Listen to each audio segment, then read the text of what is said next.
One fine morning, a voice rang out, "Teacher." A small hand tugged at her shirt. Hannah looked down in surprise at the little girl. Then an involuntary smile spread across her face. Hannah patted the girl's head and said, "I'm here, Masa." The little girl hugged her tightly and exclaimed, "Over there, the red apples are ripe." Hannah looked at Masa, smiling fondly. She's like a little angel. So cute. "We'll have the freshly picked apples for our snack today then." The little girl squealed with delight. "Yes." "Awesome," Hannah added, along with Jeremy and Ian too. Hearing this, the girl's face fell. Seeing this, Hannah gently asked, "What's wrong? Did they fight?" She pondered, "Is it possible? Did they fight without me knowing?" The little girl immediately denied. I'm afraid there will be fewer apples to eat." Hannah's face beamed. She looked towards the two children playing. She called out, "Ian, Jeremy, come and pick apples with us." The two children looked up, rushed over, and spoke over each other. "I'll pick the most. Can I pick the green one? I hope there are no worms." The dark-haired child asked Hannah, Teacher, are you going to make apple pie?" Hannah cheerfully replied, "Yes, I will. While I hang this blanket." Hannah pointed to a nearby apple tree and said, "Pick as many apples as you can, okay?" "Got it." The three children signaled their readiness. "Understood." Hannah smiled at their enthusiasm. "Honestly, they're so cute." She began hanging the blankets from a basket. Watching the three competing to pick apples, she mused, "Look at their innocent faces. Who could imagine that these children are the villains who will destroy this empire in the future?" Yes, these innocent and adorable children are the main trio in the novel, the extraordinary villains I read about. 9-year-old Masa Platt, a crazed sorceress who will create a dark guild and attempt to end the world with black magic. 9-year-old Jeremy Allen, a villain who won't hesitate to do any dirty work for money as the future head of the Dark House. And 10-year-old Ian, a psychopathic tyrant who will become emperor and turn this empire into hell. Jeremy's voice interrupted her train of thought. "Teacher, look how good I am at picking." He held up a freshly picked apple for Hannah to see. She smiled and praised him. "Wow, that's amazing." She wondered to herself, can I imagine him growing up and hunting people down, slitting their throats like he's cutting an apple? Well, for now, she thought happily, these children are growing up better than I expected. Is this the effect of proper education? She and the children were heading inside when she noticed their drawing on the ground. It was a crude drawing, and her face darkened. The children had drawn a figure with dismembered body parts, which was the reason for her reaction, not because the drawing was poorly executed. She scuffed the drawing with her foot, consoling herself. Well, children at this age often draw strange things. She smiled and said, "Come on, let's go." Hannah's thoughts drifted to the past. These peaceful days with these adorable children had begun just a few days prior. In a bewildered manner, she greeted the children. "Hello." This first meeting seemed perfectly normal, until she realized who these children were. She knew she had possessed someone's body, but she never imagined this was the world inside the novel. This was an orphanage within the temple. She looked in the mirror and saw an unfamiliar face, pink hair, and golden eyes. She knew this body belonged to a teacher of the children here. The original owner of this body also grew up in this orphanage for 15 years. She worked at this orphanage because she couldn't become a priestess. The memories of the original owner of this body still lingered in Hannah's mind. She possessed this body on her first day of work. Hannah nervously introduced herself. Hello. So what are your names?" The three children answered in turn, "Jeremy, Masa, I'm Ian." That's when, hearing their names, her face darkened with worry as she wondered, why do I have this ominous feeling? Where have I heard those names before? They aren't even Korean names. Come to think of it, I read a novel before I possessed this body. It was a novel about heroes fighting against villains. The novel was recommended by my best friend as a way to relieve stress. More than half of the content was violent and bloody. By the way, is it a coincidence that the characters in the novel and these children have the same names? But these kids look very different from the main characters. While Hannah was lost in thought, the children stared at her worried and frightened face, not understanding what was going on. She continued to think, wait, if I consider the eye and hair color, the main characters also grew up in an orphanage. Oh my God, are they really them? A brief moment of anxiety later, I had to admit this was the world inside the novel, the extraordinary villains. If so, a chill suddenly ran down my spine. Hannah nervously asked, "What's my name?" Ian asked Miss Hannah. Hannah fearfully thought, this is the end for me. The nanny, Hannah, in the original story, wasn't she the first one killed after the temple was destroyed for child abuse? Hannah saw her own ending. Her body was burned so badly that it was never found. She looked at the children. These adorable children reminded her of her own demise. Ugh. Wait a minute. Aren't these the same children who will end my life in the future? Back to that night. Hannah packed her belongings and began to leave quietly. She thought, this isn't right. Just like in the original story, if I die, I might be able to return. But there's no guarantee I'll go back at all. Besides, I don't want to continue bothering these children. Rather than corrupting the original story and dying in obscurity, it's better to leave. She ruffled her hair and exclaimed, oh my God, I'm the villain in this orphanage. She thought, however, the good news is that they haven't been abused yet. Hannah looked outside and saw no one. She resolved to leave. Hannah said, this is for the best. I'm not really Hannah anyway. Staying here will only raise suspicions. I'll go out and make a living somehow. I have to go. I'm sorry. Please find a better teacher and grow up well. If possible, don't kill anyone and burn down this temple, okay? She quietly slipped away. Suddenly, a call of "Miss" from behind startled Hannah, making her scream. She turned around to look, stammering, Masa. Behind Masa, both Ian and Jeremy, rubbing their eyes, asked, Miss, where are you going? Hannah hesitated. She didn't know how to answer, thinking to herself, why are they all up at the same time in the middle of the night? Meanwhile, Masa had noticed her suitcase. Masa's eyes welled up as she said, Miss, are you going to abandon us? Hannah was startled and scared. Say what? Why would you say that, my student? She started to explain. No, Masa. Ian, his face expressionless, interrupted. You really want to leave? Jeremy added with an air of certainty. See, the old teacher said the new teacher wouldn't like us. Hannah felt like the children had struck a nerve. She started to imagine what would happen if she left the temple like this. Especially that child, Jeremy. He would come back to take revenge on the one who abandoned him. The image of Jeremy, sword in hand, finishing her off with an icy voice flashed through her mind. You abandoned us? Frightened, she didn't know how to answer them, but what should I do? Hannah looked at Masa, who was crying and calling out, Miss. Hannah worried. These children, no matter how pitiful they look, no matter how hurt they are, I have to leave without looking back. But she remembered her past before she transmigrated. 10 years ago, a voice called out, Big Sister. Thinking back on it, that day was truly strange. The child called her, Big Sister, let's go play. Normally, she rarely refused, but that day she was exhausted. I'm tired. Go play by yourself. This little brother was so annoying. Hannah told him, stop bothering me. The child said disappointedly, Sister. She quickly shooed her brother out of the room. Go outside. In that day, her little brother left forever, to a place he could never return from. It became a day she would never forget. For a while, it was difficult to see children of a similar height to her brother. The image of her little brother calling out to her kept flashing her mind. Sister, will you play with me? Those words remained like a knife in her heart. Masa's sobs brought her back to reality. Are you going to abandon us like that? The sight of these children resembled her younger brother. Therefore, she couldn't leave. The 3 adorable children called out, Miss. In that moment, she couldn't leave these children hurt. It's just that the teacher's room isn't very comfortable, so I wanted to move somewhere else. Don't worry. Masa, don't cry. Oh, Masa ran into her arms. She sobbed, Miss, don't leave us. Don't go. Hannah comforted Masa. I won't go anywhere. She looked at Jeremy and Ian and smiled gently at them. She knew these children weren't her real siblings, or perhaps they were just illusions existing within this novel. Either way, she couldn't ignore crying children. She thought to herself, I'm even more worried because I think of them as pitiful children. She didn't know if she was weak or foolish, but at least for now, she didn't want to abandon her students. She sighed, believing she was digging her own grave. She resolved, all right, let's just leave it like this.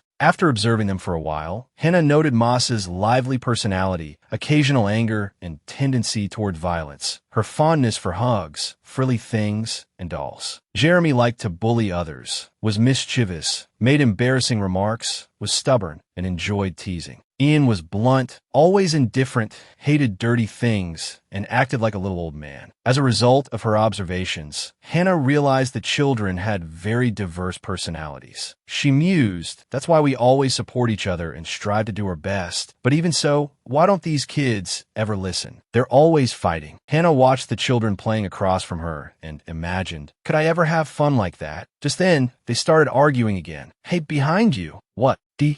Stop it, you idiots. She returned to her work, digging up carrots. Masa ran over, smiling brightly, and asked, Miss Hannah, can I help you with anything? Hannah replied cheerfully, Oh, Masa, please do. Masa responded, Yes, Mississippi. The two of them began digging carrots together. They chatted about the meal. What's on the menu today, miss? We're having beef stew.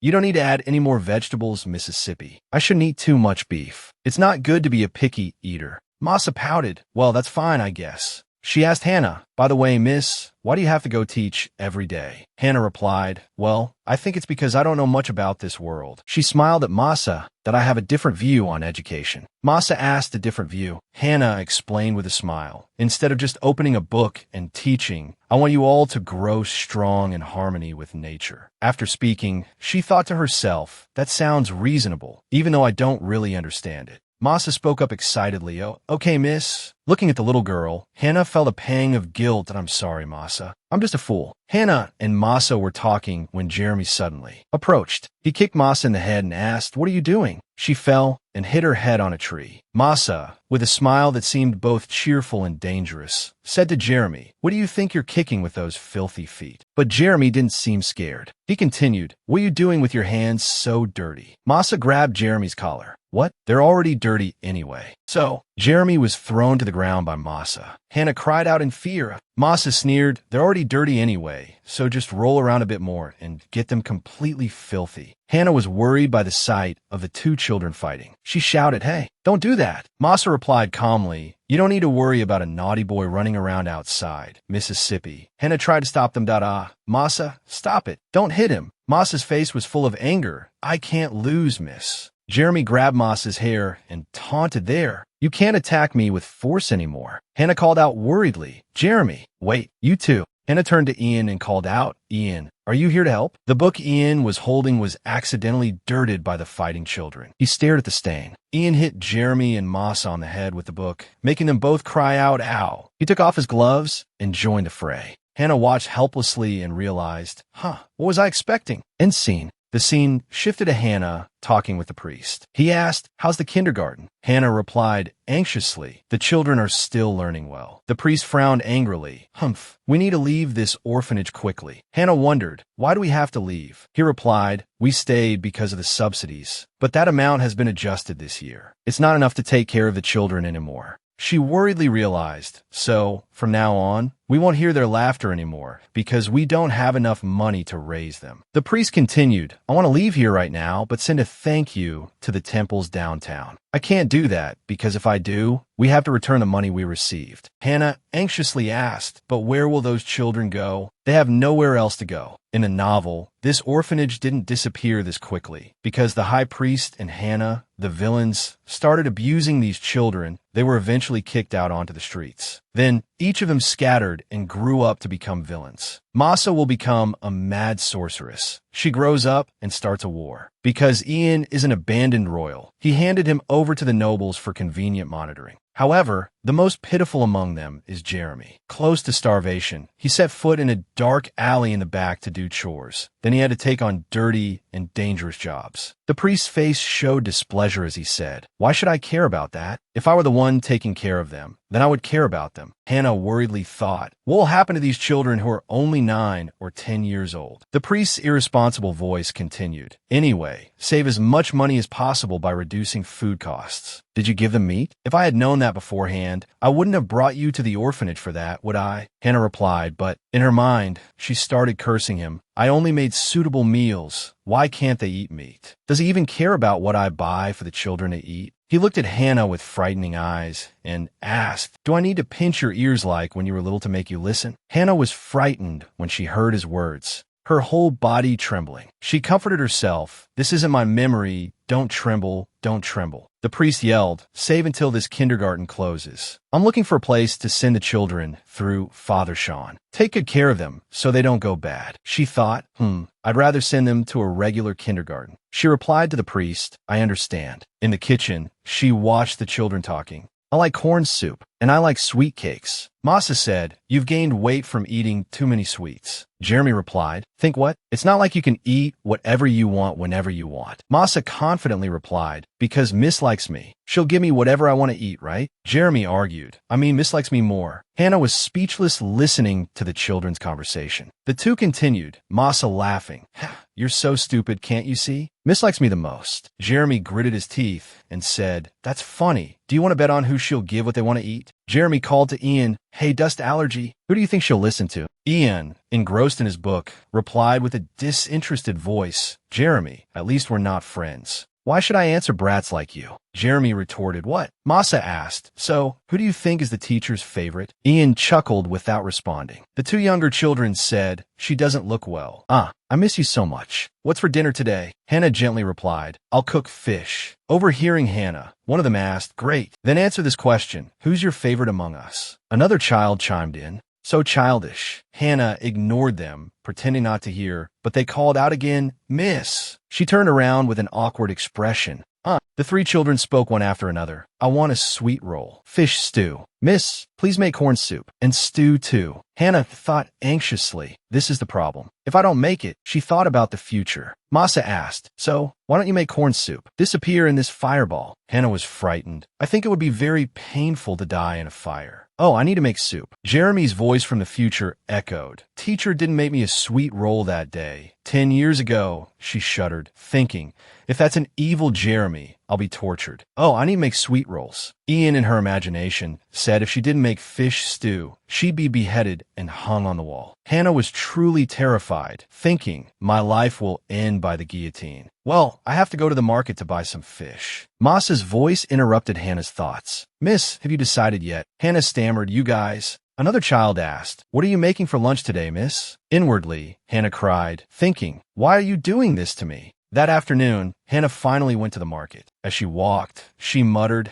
"I need to eliminate the risk factors." Hannah thought, these kids really could grow up to be villains. Who knows when they'll start hating me? So, holding grudges from childhood is not good at all. She noticed the fish stall and asked the vendor, "How much is this fish?" The fishmonger replied, "Just 1 silver coin each, dear." Hannah exclaimed happily, "Isn't that too cheap?" The fishmonger chuckled, "That's the normal price, young lady. This fish is for the children, so I sell it cheap." Hannah beamed, "Thank you." The fishmonger added another fish to Hannah's basket and said, "Take another one. It's delicious grilled, and it doesn't have many bones, so it's good for children." Hannah replied, "I'll pay for this one." The vendor smiled and said, "No need. I've seen those kids recently, all skin and bones. At that age, they need proper nutrition." Hearing this, Hannah cheerfully replied, Yes, I'll take good care of them." "Take care." The vendor waved goodbye. "All right." Someone near the stall asked, "Hey, that girl is..." The vendor replied, "The ingredients sent from the temple are useless. It's like she's buying it with her own salary." Lately, there have been a lot of bad rumors about this orphanage. This new teacher seems all right, thank goodness. On her way back, Hannah hummed happily, "Let's go back quickly and make a feast tonight." She noticed the person in front of her and wondered,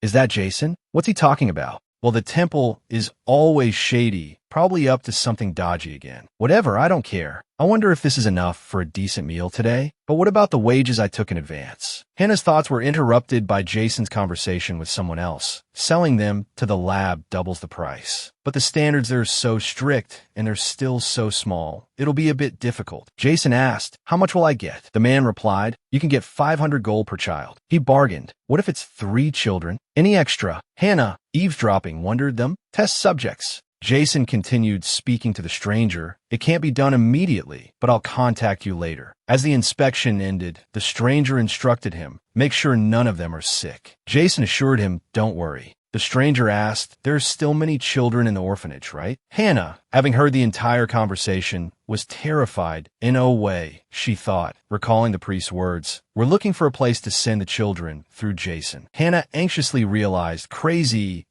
this is insane. So he's planning this horrible scheme to sell the children as test subjects. No matter how trashy that temple is, I can't believe it can be this trashy. I can't just stand by and watch this happen. The stew was served on the dining table, along with fish and bread. The three children rejoiced. It's stew and bread and fish. Masa happily hugged Hannah and said, "You didn't need to make bread and fish, Miss Hannah, really." Hannah replied, "I told you I don't favor anyone." Jeremy, while eating, said, "My bread is the best." Hannah laughed cheerfully. However, in her mind, she was worried, thinking about the two men's conversation that morning. For experiments, sell them off. That night, in her room, lying in bed, she couldn't sleep, worried, "I can't just leave it like this." She despaired, "In this situation, my salary is pathetically small, and it even seems like it'll be cut. Despite that, I don't have any special abilities. Should I move out?" But her thoughts returned to reality. As a beginner with no money, that's impossible. Is there really no other way? The temple's embezzlement wasn't a 1 or 2-day affair. Hannah thought of a way. If the temple has an orphanage or a facility for the elderly, the state will provide additional subsidies. Also, is there some way to manage the basic subsidies in cash? She was disappointed to realize nothing. She worried, if I stay put and abandon the children, they'll easily be dragged into bad places. My conscience won't allow that from the start. But if I have to run away with the children, we'll starve to death. Hannah resolved, there's only one answer. I'll find a ledger and use it to blackmail the high priest. The next morning, she met the children and told them, "Now let's have a little chat." The children obediently replied, "Yes, Miss Hannah." "What is it?" She asked. "On rainy days, what do we use?" Masa answered, "An umbrella." Jeremy answered, "A raincoat." Hannah continued, "Do you know why we use them?" They all replied, "So we don't get wet." She smiled and explained, "Is that so? By the way, why are our little ones wet even though they have raincoats and umbrellas?" Jeremy and Masa were both wet and dirty. Masa started to make excuses, but walking on the muddy ground on a rainy day is so much fun, miss. Jeremy added, "Yeah, and there's the splashing sounds too." Hannah gently admonished the two children,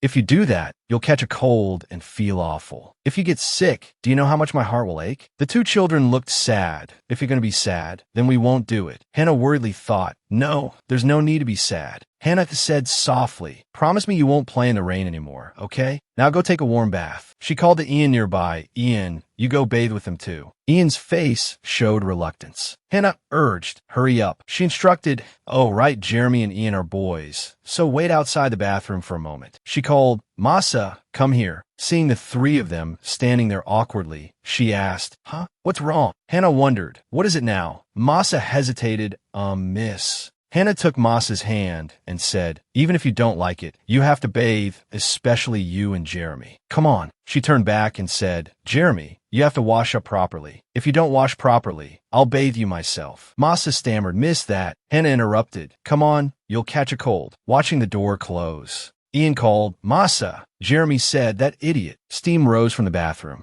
Hannah thought in surprise, "Oh my goodness, is it always a hot spring bath in this world? So luxurious."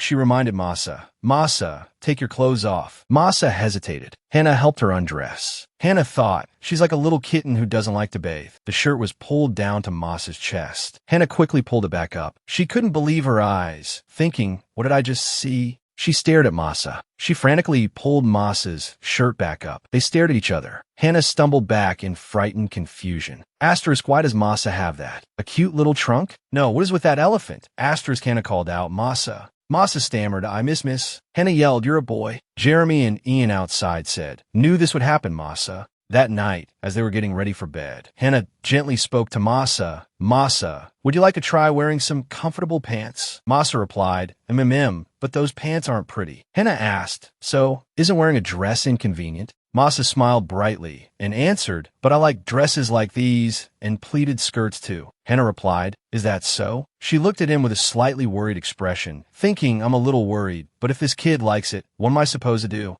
Masa spoke up, "Miss, don't you like how I look now?" Hannah looked at him and thought to herself, no way. Someone as innocent as Masa, paying attention to how others see him. Hannah stroked Masa's hair. She said gently, Masa, it's not because you're a girl that I like you. Masa asked anxiously, but you won't hate me? Hannah replied, the people who love you won't care what you look like. Loving you isn't about your gender, but about the things you like because those are what make you. Masa, touched by her words, called out, Miss. He hugged Hannah tightly. Watching Masa cry, Hannah gently patted him comfortingly and thought, even villains, when they're little, are just children who can't control their emotions. I thought I understood the children pretty well by now, but I didn't even know Masa's real sex. This is just depressing. They both started talking. Masa said, I like princess dresses and I also like the Duke's neat clothes. Hannah replied, that's nice. She realized that knowing the children's future as a reader didn't mean anything because the children now weren't villains. They were just small, fragile children who needed to be protected and cherished. She watched Masa sleep soundly. She suddenly wondered, so what kind of clothes should I choose for him? Girls' clothes or boys' clothes? She thought, today I'm one step further away from being burned to death by a fireball. No one in this world likes to apologize, especially to a vicious priest. It's even worse, practically suicidal. Hannah went to see the priest to borrow money. He asked, borrowing again? She didn't know how to answer. Internally, she thought, this is the second time I've asked for an advance. She glanced around the room, worrying, where's that notebook hidden? The priest's voice rose. Can't you manage your money? You just eat and sleep at the temple. Where does all the money go? Every time you go out, you spend money on drinks and nonsense. She thought, asterisk, you're exaggerating, old man. Or was the original owner of this body like that? Asterisk, he continued, I'll arrange it. Come back later. Helplessly, she said, yes, thank you. Internally, she cursed, asterisk, this old man, really? Ugh, asterisk. The priest asked, are the children all right? Hannah replied, they're fine. But in her heart, she fumed like you actually care. The priest said, all right, get out. Hannah bowed her head. Then I'll excuse myself. She thought, you heartless old man, go to hell. Hannah closed the door. She looked up and saw Jason. Hannah said, hello, Priest Jason. He replied, yes, Miss Hannah. How's the orphanage? Internally, she started cursing Jason. It's obvious you want to ask about selling the children, so why bother asking? Hannah replied, well, it's all right. She sighed, thinking the world is full of bad people. Jason continued to ask, are any of them sick? Hannah was truly angry. Asterisk, look at him pretending. If I didn't know any better, I'd think he actually cared about the children. Asterisk. With a worried expression, Hannah replied, well, it seems they've caught a bit of a chill from playing in the rain and they're being picky eaters. They need proper nutrition, but the ingredients supplied by the temple are so poor, you know? She continued with a sigh. If one of them catches a cold, it'll spread to the others very quickly. Children's bodies are so weak, it could easily become serious. Jason put on a worried expression and asked, do you need any medicine? Hannah thought scornfully, asterisk that look. He's worried because healthy children fetch a higher price, isn't he? Asterisk, Hannah smiled gently and replied, I think they need healthy food more than medicine. It would be wonderful if the children could have some vitamin-rich fruits. Jason caught on and asked, write down what you need. Hannah replied, oh, really? Internally, she rejoiced. Knew it. He said, I'll bring it to you before dinner. All right, I'll go see the high priest now. Hannah replied, yes, thank you for your trouble. When Jason entered the room, Hannah eavesdropped to hear what they were saying. Jason's voice drifted out, you know, each child like that now. Summer. The auditor, the central temple. Hannah anxiously grasped the situation. They're discussing selling the children after the final audit. It's a shame they didn't mention the ledger. I would have been certain about this. I have to act before summer ends, she resolved. During the night, Hannah stealthily took a candle and entered Priest Jason's room. As Hannah walked in, she thought, embezzlers who want more money only resort to bribery to survive. Worth searching, the picture frame, that drawer, and behind the bookshelf. I'll start with the bookshelf. This is the most suspicious spot. He's always buying difficult books while understanding nothing. Hannah pulled each book off the shelf. The dust was so thick she exclaimed, ugh, disgusting. She observed, he only cleans the areas that can be seen. Coughing, Hannah guessed. Judging by this state, it doesn't seem to be used often. Forget the bookshelf. On to the drawer. Hannah went to the drawer and started searching. Ink, pens, sticky notes. Why are there walnuts in here? Hannah pulled the bottom drawer and realized, this cabinet is locked. I should have learned how to pick locks with a clothes hanger before, and studied for my exams in my past life too. What's this? While rummaging, Hannah was startled to discover a key. But the key was stuck to the bottom of the drawer with chewing gum. Hannah wondered, oh ho, why is the key stuck here? Is this chewing gum? Hannah used the key to open the drawer, puzzled. That was easy. I'm always suspicious if things are too easy. She looked into the drawer and saw many adult books. Her face darkened as she cursed. You perverted old man. Hannah was disappointed. Hingy, everything went so smoothly. A money grubber like him is also a pervert. I have to be careful. She looked up at the painting and guessed. So, the safe could be behind the painting. The high priest is clever. Hannah stepped closer to the painting, her hand touching it. After pulling the painting away, she was surprised to see a pattern behind it.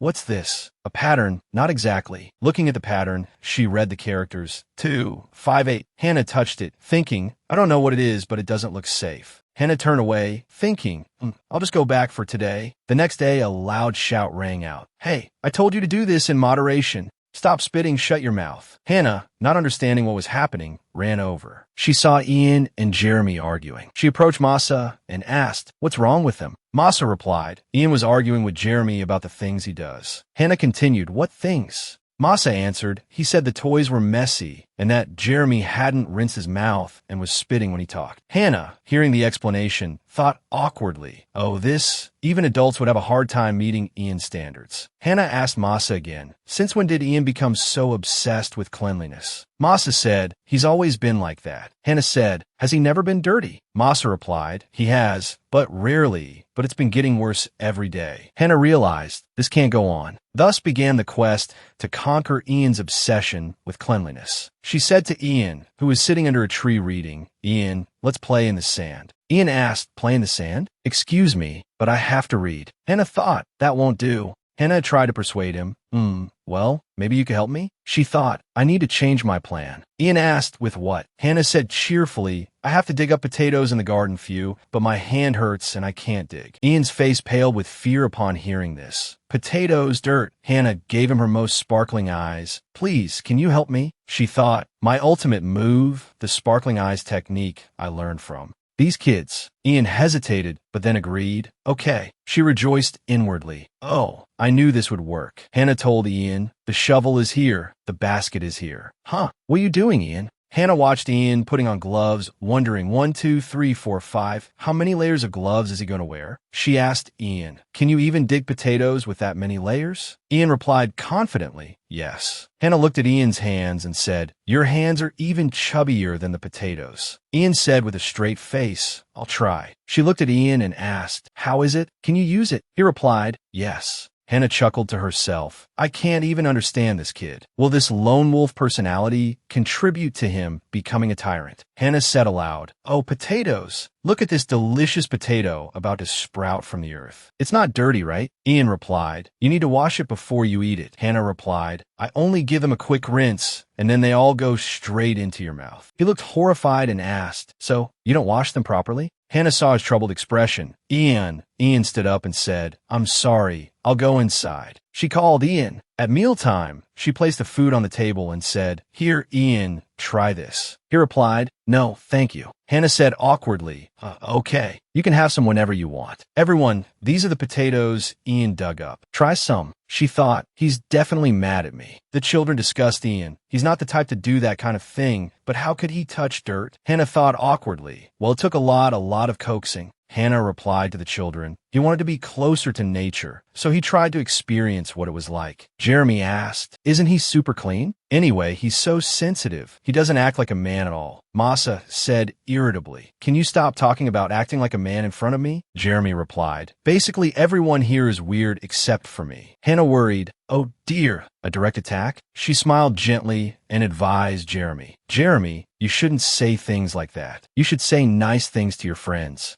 You know, he replied glumly, you tell me that every day. Hannah worried, Jeremy's angry too. This is chaos. Paper and paints were placed on the table. Hannah said, now, we're going to play a game with this picture. Jeremy brightened. A great picture. Let's put our handprints on it. She replied, oh, good idea. We'll all make a picture here. Masa said, I'll choose red. Hannah asked, and Jeremy? He said, green. Masa said, miss, look at my hand. A red handprint appeared on the paper. Hannah smiled and praised. So cute. She looked at Jeremy, hesitantly asking, is this Jeremy's? He replied, yes. There was a strange blue mark on the paper. She asked, why didn't you just print all 5 fingers on the painting? Hannah turned to Ian and asked, Ian, do you want to join everyone? He turned away without answering. Hannah walked over to him and gently asked, Ian, let's print our handprints here together. Come on. Looking at Ian's unhappy expression, Hannah chuckled and said, "Hey, don't make that funny face." "Why?" "Come on, Ian, be happy. It'll be sad if your handprint isn't on the painting." She determined in her heart, "Today I will definitely take those gloves off." Hannah held Ian's hand and said, "Should we take these gloves off?" "Oh dear, Ian, I'll help you." He spoke up, "Miss Hannah." Hannah smiled, having gotten the gloves off. "Success. I'll put the paint on here." Hannah looked at Ian's paint-covered hand and smiled. Jeremy and Masa talked to each other. Her face looked so evil. "Miss Hannah, I knew it. What about Ian?" Hannah worried.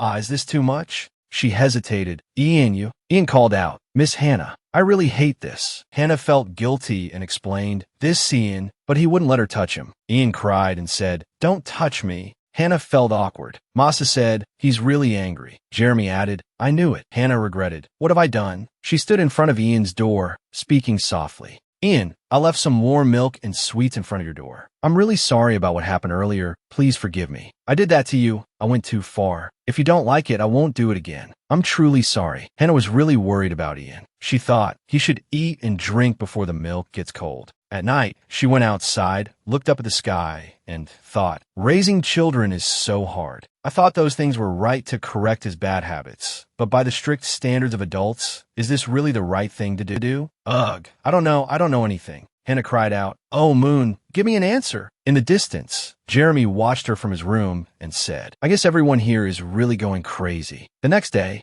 the tray she had placed in front of Ian's door yesterday was still untouched. She sighed. Masa, seeing this, asked, "Miss Hannah, how many times have you sighed today?" Hannah thought, "This is probably the nth time I've sighed." Jeremy said, "Just leave him alone in there. It's stupid to be angry about something like that." Hannah turned back to talk to the two children. "Should we have class outside today?" Jeremy asked. "It's raining, Miss Hannah." Hannah replied in a gloomy voice. "Everyone has to go through a rainy day like this. Life isn't always sunny." She startled herself. "What am I saying? That's not it. Let's go see the snails." "Good, then we'll have a talk," Masa said with an exasperated look. "Honestly," Jeremy said with a laugh, "I kind of like snails. They're sticky and slimy." She replied, "The rain is nice too, huh?" She suddenly yelled, seeing Hannah run off. The two children asked, "What's wrong, Miss Hannah?" She said as she ran, "Ian's blanket." Masa looked at Jeremy and said, "Oh, if Ian knew." Jeremy replied, "Everything's turned upside down, hasn't it? What should we do now? Should we apologize to Miss Hannah?" Hannah ran through the rain to put the blanket away, but it was already soaked. Hannah hugged the wet blanket and cried, "I'm doomed. I'll be the next target for the guillotine. Ugh, it's so heavy." Hannah slipped out. "I'm done for." Covered in dirt and water, she said despondently, "I made a mistake. I ruined everything. How did it become like this?" Hannah lay on the ground, letting the rain fall on her, and laughed bitterly. "I'm going to die of embarrassment. Everything's a mess." What? Did the rain stop? It turned out it hadn't. Ian was holding an umbrella over her. Hannah called out in surprise,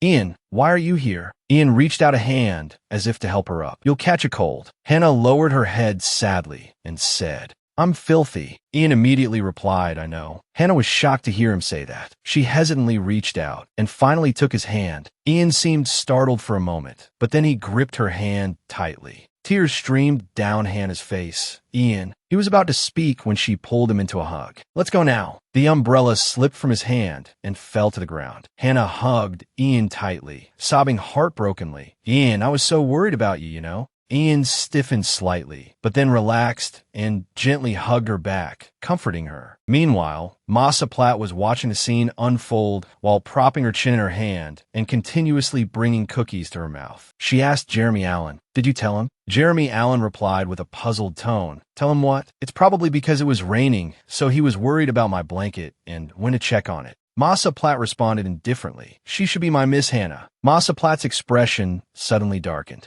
Much later, in the bedroom, Hannah lay in bed, coughing. "Ian, it's okay. Colds are contagious. You should go." After being drenched in the rain, she had finally caught a cold. Ian lowered his head sadly. He then went to get a chair from the dining table. Hannah quickly said, "I told you, germs spread." But before she could finish, he interrupted her. "Miss Hannah." Ian's expression darkened. "I hate dirty things." His next word surprised Hannah. "People say I'm dirty." Ian continued, a filthy element mixed in with clean things. "Ever since I didn't know what that sentence meant, I've hated dirty things." His hands clenched. "I want to be clean. I don't want to be dirty anymore. So I keep wiping and wiping." Ian continued, his face expressionless. However, I realized the dirtiness they were talking about wasn't my hands or face. Ian was the abandoned royal child, born of a lowly prostitute. He was a disgrace to the royal family, a ghost of the palace, clearly existing, yet unacknowledged. His words pained Hannah that I used to think that if I drained all my blood, I would be cleaner. Hannah couldn't believe a child could have such thoughts, Ian. He continued in a sad tone, I know it's useless, but even though I know that, this obsession still doesn't. Disappeared. Hannah hesitantly reached out towards him, then paused, thinking, could these hands comfort him? Ian sadly said to her, actually, I don't hate you. Hannah hesitantly replied, I know. He continued, I hope you don't hate me either. Hearing this, she immediately replied, I don't hate you. Ian sat beside her bed, bowed his head slightly, and said, Miss Hannah, even if I'm dirty, I hope you won't hate me. Hannah took his small hands in hers and gently comforted him. You're not dirty at all, Hannah said with a worried expression. Ian, you are the most precious person in the world. Her words deeply moved Ian. You will definitely make me that way. Hannah looked at him with a gentle expression. He was so moved that tears streamed down his face. We all love you. A long time later, Hannah was sitting on the bed, holding a notebook in her hand, and said, I didn't expect that his naughty behavior was because he wanted attention. Suddenly, there was a knock at the door. Hannah immediately lay down, pulled the blanket over herself, and pretended to be weak, saying, Come in. Jason opened the door, looked at her, and said, I heard you caught a cold. Hannah was extremely surprised to see him. Priest Jason. She looked at him with an expression that seemed to say, I tried my best to keep the children from getting sick, but how did you end up catching a cold? She said, It's just a slight cold. I'll get better soon. Jason hesitantly replied, Is that so? He handed her a bag of medicine. She asked suspiciously, Is that medicine for me? He didn't deny it and replied, Yes, it will help you recover quickly. Jason looked at Hannah, puzzled, and asked, But what's that on your face? She replied, a little flustered, a folk remedy face mask to lower the fever.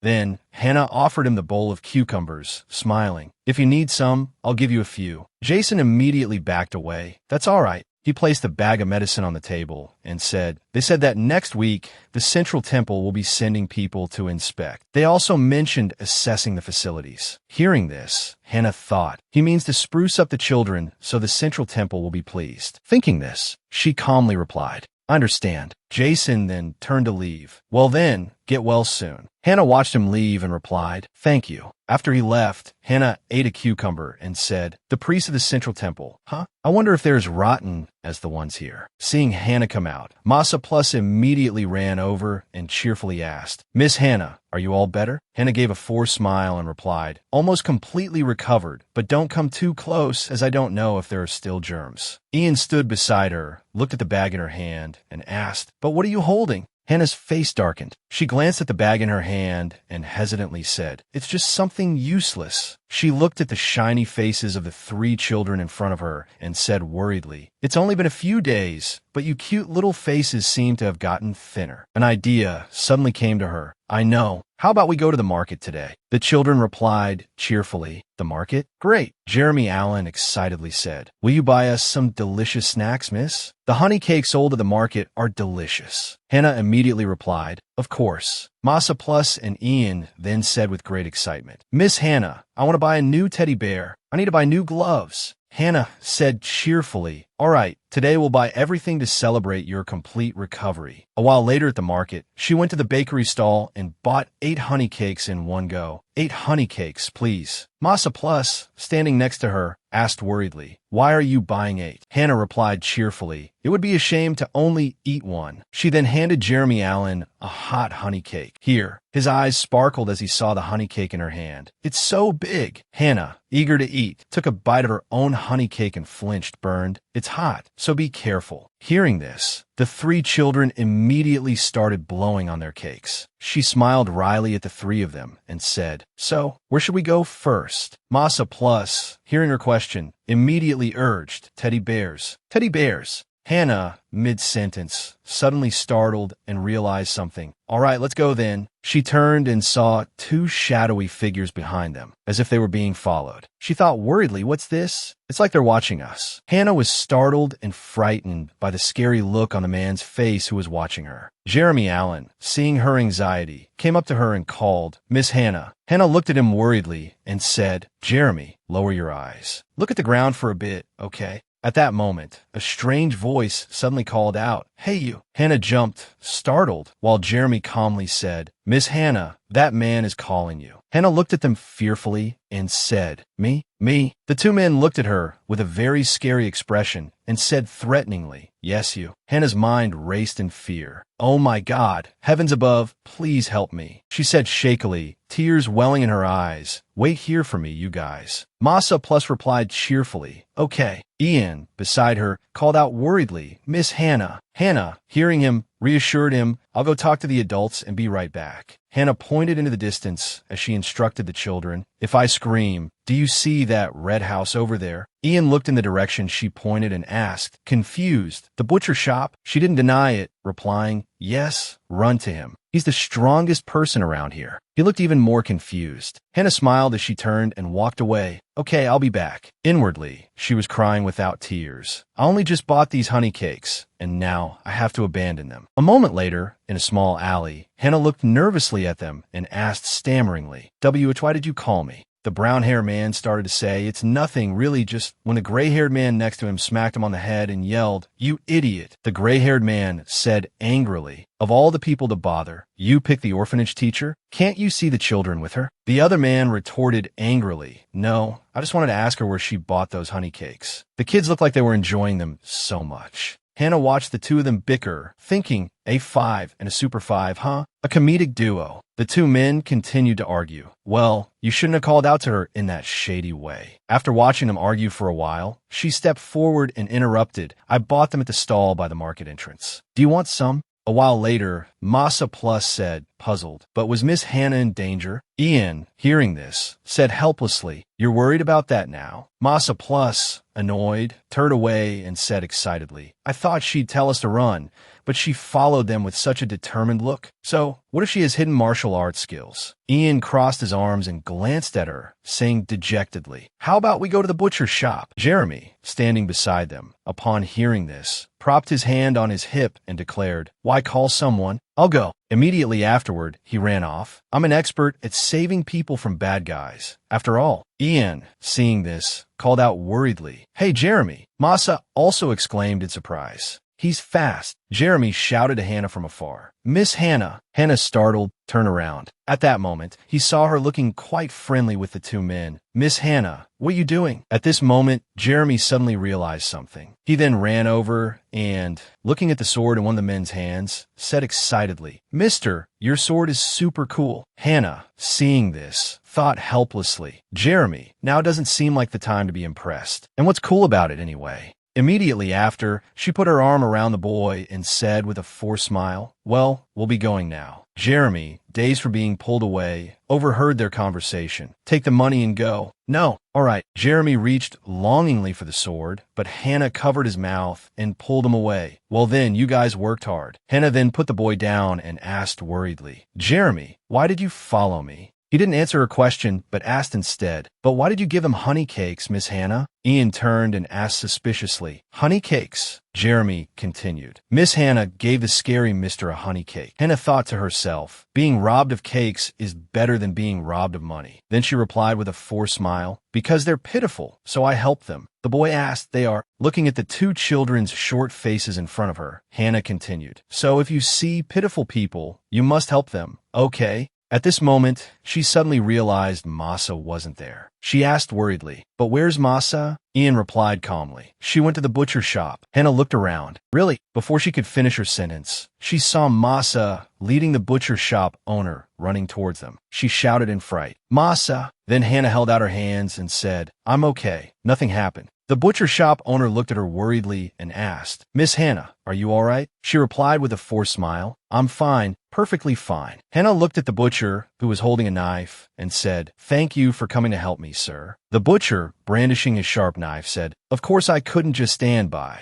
Then he warned her, Be careful on your way. There's been a lot of riff-raff around here lately. She said cheerfully, "Yes, sir. Your hair looks nice today." The butcher, flattered, beamed. He then turned and left, and Hannah looked at Masa and said, "Now, let's go buy that teddy bear." She replied happily, "Okay." They walked and chatted cheerfully. "Which teddy bear are you going to buy today?" "I don't know yet. I have to get a matching one for my bear, but I also want a princess doll." "Think carefully and choose just one, okay?" Hannah then turned back and asked Ian cheerfully, "Ian, besides gloves, is there anything else you want to buy?" He coldly replied firmly, "No." Meanwhile, Jeremy excitedly tugged at her skirt. "Miss, buy me that sword from earlier." Hannah thought helplessly. That sword that duo was holding. Then she placed her hands on her hips, frowned, and firmly refused. "Dangerous, no." He continued tugging at her skirt, saying sadly, "A brave warrior needs a sword like that, Mississippi." Hannah, while refusing, turned to Ian and asked, "No, Ian, is there any book you want to read? There's a bookstore over there." He nodded slightly, his cheeks flushed, and said, "Then I'll just buy one."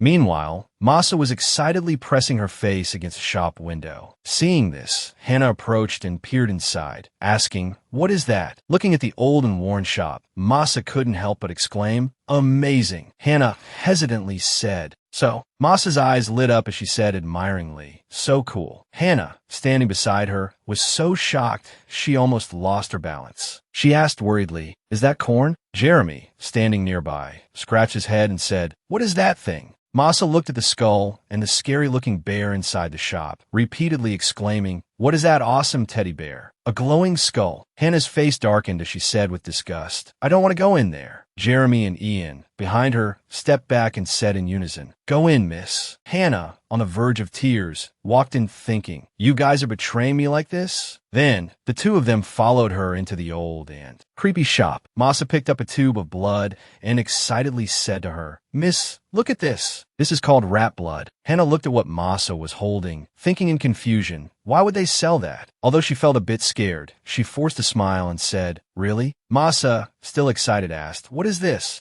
At that moment, a dark-haired girl suddenly appeared and said in a terrifying voice, "Piranha." Hannah jumped in fright, but Masa was overjoyed. "It looks so creepy," she said, her cheeks flushed with excitement, "that I want one." Hannah looked at the girl helplessly, thinking, "Creepy? How did you come to that conclusion?" Suddenly, Masa called out, "Miss!" Hannah turned around anxiously. "Oh!" Masa held a skull in her hands and said cheerfully, "Buy this for me, miss." Masa eagerly wanted to buy the fake skull, clutching it and begging Hannah. Hannah, of course, didn't share her taste. Normal people in her world would be scared and disgusted just looking at it. She could only hesitantly wonder to herself, can I even bring this to the temple? But Masa's taste, could it be? She suddenly remembered the storyline. Is it because Masa's future is to be a crazed dark sorceress? The thought sent shivers down Hannah's spine. She asked softly, "Aren't you interested in teddy bears anymore?" Masa immediately replied, "Skull." Hannah resignedly opened her purse and asked the gloomy shopkeeper,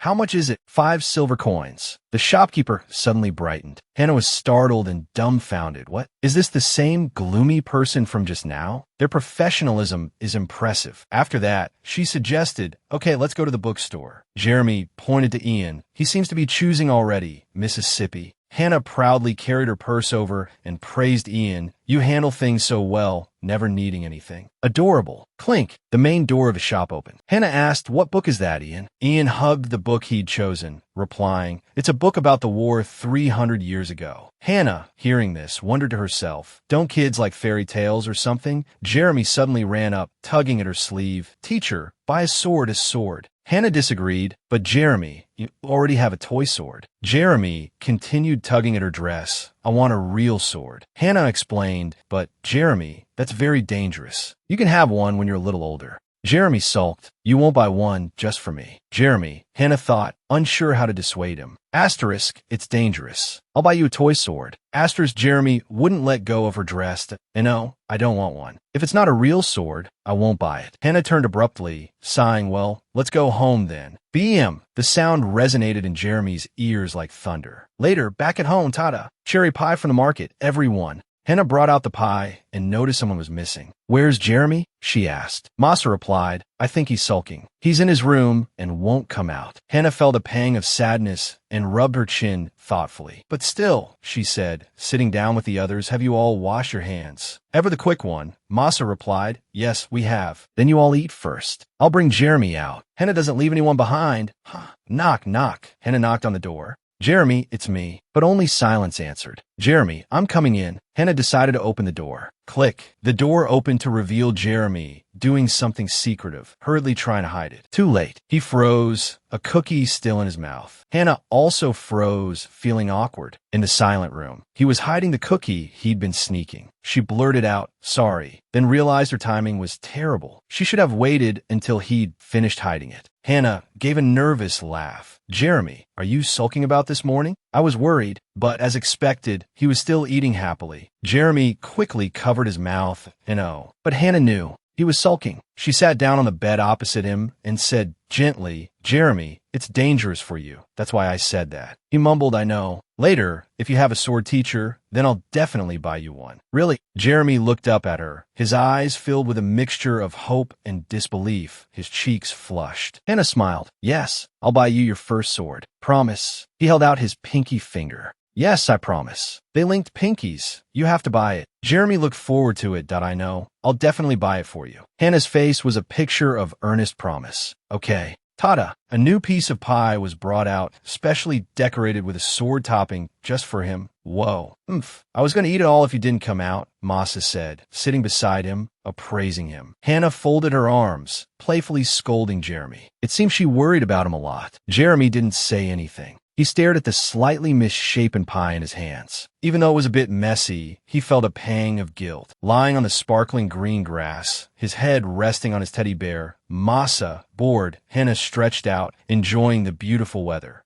Hearing a noise, she opened her eyes and looked over. Masa was digging in the dirt like a cat, prompting Hannah to say, "Masa, even if you catch a mouse, absolutely do not bring it inside." She had to sit up abruptly as she saw Jeremy climbing a tree on the other side. Jeremy, climbing trees is dangerous. Looking inside the house, she worried even more. "Ian, come play in the sun a little. You're always cooped up reading in a corner." "I'm completely out of breath." Hannah lay down and put her hand on her forehead. "Even sleeping wasn't peaceful with these kids, miss." Masa called out after she was done playing. "What is it? What's wrong?" Masa pointed. "Over there's something strange." So Hannah had to sit up once again to deal with the situation. Something strange? Hopefully not another dead rat. The thought was still unsettling, but Masa insisted on pulling her along. Hannah followed, squinting to see what was going on. "What is it?" "An egg." Seeing an egg as big as a goose egg, with a colorful, scaly exterior, Hannah was surprised. "Will a chicken hatch from this, miss?" Masa asked innocently. Hannah vaguely agreed, not knowing what else to say. "Whoa, what kind of chicken hatches here?" "Let's just roast it and eat it," Jeremy said, running over to join the fun.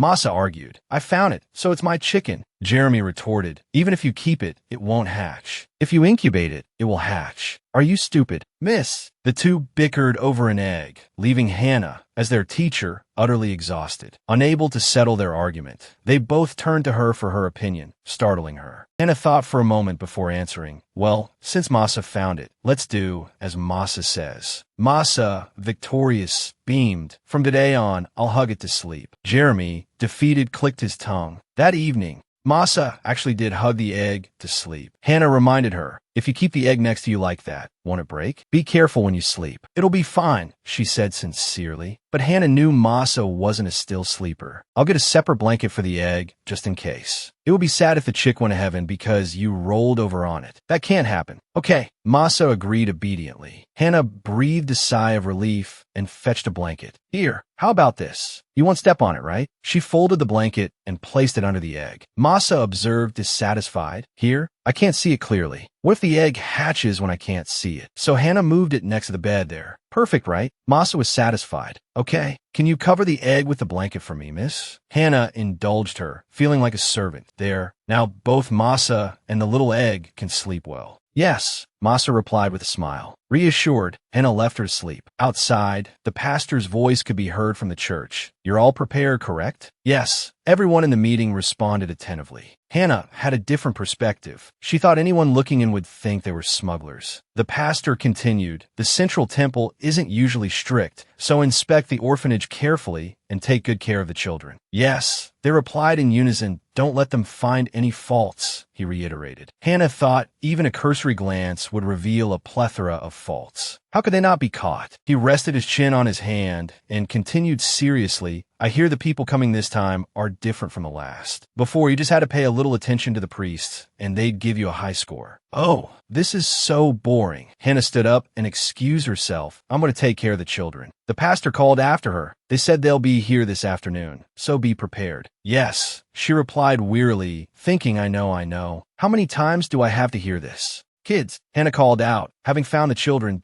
let's clean up. The two children groaned. Clean up? Yes, that's right, she said, understanding their reluctance. Seeing Ian quietly trying to sneak away, Hannah immediately called out, Stop right there, Ian. Without me, you'd be living in filth. There. The boy paused, sighing off. Here you go, kids. Take these. Hannah tossed cleaning tools to Ian, Masa, and Jeremy. Masa asked, But why are we suddenly cleaning? She held a broom, her eyes sparkling with anticipation. I heard that some distinguished guests from the Central Temple are coming today. Important guests, high-ranking people like the high priest. Hannah still held a prejudice against their own priest and, not that old geezer from our temple. She answered the girl, No, Masa, they're much more impressive than him. Isn't it normal to clean up and welcome guests when they arrive? Jeremy lazily questioned, Is it really such a big deal just because they're guests? She had to explain, There's a whole world out there that you kids don't know about. Now go on. Let's try to finish by lunchtime. Ugh. The three children clearly didn't want to lift a finger. A feathered duster flicked idly in the air. Hannah stretched, letting out a long sigh. Then she checked on the children's progress. Watching Jeremy swing his broom haphazardly, Hannah felt utterly exasperated. Jeremy, I told you not to wave the broom around where it's already been cleaned. The boy just scratched his head, yes, Mississippi. Masa was holding the rainbow-colored egg she'd found yesterday, while also trying to sweep, leaving Hannah speechless. Masa, you'll break the egg like that. Why don't you put it down for a bit? But Masa replied with the most unscientific logic. If I do, the temperature will drop and it might die. Looking at the last child, she saw him about to throw a cleaning cloth in the trash. Hannah had to remind Ian, that's not disposable. Don't throw it away. Thwack! She smacked her hand against her forehead. This is what they call education. Yes, education. Patience, Hannah, patience. Somehow, they managed to finish just as the guests arrived. Hannah led the children out to greet them. The leaders exchanged greetings, and Masa was very observant. It's a pleasure to meet you. Oh my, please come in. You must be tired from your long journey. Hannah was exhausted. Wow, that was fast. The priest gestured invitingly. You must have left before eating. Let's go to the market. Wait, we haven't prepared any food for them. Hannah thought in disbelief. Seriously, church? Masa, holding Hannah's hand, asked, Miss, are those people the guests? She replied, I think so. I thought old men like the high priest would come. The little girl voiced her thoughts, causing Hannah to cover her mouth with her hand and chuckle. The guests had noticed them. The priest put on a forced smile and introduced them. These are the children and their teacher from our temple's orphanage. They're very kind and sweet. Hannah rolled her eyes internally, thinking he doesn't even know their names. Speaking of which, there's an orphanage project here, isn't there? The handsome, bespectacled man with black hair spoke up. It's a pleasure to meet you. I'm Curtis from the Central Temple. Hannah returned the polite smile. Hello, I'm Hannah, the orphanage teacher. These are Masa, Jeremy, and Ian. Oh, it's nice to meet you all, Curtis said cheerfully. He continued the introductions. This is High Priest Saya, the one in charge of this inspection. High Priest, Hannah acknowledged, not quite believing it. The white-haired young man looked surprisingly youthful for his position. She muttered under her breath, what a unique leader. Curtis agreed, a bit unique indeed. Hannah, embarrassed, I didn't think you'd hear that. Curtis finally introduced the blond man with the healthiest tan. This is Moisey. As you can see, he's a holy knight. Whoa. Jeremy's eyes lit up as he saw the sword at Moisey's hip. Hannah, worried about bothering him, explained that Jeremy really likes swords and that all boys his age were like that. Curtis smiled kindly and said, "That's right. While the knight is here, feel free to look all you want." Then he turned away. "Anyway, yes," Hannah replied vaguely. "Whoa, so cool." Jeremy was looking at someone with admiration. Masa looked too, "Dut he's handsome." "Yeah, Hannah thinks so too." She leaned down and whispered to Masa. As expected, people who wear glasses are the wisest, huh? But Masa said, no, it's the one with silver hair. She looked at Saya with confusion. "Huh? The one with the sleepy eyes. I like his indifferent face," Masa replied. "Well, all right, then. Masa's taste is strange. What's so cool about someone who looks weak?" Hannah kept appraising the men. Giving up, she told the children, "Let's go eat." "Yes, miss." Masa quickly replied. "Jeremy, not that way, come here." She grabbed his collar. Swords, you're so obsessed with swords you want to chase after the knights." In the pretty garden, under the bright blue sky, Hannah was cheerfully hanging laundry. "Wow, I washed a lot of clothes today, too." As she worked, she idly wondered what to eat for dinner. Hanging the last blanket, she thought, "All right, that's about it." She was finished. Walking to the base of the tree, she wiped the sweat from her brow and thought, "I think I'll rest for a bit." It seemed someone had taken her spot. Great sage. It's Saya's sleeping under the tree. He opened his eyes, sky blue in color, but he still seemed drowsy. Confused, she said to him, "You're supposed to be busy inspecting the temple. Why are you lounging around here?" "Hello," Saya suddenly greeted her. Watching him wave hello while still lying down, she silently judged him. Strangely arrogant. Someone's already here. Maybe I should go back. Hannah rubbed her neck and shoulders, looking disappointed. "Sit down," he said, his voice now more alert that, "Oh yes." Hannah sat down beside the tree. He sat up, and she thought to herself, his voice is deeper and richer than mine. "Have you worked at the orphanage long?" he suddenly asked. Caught off guard, Hannah was initially startled, and "Oh, not very long." "I see," he said. "The children seem to listen to you quite well." "What did you see that?" Hannah retorted curtly. "I've been lying here since morning." Saya pointed to the indentation in the ground where he had been lying. "You don't seem very busy," Hannah replied. "Busy?" he insisted. She clearly didn't believe him. Deciding to humor him, she said, "Right, even busy people need to rest." Saya chuckled. "There are often blind spots in places we overlook." "Excuse me." Hannah was lost. His actions and words didn't match his appearance. "What's with that? Different from his appearance?" "He's quite perceptive." Saya continued, "I thought this was a dilapidated temple. At first glance, it seems like it's been around for a very long time." Hannah replied, surprised, "Yes, it has." Then he called out, "Hey." She glanced at him. Saya said, "I heard you were also one of the orphans here." Hearing this, she smiled and quickly replied, "Ah, yes, that's right." Saya, listening, rested his chin on his hand, a thoughtful expression on his face. This place isn't completely beyond repair. Hearing these strange words, Hannah wondered suspiciously, is he a good person or just a clever one? She looked at him, lost in thought, and said, "High Priest, you have a very unique personality. Right?" Hearing that, Saya turned and replied, "Stop beating around the bush. Just call me a weirdo." Hannah felt a little embarrassed when he said that, thinking to herself, "Oops." He continued, "If you have something to say about this temple, just say it." She put her hand to her chin, thinking, "Can I report this temple for doing something bad?" She spoke up, on second thought, if our temple doesn't meet the standards, what will happen to this place?" Hearing that, he said, "This place will disappear." She asked in surprise, "Including the orphanage?" He was silent for a moment, then quickly replied, "Of course." "Then what about the children?" He said calmly, "They'll be sent to other temples." Hearing this, she fell silent, a little worried. Slightly disappointed, she said, "If I have something to say, I'll say it later." He just looked at her silently. Then Hannah thought to herself, "I really should have brought the children with me." Suddenly, she cried out, "Ah!" as her hair tie was blown away by the wind. But Saya quickly reached out and caught it. A strange tattoo appeared on his arm. Hannah observed it, thinking, an arrow tattoo? She glanced at him fearfully. An arrow, the High Priest. Seja, how could I forget that? She berated herself. He handed her back the hair tie. She reached out both hands to receive it and replied, "Thank you." Then she thought to herself, the light of judgment. The enemy of the villains in the novel, The Light of Judgment, Saya, is a high priest covered in the blood of the wicked. Without the title of high priest, he's the evil priest, the one who stands at the peak of wickedness. His red arrow is a weapon bestowed by God. Saya can create a golden bow with that power. When the tattoo on his arm glows, arrows pour forth endlessly. Of course, they're usually only used to kill villains. She remembered and thought, so this man is the greatest enemy of my precious students? How could I forget this? She lamented internally. Oh my goodness. He looked at her and asked, are you all right? While she silently criticized him, isn't this deceitful?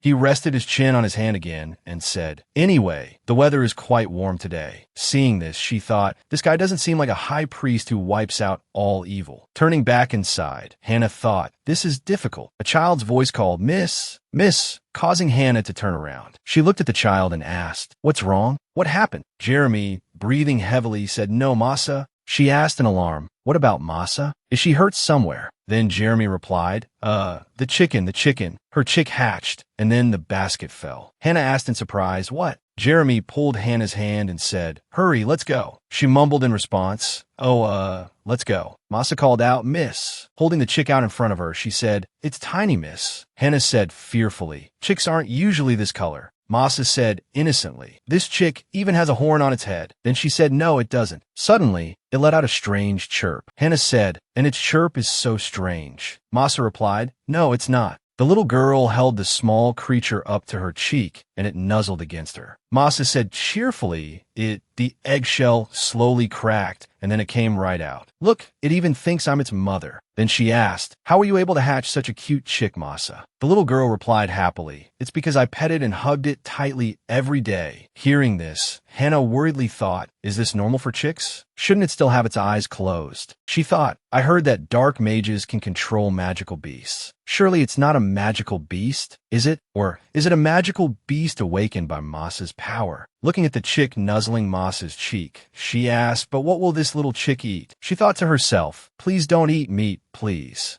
And then that night, Hannah was leaning her forehead against the wall, disappointed and dejected. She thought to herself, in this orphanage, there are 3 villains and an archbishop all together. She muttered, it'll be destroyed if I don't deal with it. She continued to think, this temple is on the verge of closing, and who knows when this orphanage will disappear. Clasping her hands together, she prayed, things like this are suffocating me. Oh God, please wake me from this nightmare. Turning away in disappointment, she mumbled, oh, I'm so hungry now because of the stress. She also thought, should I eat the leftover cake from today? Then she walked off. Suddenly, she was surprised. She thought, Priest Jason, what's with that suspicious behavior? She trailed behind Jason, thinking, it's like I'm stalking him. Then, reassuring herself, she thought, this is unavoidable. Why is he acting so suspicious? Then she was surprised. The temple's bath. She looked around curiously. Does he only come to bathe at night? Suddenly, Jason came out, causing Hannah to hide. She thought fearfully,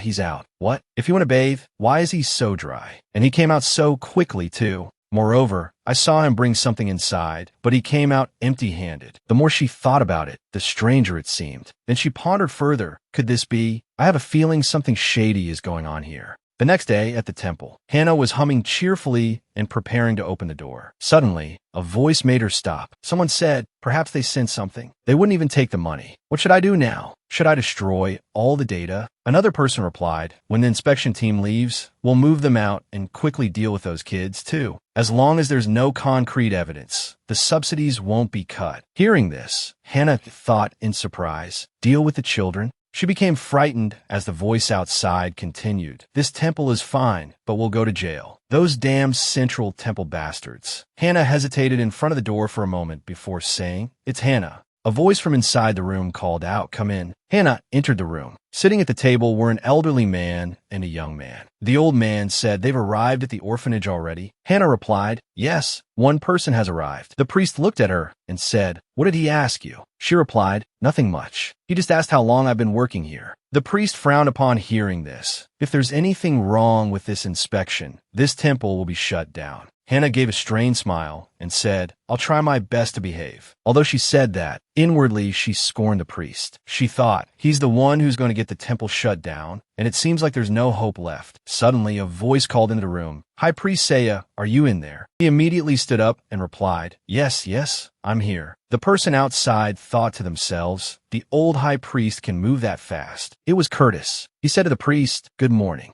The priest quickly asked, what brings you here so early? Curtis replied. I have some questions and something to discuss, so I came early. The priest nodded as if he understood. Ah, yes. Please come in and have a seat. After observing the situation, Hannah hesitantly asked, May I be excused? Inwardly, she thought, something bad is about to happen. The priest became annoyed. He said, Perhaps we should all listen together. There's no need for him to repeat himself. Hannah replied, Yes. The steam rising from the teacup was not unlike the atmosphere in the room, hot enough to burn. Curtis flipped through the pages in his hand, thinking, I haven't done anything wrong, so why am I so nervous? Curtis turned to the priest and asked, You've received additional funding from multiple projects, haven't you? The priest responded in a panicked tone, Yes, the orphanage, the project for the elderly. Curtis continued, As far as I know, the elderly here are all volunteers. They even make toys inside this temple. The priest stammered, How could that be? Hannah thought to herself, It's true. He calls them in and then makes them clean for him, too. Curtis looked at the papers in his hand and said, The number of orphans in the orphanage is 6. So where did the other 3 go? The priest prevaricated. It seems they were adopted without being recorded. He then let out a forced laugh. Hearing his answer, Hannah thought, Including myself, there are only 2. The numbers don't add up at all. Curtis continued his questioning. You were given 500 gold pieces to renovate this place, but the dilapidated areas are still the same. The priest replied, The construction hasn't started yet, so it's still in the commissioning stage. Hannah was speechless at his response. It conveniently matched the amount he earned from exploiting the children. She wondered, is it a coincidence? Curtis continued to read the information on the paper, causing the priest's face to grow increasingly grim. Poor facility management, messy finances, all the books are inconsistent. If I report this, the consequences will be clear as day, won't they? Curtis looked at the priest's face and gave an unfriendly smile. He said, It won't just end with budget cuts. He placed the accusations on the table and addressed the priest. If these books have been tampered with, we will reconsider the temple's treatment. He stood up, looked down at the priest, and said, I hope these 3 days will be helpful to you. Cut to that night at the temple. Hannah was humming a tune, her demeanor cheerful and excited. She laughed heartily and said, This is crazy. This temple is having a crisis. The high priest's lament. Suddenly, she thought of something. But if the budget is cut, they'll sell the children. If this temple disappears after the audit, everyone will be scattered. Her mood darkened. How do I get away from that old priest? That's the only thing I need to worry about. She pulled out a white cloth, put it over her head, and muttered, This shouldn't be a problem, right? Now, in the men's bath. She reassured herself, right? No one would be bathing this early in the morning. As she walked, she thought, hidden in a place like this, how can anyone find it? This is a sacred place for people to cleanse their bodies. Don't do anything sneaky here. She encouraged herself, anyway, all right, I'll find it. Hannah began searching, moving from bush to mound. In the end, she still couldn't find what she was looking for. Where on earth did he hide it? Could it be buried in the ground? She pondered, then said, Indeed, if that's the case, it's under the cherry blossom tree. She was thinking when another voice suddenly rang out. Hannah wasn't aware of the issue yet. She repeated in her mind, Oh, under the cherry blossom tree. At that moment, she realized the problem. Startled, she thought, What? Who's saying that? Hannah turned around. Before her stood a young man with short, pure white hair. Even his clothes were the same color. Hannah was stunned. Oh my God, she cried out, startling the entire bathhouse. She stammered. What are you doing here? Caesar asked her back. What do you think I'd be doing in a place like this? She panicked and said, How long have you been there? Caesar replied, A long time since you came in. Hannah flinched, stepping back. Why didn't you say anything? She thought, he's been here for so long without saying a word. Caesar asked her again, with a lack of enthusiasm. Now I'm the one asking the questions. Or not. After that question, everything seemed to sink into an infinite silence. Early in the morning, a hooded woman sneaked into the men's bath. He asked her, What are you doing here? Hannah didn't know what to say.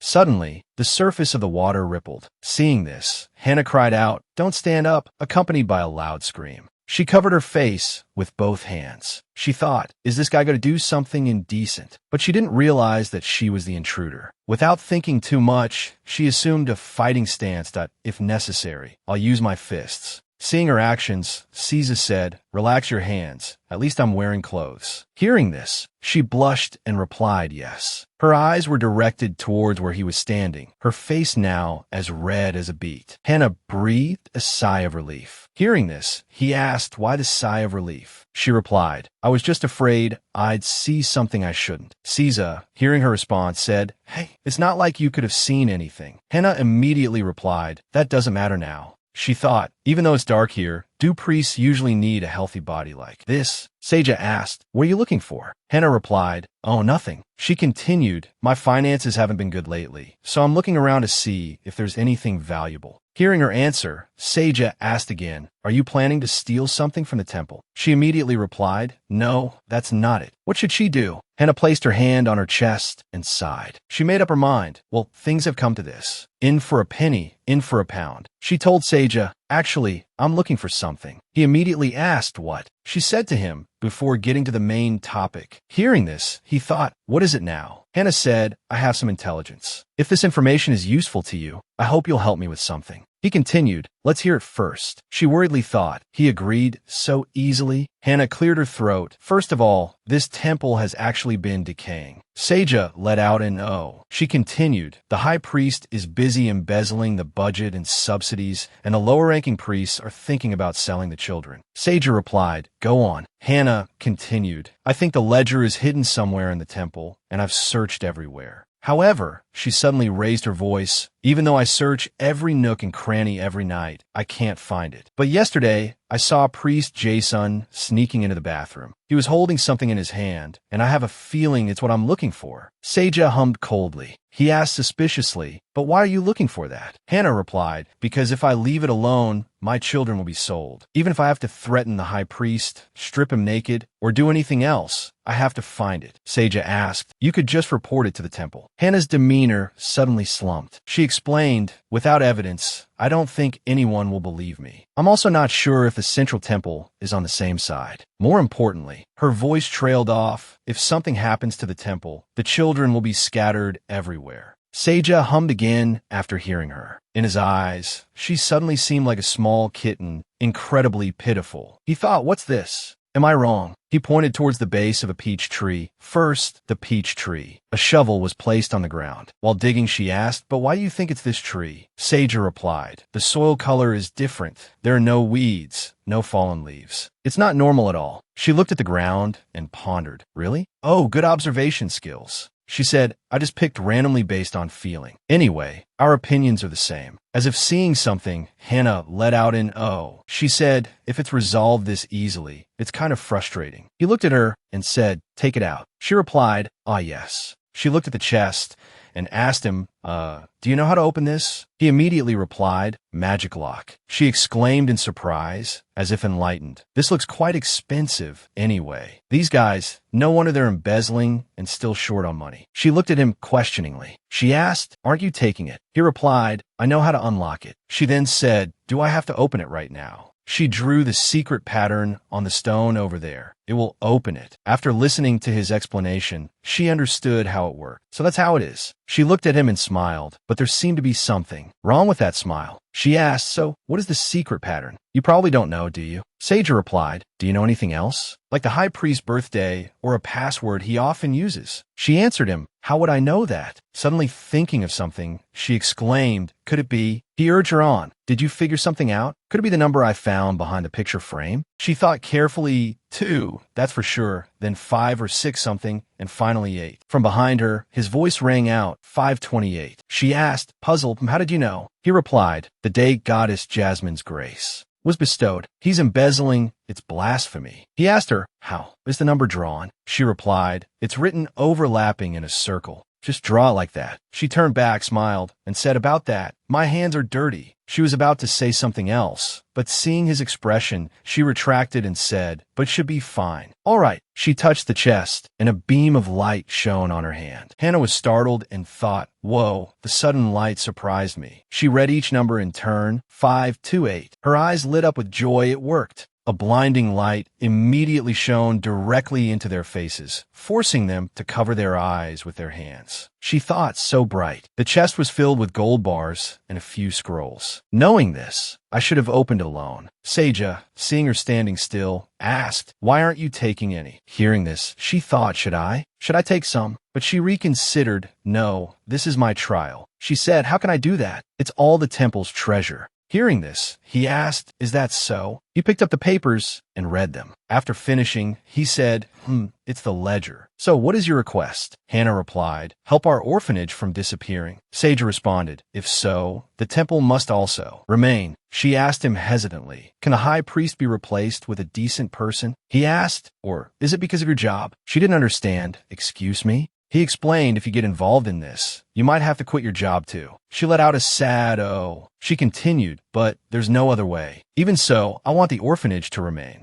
As long as there are good teachers and the children grow up healthy, I'll probably be okay. Hannah thought to herself, even so, it hurts a little. However, someone more qualified coming in would still be better, right? Hannah affirmed to Seja, I'm okay. He looked down at her. Seja said, all right. Shouts echoed from below the church. This is slander. The priest was tied up along with those involved. He continued to yell, this is the first time in my life I've seen a ledger like this. Selling children. Curtis, flustered, quickly said, your honor. Seeing this, she exclaimed, they work fast. He explained, you say you don't know, yet you wrote the ledger's password so neatly behind the picture frame in your office. Moreover, the child trafficking organization will face the same consequences. The priest was stunned into silence. A dark magic laboratory? Curtis flew into a rage, clenching his fists. A servant of God doing such things? The priest fearfully bowed his head, begging for forgiveness. Please have mercy on me. Seja, sleepy-eyed, covered a yawn with his hand, that I think I've been merciful enough to the one who cut the budget. Hannah stood not far away, witnessing everything. The high priest of the central temple really seemed like an important figure. He looked so disheveled, yet the holy nights were so tense. But was he really checking all the ledgers this early in the morning? She turned at someone's question, Miss, what's that? Jeremy, excited, exclaimed, whoa, so many holy nights. Ian asked Hannah, Miss, will the temple be gone now? He wondered, what? Will the temple be gone?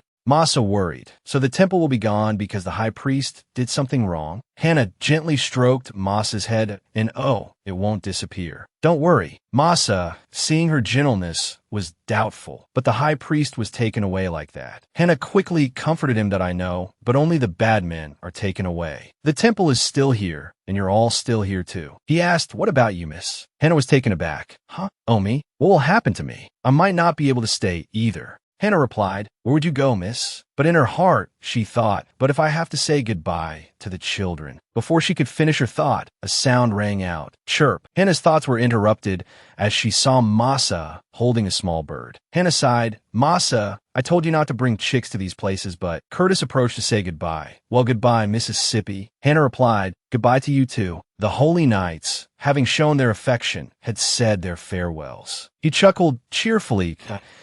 As long as the temple remains, we'll meet again. Hannah smiled back. Yes, be careful. Meanwhile, luckily, she wasn't fired from the orphanage. On the contrary, because she contributed to finding the ledgers, she received a raise. Suddenly, Hannah noticed the person standing next to Curtis and exclaimed, over there. Jeremy expressed his wish. Can I touch that sword just once? Moisey, hearing this, simply said, ah, and offered the sword for Jeremy to touch. Hannah noticed a call from behind. Hey, kids. Seja approached. The children shouted, Lord Holy Knight. He corrected them. I'm the high priest. Masa looked at him with admiration. Thank you for chasing away that bad high priest. Can I tell you if someone is being mean? He calmly replied, no. His words annoyed Hannah, who thought, you could have said yes. Why hurt Masa's feelings like that? Seja continued, explaining his previous statement. You can tell this teacher. Masa asked, miss. He smiled kindly. This teacher does a better job than I do. Masa cheered. That's right. Our teacher is the best. Ian, standing beside him, nodded in agreement. A breeze blew past the tower. Seja seemed to shine, revealing his incredibly handsome features. Let's go. Moisey, seeing Jeremy still mesmerized after touching the sword, ruffled the child's hair. He waved goodbye. Miss, stay safe. Be careful. Hannah replied, may you all be safe and well. The former priest and the others were loaded onto a wagon, surrounded by a somber atmosphere. The wagon rolled away, its wheels clattering.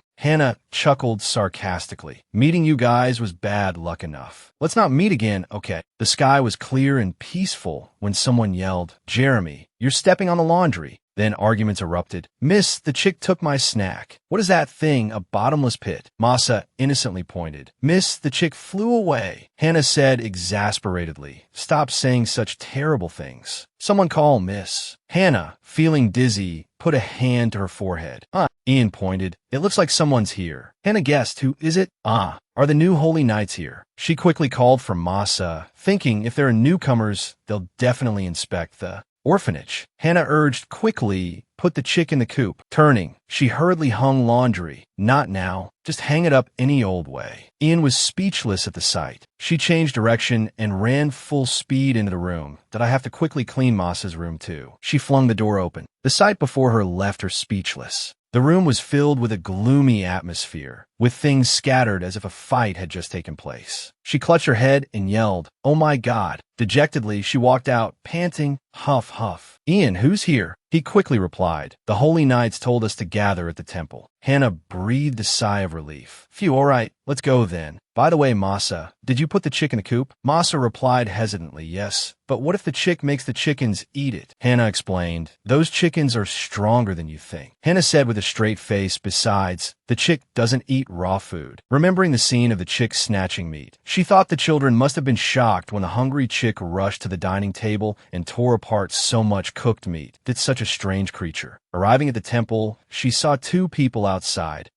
It seems like they're over there. She greeted them openly. Hello, the new high priest has arrived. The other person told her, yes, you can go in and greet him now. Hannah thanked him politely. Thank you. She entered with the two children. There seemed to be quite a few new holy knights. Phew. She knocked on the door. A voice called from inside, come in. She felt a sense of familiarity. What? That voice sounds familiar. She pushed the door open slightly and peeked inside. A hand wave, hey. Hannah's jaw dropped in shock. Seija casually guessed. That expression means welcome, right? Hannah wondered, why is he here? The door opened. Hannah closed it and leaned against it. Her face was filled with fear as she thought, I'm doomed. There are 3 bad seeds in this temple, and a murderous demon catching bad guys. A voice broke through Hannah's thoughts. Hello. It was Curtis. Looking at his friendly face, Hannah thought, he's also Seija's, the murderous demon's, henchman. Number 2. Another voice called out, whoa, it's the Holy Knight. Hannah looked fearfully in that direction. Seeing Mosey's gentle face, she assessed, murderous demon. Number 3. Hannah lamented helplessly, oh my life. She looked up at the light outside the window and prayed, God, are you up there? Please tell me that all principles are now skewed. I beg you. Human adaptability is truly remarkable, and Hannah was no exception. In the morning, she greeted Seija with a bright face. Good morning. In this chaotic situation, she adapted in an instant. Now, even seeing that smug hand, she could greet him. Curtis said to Hannah, I'll give you the orphanage's budget for today. Hannah replied, thank you, sir. He continued, oh, and there are snacks sent by the believers. Take them back for the orphanage. Hannah thought to herself, he handles work efficiently, makes payments transparently, and doesn't embezzle. She happily replied, thank you, sir. Hannah was truly happy because, compared to before, this job felt much more fulfilling. It felt like she was truly living. Honestly, she had wondered if someone as carefree as Seija could do a good job, but unexpectedly, the temple was running smoothly. It was all thanks to Curtis, his right-hand man, who handled everything perfectly. How could someone so talented serve Seija like a monarch? Hannah asked Seija, there's a festival in the village today. You know that, right? He seemed surprised. A festival? Hannah was speechless. She looked at Curtis and asked, you know about it, right? He didn't know either. He replied, I don't know. If it's a village festival, shouldn't we go? Hearing the agreeable answer, Hannah said cheerfully, of course. It'll be a good opportunity to get to know the people around here, and it'll be fun too. I'm taking the children to see the fireworks today, too. Seija asked, fireworks? He rested his chin on his hand and mused, magical items must be expensive. That festival must cost a lot. Seija said, we should go. Hannah froze. She hesitantly said, avoiding eye contact, yes, have fun, sir. She thought to herself, please don't ask me to go with you, please. Seija seemed to understand. He sighed. Looking at Hannah, he smiled and said, come with me. Hearing him, she was surprised and unwilling. Why me? She thought, protesting internally. Hannah pleaded with Curtis, Sir Curtis. But he coldly replied, I'm busy today. She sighed, thinking, I dug my own grave. As night began to fall, she asked the children, All right, what did I tell you? Ian replied, Don't follow strangers. She called Amasa, Put the chick back in the coop. Even if you see a cute teddy bear or a cool skull, absolutely do not run off by yourself. Hannah replied, Good. Jeremy said, Don't run after delicious food. Even if you see a sword, don't ask for it. She asked, Anything else? Jeremy replied, Don't swear. Hannah smiled brightly and said to the children, Good. Now let's go enjoy the fireworks. Looking at the carriage in the distance, Masa asked, But miss, what's that? Hannah, just noticing it, was startled. Huh? Asterisk, it's a 10-minute walk. Isn't it stupid to take a carriage? Asterisk, she hesitantly replied, Well, maybe, it must be a guest. Seja, inside the carriage, called out, Get in. Hannah asked, Are we taking this now? He replied as if it were obvious. Walking hurts my feet. Hannah, truly perplexed, said, Sir, get out of the carriage. Going to a festival means walking. Has this person never been to a festival before? The streets were crowded with people going to the festival. Seja said, Now I understand the saying, country bumpkin in the city. She replied, Exactly. Hearing this, Ian and Hannah looked at each other and started laughing. Masa chimed in, What? Don't leave me out of the joke. Masa grabbed Hannah's skirt. She laughed helplessly and asked, Ugh, Masa, you're going to rip my skirt. Ian added, He holds onto your skirt all day. It must be stretched out. That's why I told you to leave him at home. The children cheered excitedly. Wow, this is the first time I've seen so many people in the village. Seeing the children's happiness, Seja smiled and sighed. The children said this was their first time attending the festival because no one had taken them out in previous years to play. One of them held Hannah's hand and said, I heard there's a lot of delicious street food. Let's eat all the yummy things, miss. Another asked, Miss, have you gotten paid yet? Hearing that, Seja chuckled. Hannah laughed and replied, I'm rich now. Besides, she turned to look at Seja and said, We have a sponsor today. Looking at Seja, Jeremy said, So he's our sponsor. Ian added, Our sponsor is here. After walking for a bit, looking at a stall by the road, Hannah exclaimed, Oh, it's the traveling medicine seller. Ian quickly reminded her, Miss, don't buy any weird stuff like last time. Hannah disagreed with him. She replied, Not at all. That was very effective. Ian denied, But your height is still the same. Hearing that, Hannah froze, awkwardly unsure how to respond. She thought, well, objectively speaking, Hannah is a decent height, but a little shorter than others. Lately, the children had been growing so fast, she was afraid they would soon be as tall as her. So she had rushed to buy the medicine. She inwardly cursed the medicine seller from last time, that wicked scammer. Masa tugged on her skirt and asked, Miss, let's eat that. Hannah, walking along, replied, Good idea. Hannah turned her head and asked, Jeremy, hurry up. But he was no longer behind her. He had run off somewhere. Hannah called out, Jeremy. She worried. I knew this would happen. Hannah hurried off to find him. She called out loudly, Jeremy. Masa looked at her and asked Ian, Where do you think he went this time? Ian replied, The weapon shop. Seeing this situation, Seja thought, I can't keep up. Hannah panicked at the thought, Jeremy. Two people in the room turned to look at her. Suddenly, she felt something was wrong, continuing elsewhere. She kept yelling his name, Jeremy, but all she received were strange stares as she continued to think he's not here. She hurried through the passing crowd. After running for a while, she collapsed, panting. Wiping her sweat, she wondered, where did he go? Worrying gnawed at her. Could he have followed a stranger? Suddenly, a hunch made her glance to the side. Amidst the crowd, a small child's figure blended in. Surprised, she called out, Jeremy.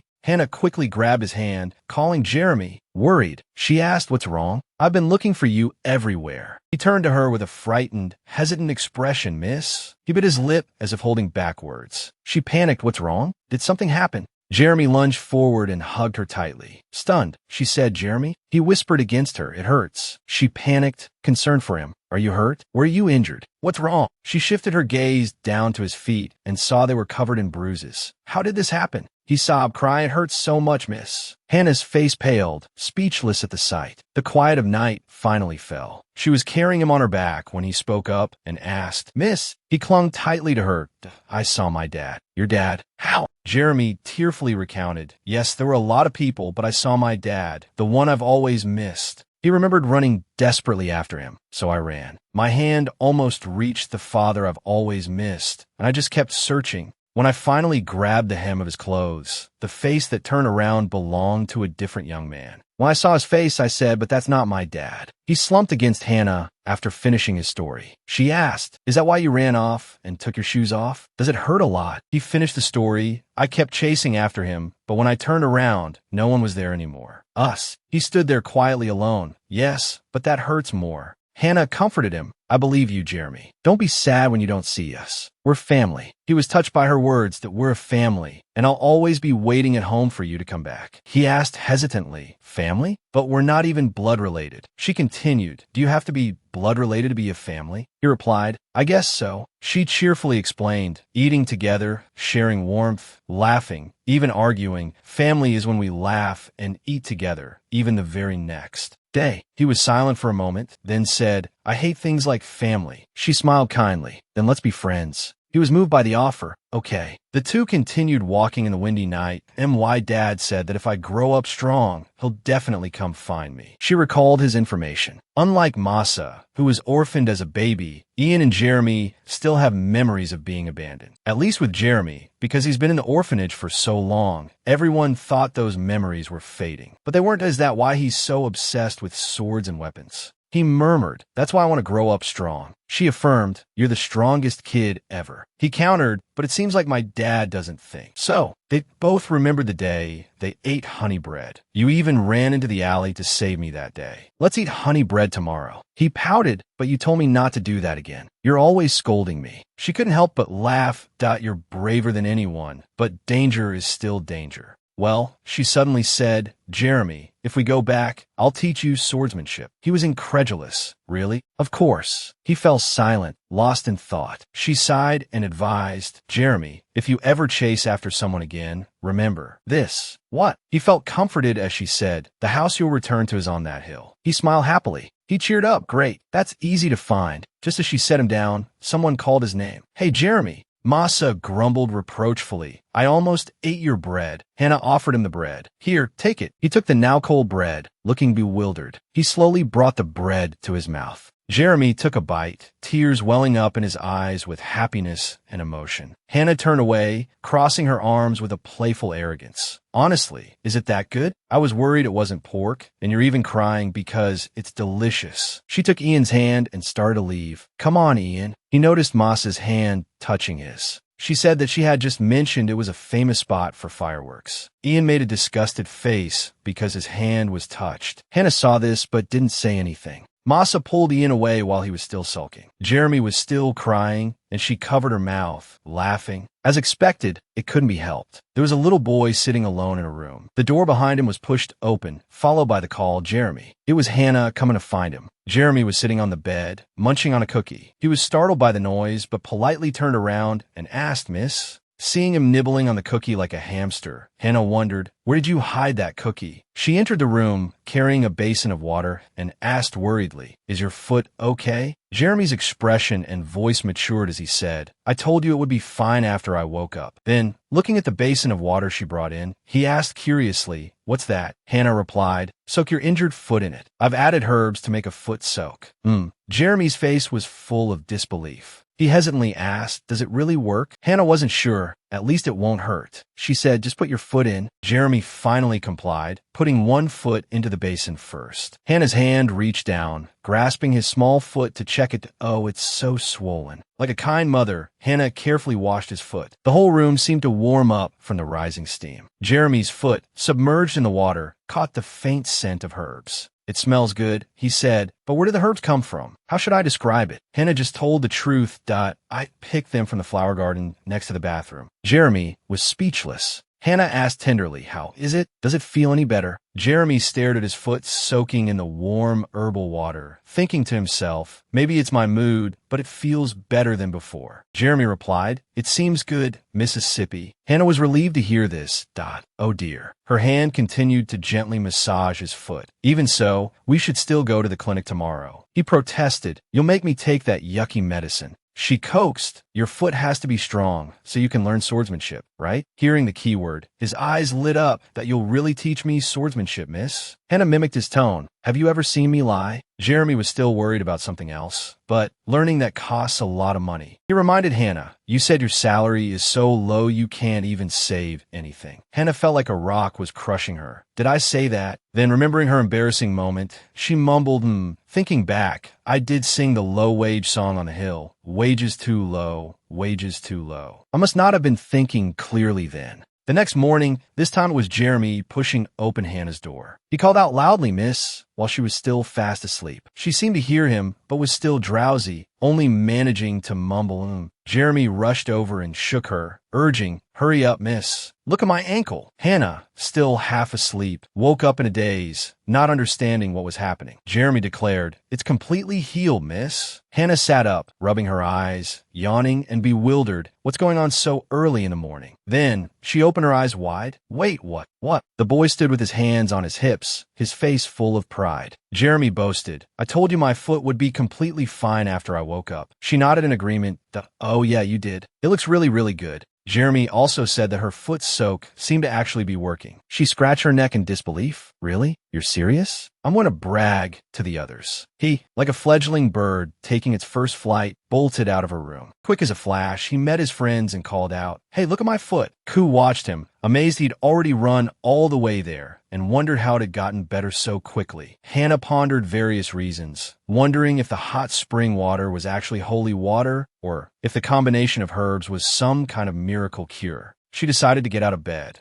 Oh well, as long as Jeremy's okay. She ran a hand through her hair, unaware that it was emitting a golden light. She placed a document on the desk. "Please review this, Your Honor." Watching his listless movements, she inwardly grumbled, "It's just one piece of paper. Why is he being so dramatic?" But then her eyes lit up as she gazed at Seja. How can he be so radiant? Suddenly, Seja spoke. "By the way, where did you get that ostrich?" Startling her, "Oh, honestly." That morning, Seja had been watching the chickens with Masa and commented, "This ostrich has peculiar taste." Coca replied, "Sir, that's clearly a chicken." Hannah, observing from behind them, was further speechless at his animal identification skills. He had sluggishly discovered the chicken's existence that morning. She still couldn't resist telling him the truth.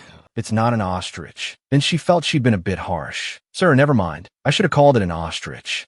Chicken. So, Seja had finally realized. Hearing this confirmation from his lips somehow made him seem even more handsome. Hannah thought, Seja, is he cross-eyed? Now she answered his initial question. "I found it on the hill, Your Honor." Seja wanted to be sure. In front of the temple? Hannah said yes, while thinking she had to keep Masa hatching the egg a secret. Then Hannah finally got to the main point. "That I have a question, Your Honor." "What is it?" Seja was curious. Her face was slightly apprehensive. "Why did you come to our temple?" Seja, like a divine being, handed the papers back to her. "You said you needed a new high priest." Hannah took them with both hands, her face flushing. "Not because of the handsome man before her, but because I didn't think you would come to a temple in this border region." Seja looked at her, as if to say, "It seems you overestimate me." Of course, that's my guess based on the original story. Just hearing the rumors, at least the promising new high priest, is enough to know. Since he received the goddess's blessing, it's natural for him to monopolize the Pope's affection. It's strange that someone like that wouldn't work at the Central Temple, but come to a place like this. Hannah stammered slightly. "Well, because you seem like a talented person. It feels that, oh, my conscience hurts." Inwardly, she thought, to be honest, talented is a stretch. I feel like if there were video games here, he'd be the useless guy glued to the screen all night. Seja rested his chin in his hands, his eyes scrutinizing her. Words formed on his lips, and Hannah panicked. "Has he seen through me?" Embarrassed, she said, "I'll be going now." He slumped over, finally finished with his work and relaxing, his face down on the desk, waving goodbye to her. Watching him, her assessment solidified. Yep,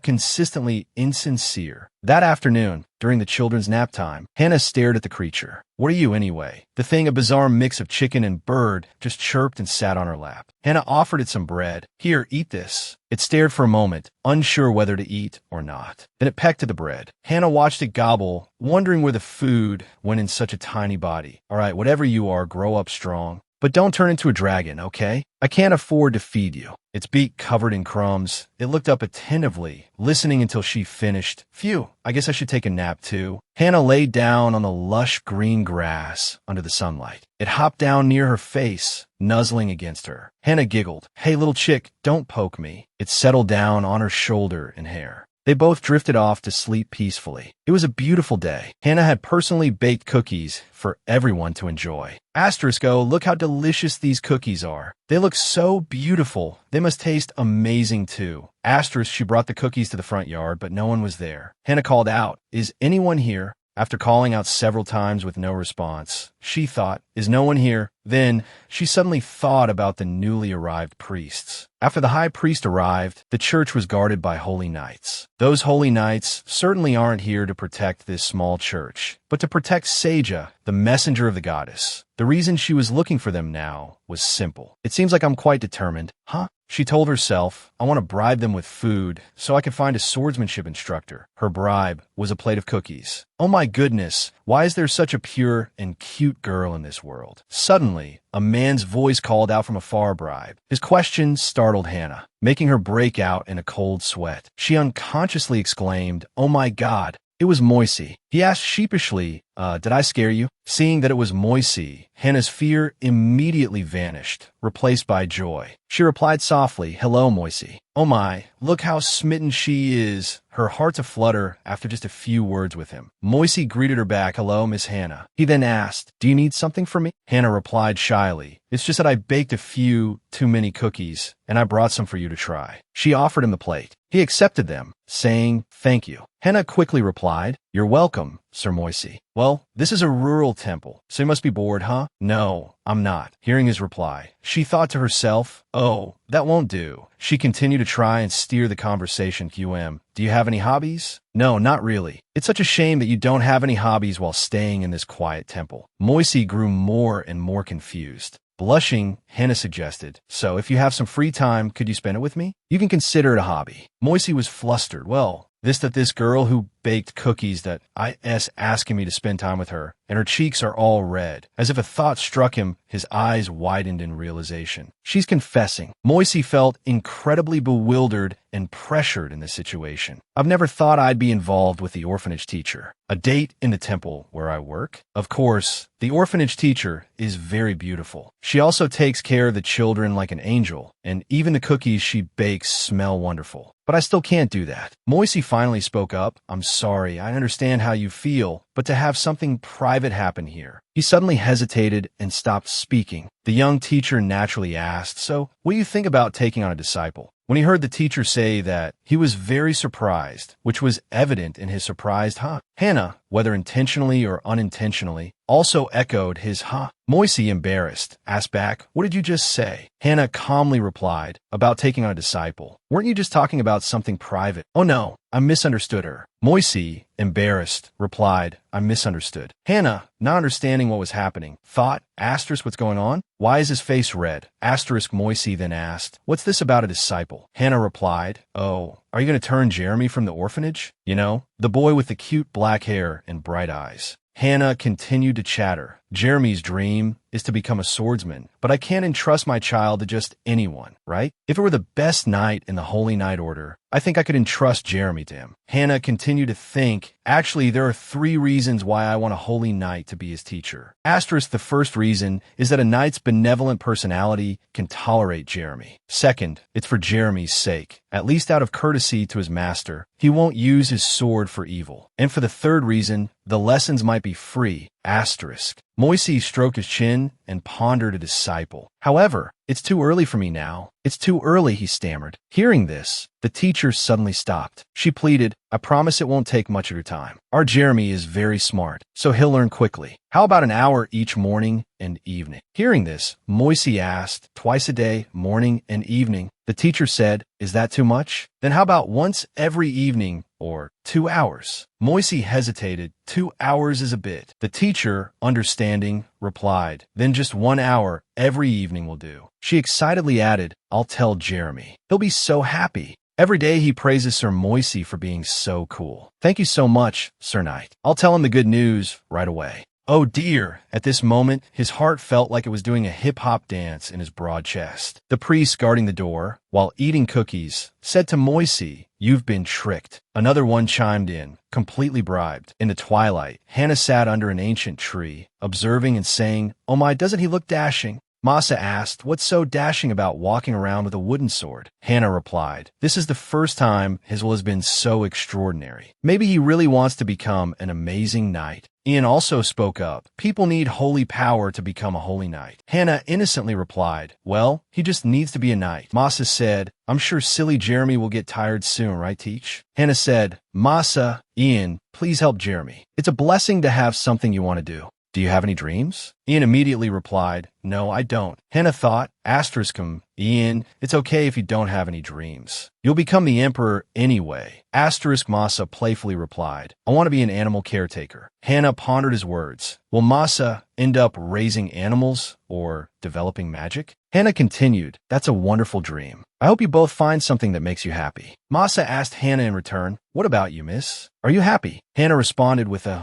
Masa continued to ask her, "Are you happy being a teacher, miss?" Hannah thought for a moment and sighed. Am I happy? She thought back to her first day here, when she possessed this body and was transferred to this life in the church. And just a few days ago, she fought to escape a terrible future. But, Hannah replied brightly, "Now I'm very happy. I hope you both find something you love too." Ian held his book and pondered her words. Hannah had bought a lot of food at the market today. With all this, I can make a feast tonight. There seems to be someone up ahead. Hannah let out a surprised It turned out to be Seija. He asked, "What are you doing here?" He only managed to utter one word, pain. Hannah asked with concern, "Huh? Where does it hurt?" He replied, "My stomach." He could barely speak, seemingly in great pain. Hannah asked again, "Did you eat something strange? Do you need to use the restroom?"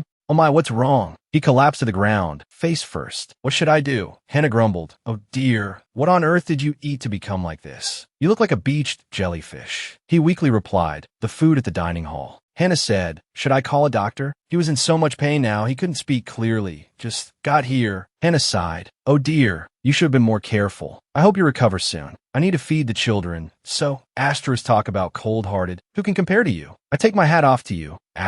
Hearing her words, Seija could only remain silent, his handsome face showing his displeasure, his furrowed brows clearly indicating his annoyance. Hannah casually picked up her bags and turned to leave, leaving Seija writhing in pain. Back at the church, Hannah exclaimed, "Good heavens, what's wrong with you all? Oh my, what happened here?" Jeremy was sprawled on the floor. Masa sat angrily on a chair, and Ian calmly read his book. Jeremy complained, "I told you, you should only eat the orphanage food, even though it tastes awful." Hannah's face darkened. "You ate the church food because mine tastes awful." Masa replied, avoiding eye contact, "Your food suits my taste, Mississippi." Hannah wondered, "Then why is Ian all right?" Ian replied with a pleasing comment, "Your food suits my taste. Broccoli, though, I hate it." Hannah seemed to be thinking about something, right? "I bought a lot of broccoli because it was on sale. To make sure it all gets eaten, the menu is a bit." Hannah asked, "Oh dear, what should we do?" Jeremy said, "My butt feels like it's about to shrivel up." The comment was truly foul. Masa grimaced, "That's disgusting." Hannah went down to the kitchen and started cooking a large pot of honey water for everyone to drink. While cooking, she grumbled, "This is driving me crazy. Why doesn't the church manage the food properly? How could a food poisoning incident like this happen? I guess I should make honey water." While opening the cupboard, Hannah seemed to find something. It was a jar of tea leaves. She wondered, should I add tea leaves to make it more fragrant? "Should I?" she said as she took the jar of tea and gently sprinkled the leaves into the pot. She lifted it to her nose and sniffed. "Wow, it smells quite nice." While stirring the tea, she asked, "Should I make more? I'll give it to everyone in the church." After finishing cooking, Hannah brought some for Jeremy and Masa to drink first. Then she took the pot and gave some to the others in the church. "Give some of Moisey too," she said.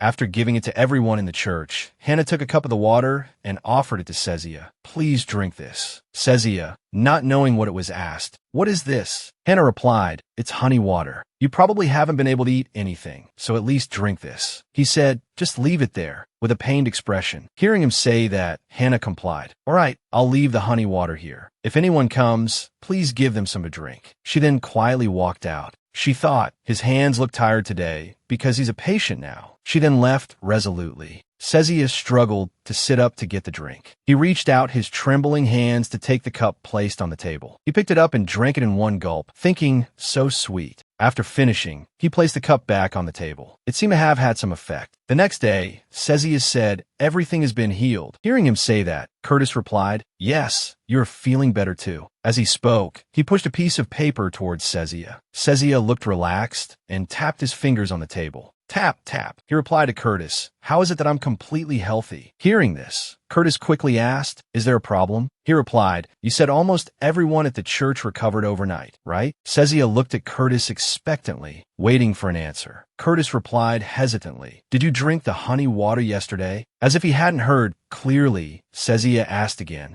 honey water? Curtis looked thoughtful and said, I drank the honey water that was distributed in the dining hall. Sezia recalled the moment he drank the honey water made by Hannah. When I drank it, I felt like my body was being purified. It was so good that I only realized I had almost finished it when I woke up. He continued, isn't it strange? It was sent from the teacher at the orphanage. Curtis, upon hearing Sezia say this, seemed to partially understand his intention and asked, should I look into this, Your Honor? Sezia rested his chin in his hand, gazing thoughtfully in one direction as if pondering something. After a moment, he said, do so. At that time, Hannah was in the kitchen brewing another pot of honey water for everyone. At the same moment, in the church courtyard, two people were conversing. One said, everyone at the church has fully recovered thanks to the medicinal water. It turned out to be a conversation between Curtis and Hannah. She asked in surprise, medicinal water? Suddenly, she thought, is he talking about the honey water I made yesterday? Curtis asked her, what kind of medicinal water is it? Hannah hesitated, unsure how to answer. Suddenly, she said brightly, a spoonful of honey, along with love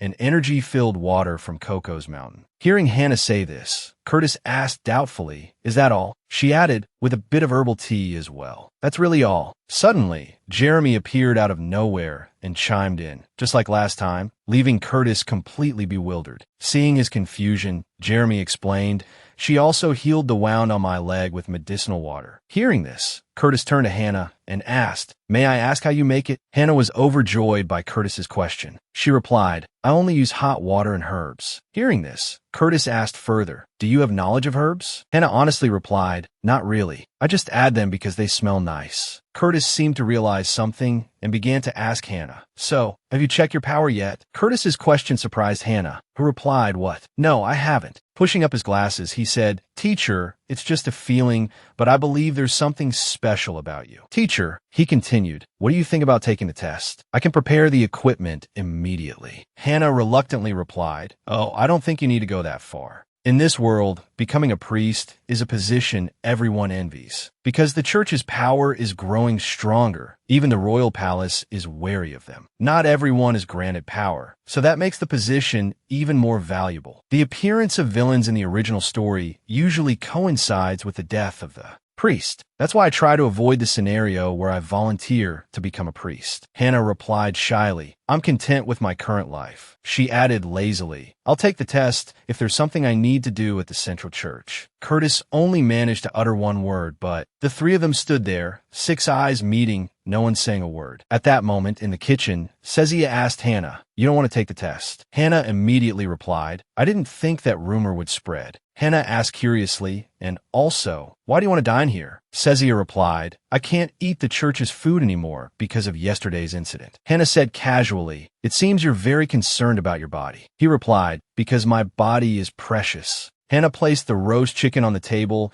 and reluctantly invited Seiya. Let's eat. It would be awkward if I sent him away. She explained, I was going to make porridge, but he looks perfectly healthy, so I made meat. The table full of food looked tempting. Jeremy expressed his feelings. I really hate porridge. I even know you used to put broccoli and carrots in it. Hannah thought, wincing, oh dear, I chopped the broccoli very small before putting it in. How did he know? Hearing Jeremy's complaint, Seiya seemed displeased. You shouldn't be picky about food, he said. Hannah, hearing him lecture Jeremy, thought, you complain about the food in the dining hall too. This girl is bold, she thought, able to say anything. Hannah held onto a sliver of hope as she asked, you won't be eating here tomorrow, will you? Seiya immediately replied, until the church dining hall is renovated and disinfected, I plan to continue eating here. Hannah's face darkened. Her world seemed to crumble before her. Nothing's free, Hannah said. This is such a hassle. Saya calmly replied, increase the budget by 5%. At the mention of money, Hannah's eyes lit up. She was taken aback by the offer. Hannah thought, I'm being tempted. I shouldn't accept. How can he touch the church's budget? It's not even his money. She turned to walk away, leaving behind a single sentence. Help me cook. Seja seguir ponto cookie. Ian confided in Hannah. Miss, I think increasing the budget is a better idea. She replied, I'm regretting my words right now. Saya, from behind, said fine, making her jump and turn around. Okay, she replied. She thought regretfully, I can't let it go like this. 10% or 7%? Shouldn't he show some sincerity by negotiating a bit more? I can't take back what I said. Seeing her regret, Ian chided, see, I told you to just accept the budget increase. Hannah thought ruefully, you should have said that sooner. Jeremy, chewing on a piece of meat, mumbled, delicious. Delicious. Mr. Moisey said it's delicious. Hannah, as if not hearing clearly, asked, Mr. Moisey praised you? Saya, seeing Jeremy talking with his mouth full, said disapprovingly, swallow your food before speaking. Obediently, Jeremy gulped. Putting the meat down, Jeremy slammed the table, reenacting what he had learned. Like this and like this, very strong. I also learned how to stab. Saya, seeing this, was not pleased. Don't bang on the dining table, he said. Ian remained silent, not knowing what to say to his friend. Suddenly, Jeremy jumped up from his chair. And tomorrow, we'll learn how to hit like this. Saya continued to lecture him. Don't stand up while eating. He really is strict, Hannah thought. Masa, however, let Jeremy do as he pleased, continuing to eat without a care. Jeremy, now annoyed, called Saya a spoilsport. Saya, his face reddening with anger, asked, what did you say, you little brat? Mischievous Jeremy asked, why are you giving orders at our dinner table? Saya slammed the table in anger. Giving orders? I am the high priest of this church. Seeing them argue, Hannah questioned, are you using your authority to control child? Ian snorted, while Masa, standing beside him, couldn't help but laugh. Hannah thought she just wanted them to have a meal. The next day, at the orphanage, upon entering, Hannah gasped and yelled, Your Grace, what are you wearing? That apron is mine. It turned out Saya had gone into the kitchen and put on Hannah's Hello Kitty apron. Saya, without a hint of embarrassment, replied, This apron doesn't have my name or yours on it. He had the nerve to wear someone else's belongings and talk back. Hannah, hearing this, was speechless and simply replied softly, What?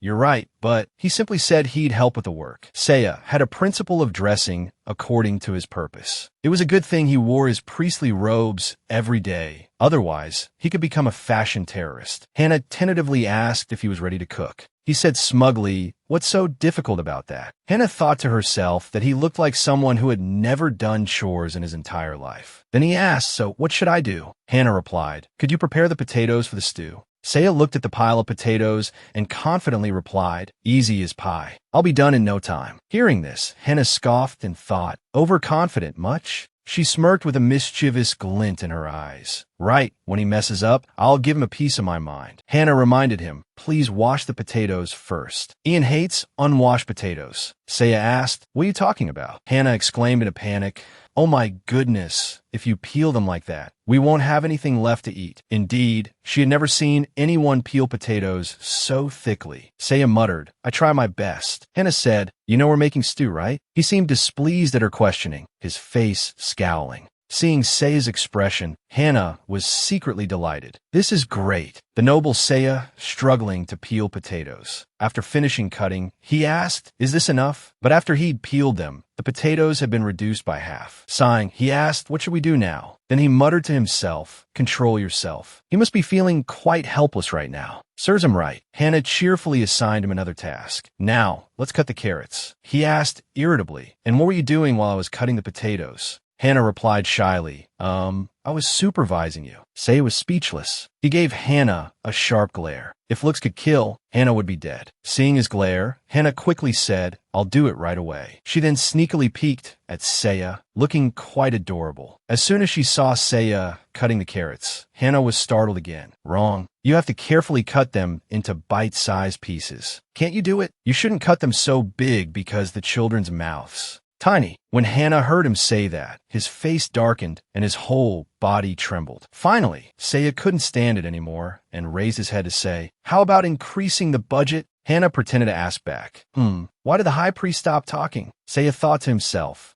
she's so harsh. This morning at the orphanage, Saya said, crossing his arms. Make me some herbal tea. Hannah replied with displeasure. You can make it yourself. He calmly replied, I'm tired. What an annoying answer. Hannah argued back. Boo fu chi dud. You look perfectly healthy. Why do you always order me around? He replied, no reason. At this point, Hannah was getting angry. You know, I'm not the high priest's personal maid. Saya shamelessly replied, what can I do? I like the food you make. Hannah yelled, breakfast, lunch, and dinner. Isn't that enough for you to keep eating our food like a glutton? And you keep ordering me around. Hearing this, Saya suddenly put on a pitiful expression and said, a glutton? You're so selfish. Hannah was exasperated. It's because you keep bothering me. Suddenly, someone called from outside. Teacher, are you in there? This further fueled Hannah's anger. Oh my God, who is it now? As soon as she finished speaking, Moe strode in from outside and stood next to Saya. He spoke up, I apologize for interrupting while you're busy. Oh my God, she's so boy crazy. Her eyes light up like headlights when she sees a guy. Hannah's frown immediately disappeared, replaced by a shy, embarrassed expression. Oh my, it's Moise. You must be tired from training. Would you like some iced tea? Moise asked shyly. It must be tiring for you to make tea, since the rumor is your tea can recharge energy. Hannah giggled shyly. If it's for you, Moise, I'd make you tea even if my wrist was broken. Hearing their conversation, Saya immediately became jealous. Why are you so nice to Moise? Hannah asked. What? He grumbled. Why would you serve him even if your wrist was broken?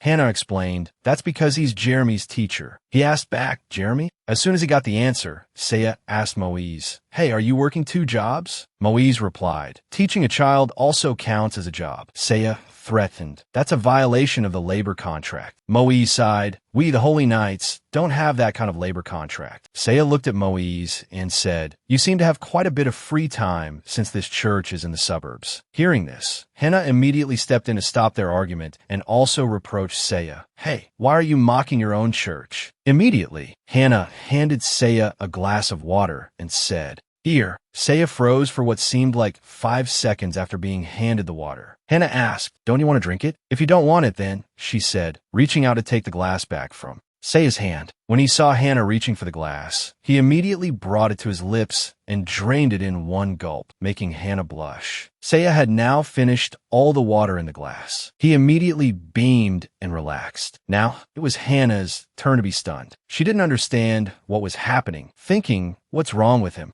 It seemed that after drinking the glass of water, Seja became strangely cheerful. As Seja went outside, passing by Moise, he even patted him on the shoulder and said, keep up the good work, leaving Moise equally confused. As Seja turned and walked away, Hannah muttered, did he just put on an act just for that drink? Suddenly, she froze, as if realizing something, and exclaimed, calling after Seja's retreating figure, I told you not to bring that cup. In Seja's office, only he and Curtis were present. Curtis asked, did you bring that cup back here again? Seja quickly replied, I'll be using it later. Curtis reproached him, Seja, this is why Hannah always keeps her distance from us. Hearing this, Seja smirked, his expression unreadable as he thought something to himself. He told Curtis, if you want to be welcomed, you should play the role of master and disciple with one of those children. Sir, Curtis said, holding a stack of papers. And you're not going to test her power? Really? Seja said sadly. What can I do if she doesn't want me to? Curtis replied, but you should at least report it to the church, shouldn't you? Seja asked, confused about what? That the orphanage teacher makes delicious honey water. Curtis said, disappointed no, but about. He trailed off with a sigh.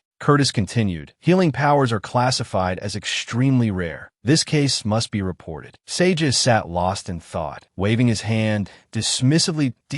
Oh, I look like an amateur priest. Curtis, unsure how to respond, simply sighed. Then, turning to leave, he said, I hope you won't be reprimanded if this comes to light. Seja retorted, I just hope you'll stop nagging me every time we talk. Curtis, clearly irritated, replied, well, I'm sure you have your own plans. With that, Curtis stormed out, slamming the door behind him, making it clear how angry he was. Seija stood up and opened something with a creaking sound. The goddess bestows power upon someone regardless of their will. Power always finds where it belongs. It's an unavoidable fate, just like what happened to me. The Green Hill, the children, and their teacher. If she proves to have supernatural powers, they will surely be separated. I pray that she will escape the goddess's eyes, and may her time always fly like an arrow. I sincerely pray for that to happen. Time passed quickly, during which she filled the pages of her life with the children. It quickly became an infinitely rich book, filled with images of the four of them playing and chatting together, like captured photographs. The bright summer sunlight shone into the garden through the tall trees, and so they passed through 4 summers together. Hannah looked up quizzically. What about the children? Seija, holding a gleaming spoon, walked over and said, "They're outside." Hannah looked up in the direction Seija indicated. Her eyes widened in alarm. Seeing Masa on Coco's back, Hannah said reproachfully, riding the ostrich again. She called out, "Kids, come in and eat, then you can go back out to play." Seija said exasperatedly, "How does that look like an ostrich?" "Look closely, it's not." He blushed with frustration. "Well, it's a chicken then, isn't it?" Seija's stern expression finally relaxed. He sighed and continued talking to her. "It's not a chicken, and it's not an ostrich." He looked thoughtfully at Coco, pondering, "I feel like I've seen this creature somewhere before." Coco's red eyes and mysterious black feathers intrigue her. Unable to contain her curiosity, she asked him, "Coco, where is it from?" He paused for a moment, then told her, "I think I saw it in a book buried in the temple. An ancient magical beast, perhaps." He told her about these magical things, how ancient beasts were different from the animals people talked about today. Although now they just look like ordinary animals. In legends, ancient magical beasts are high-ranking creatures capable of using magic. Hannah scoffed dismissively. "Honestly, there's no such thing anymore, even if I am a bit ignorant." Seeing her skepticism, he immediately presented his argument, providing clear evidence that wasn't Coco born from an egg. At this, she suddenly calmed down, her eyes widening as she looked towards the children and Coco. Just then, Moise entered the room, as if seeing his savior. She called out his name, Moise. Seija, recognizing the familiar face, inquired, "It seems like you eat here every day, doesn't it?" Moise responded with equal enthusiasm. "Instead of staying put in my office, I came all the way here." Hannah hurried over to Moise, eagerly telling him about what she had just remembered. "That's right, we found Coco when it was still in an egg." He rubbed his chin, thought for a moment, and then told her about ancient magical beasts. They say it takes an enormous amount of magical power to hatch an ancient magical beast, but those that require magic to hatch are all extinct. Seija added, even if a mage summoned it, it couldn't be revived. He posed a difficult question to both of them. "So, it's not an ancient magical beast?" Seija's face was as calm and cool as the moonlight. He said, "What? We'll see." The children's calls of "Miss" echoed into the room, causing her to turn around. Masa smiled brightly and said to her, "We washed our hands." Ian, on the other hand, grimaced and asked Seija, "Are you still here?" Seija, like a child, retorted, "Shouldn't we share good fortune?" Ian just listened quietly. He seemed quite annoyed, perhaps due to puberty making him increasingly irritable. She placed the delicious-looking dishes on the table, attentively caring for and asking after Jeremy. "Jeremy, how's your swordsmanship coming along these days?" Hearing her ask about his specialty, the boy's face lit up as he replied, "Of course, it's improving." Moise smiled, praising him. "Jeremy is very talented." She also proudly joked back, "At this rate, won't I become a knight too?" She thought to herself, compared to a mafia boss, wouldn't becoming a knight be much better? How haunting. Moise suggested to her, "So, while we're at it, I want to enroll Jeremy in the Knight Academy." Knight Academy? Hannah became excited and asked him back. Moise seriously offered her some persuasive words. After all, the age limit for staying at the orphanage is 15, but the Knight Academy only requires students to be 13 years old to enroll. Her face gradually became serious, worried about Jeremy's future. She asked him, "What's the Knight Academy like?" Moise smiled and explained clearly to reassure her, "It's no different from other schools. If the little guy has a talent for swordsmanship, there's no better place than this." He also seriously continued to both of them. It can take anywhere from 3 to 10 years to find a job, but if he gets high scores on the entrance exam, he can receive a scholarship. There will be a basic test, but if it's Jeremy, there's no need to worry. She slowly asked for his opinion. Jeremy, do you want to become a knight? His eyes sparkled with excitement. I'd really like that. She patted his head gently and said, first, let's eat a good meal. The boy obediently listened, nodding his head and saying to her. Seeing the children eating deliciously and chatting while they ate made her feel a warmth rise in her heart. She thought to herself about the future. I see Jeremy is very happy to know he can become a knight. Suddenly, I feel closer to the children. Her heart sank, but also a little lonely. Night fell, and the bright moonlight shone on the quiet night, on the wooden house and the green grassy yard. Wearing a brown shawl outside to keep out the wind, she walked slowly. She looked up at the starry sky, her heart heavy. The day the children leave here is also the day I leave my job at the orphanage. And the Lemia Temple has decided to stop running orphanages because the children who need to be taken to orphanages have been handed over to the Central Temple by Seja. Not only that, but there are many bigger and more beautiful temples around. This temple is gradually disappearing. Her footsteps were listless as she wandered through the grassy field. Looking up at the starry night sky, she sighed and made a decision. The children, and I should make plans for the future. Leaning against a large tree and talking to herself. Anyway, Coco must be sleeping soundly. A deep voice spoke up. You were just hiding under the blanket, weren't you?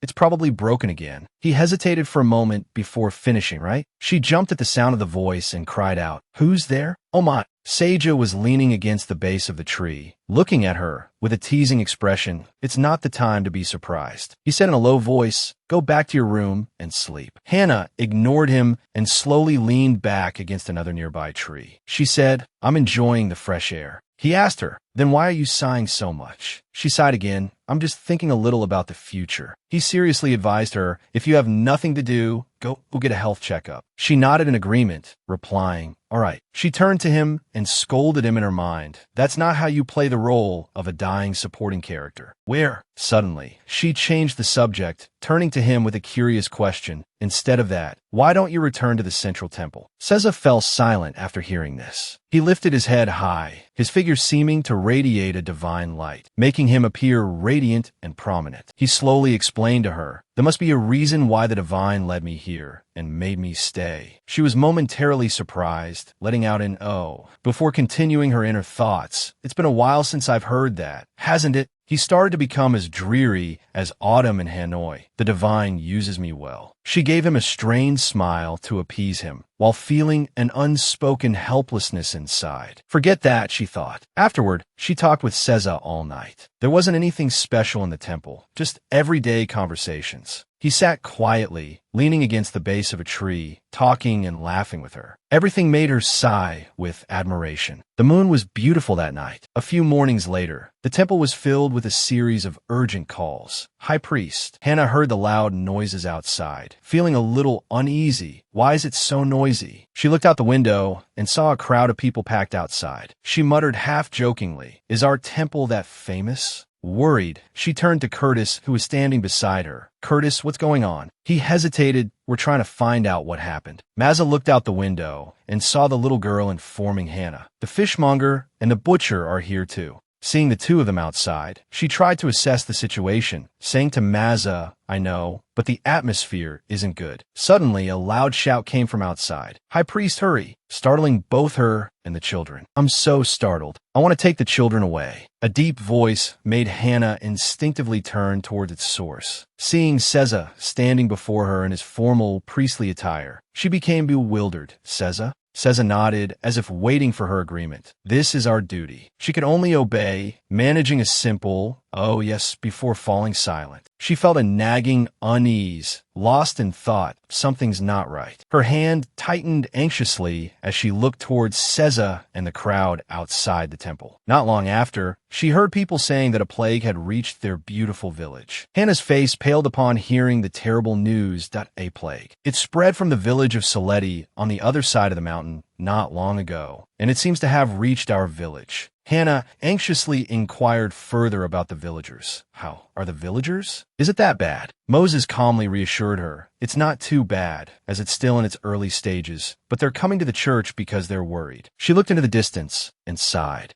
Oh my God! Suddenly remembering something, she asked, what is the high priest doing? He's praying for the villagers. She looked bewildered, not understanding. She finally spoke, but it's past church hours. His slow but firm voice resonated. When the world is in trouble, the doors of the church never close. They continue their discussion, Hannah saying with confusion, but he could take turns with the other priests. Moses, having known High Priest Seza for a long time, explained to her, but if it's Seza, I believe he'll do it himself until he collapses. After hearing him, she was surprised, her eyes wide and mouth agape. She stammered, what? My mind is no better than the outside world. Are you saying the careless and clumsy Lord Seza, who always causes trouble? Moses, seeing her dumbfounded expression, understood. It seems she didn't understand Lord Seza very well. He chuckled and said, let me tell you an old story, he began, recalling a distant memory of the high priest. When Lord Seza was 9 years old, a mad sorcerer named Gerzes destroyed his village, turning it into ruins. Lord Seza prayed for his ravaged village, neither eating nor sleeping for a whole week. After that, he awakened his power. She asked, wasn't he born with magic? The night Moses patiently explained the source of his power, he was born with very weak magic. The power he has now is the power he awakened then. The young man, his face beaming with pride for the high priest, continued to chatter with her. Since then, Lord Seza has never hesitated to use all his strength whenever there's a major disturbance. It's his instinct. Hannah, flustered, covered her mouth with her hand and giggled, replying, that's why not everyone can become the high priest. She thought to herself about the past. Oh my, if I had known this sooner, I wouldn't have called him a slow-witted temple destroyer. Moses continued, reminding her of the ongoing epidemic. That's why you must be careful not to let the children come into contact with the villagers. She nodded, smiling, and offered a sincere thank you, of course. Thank you for reminding us. After closing the wooden door with a click, she turned and walked away. She looked back into the distance with unspoken worry, her gaze fixed on the church, shrouded in the silent, still night mist. She worried about Priest Seza, thinking, but he should get some sleep too. Finally, the church welcomed the early morning sunlight and the pure dew of Mother Nature. Hannah, carrying a pot of tea and wearing a mask, approached the church.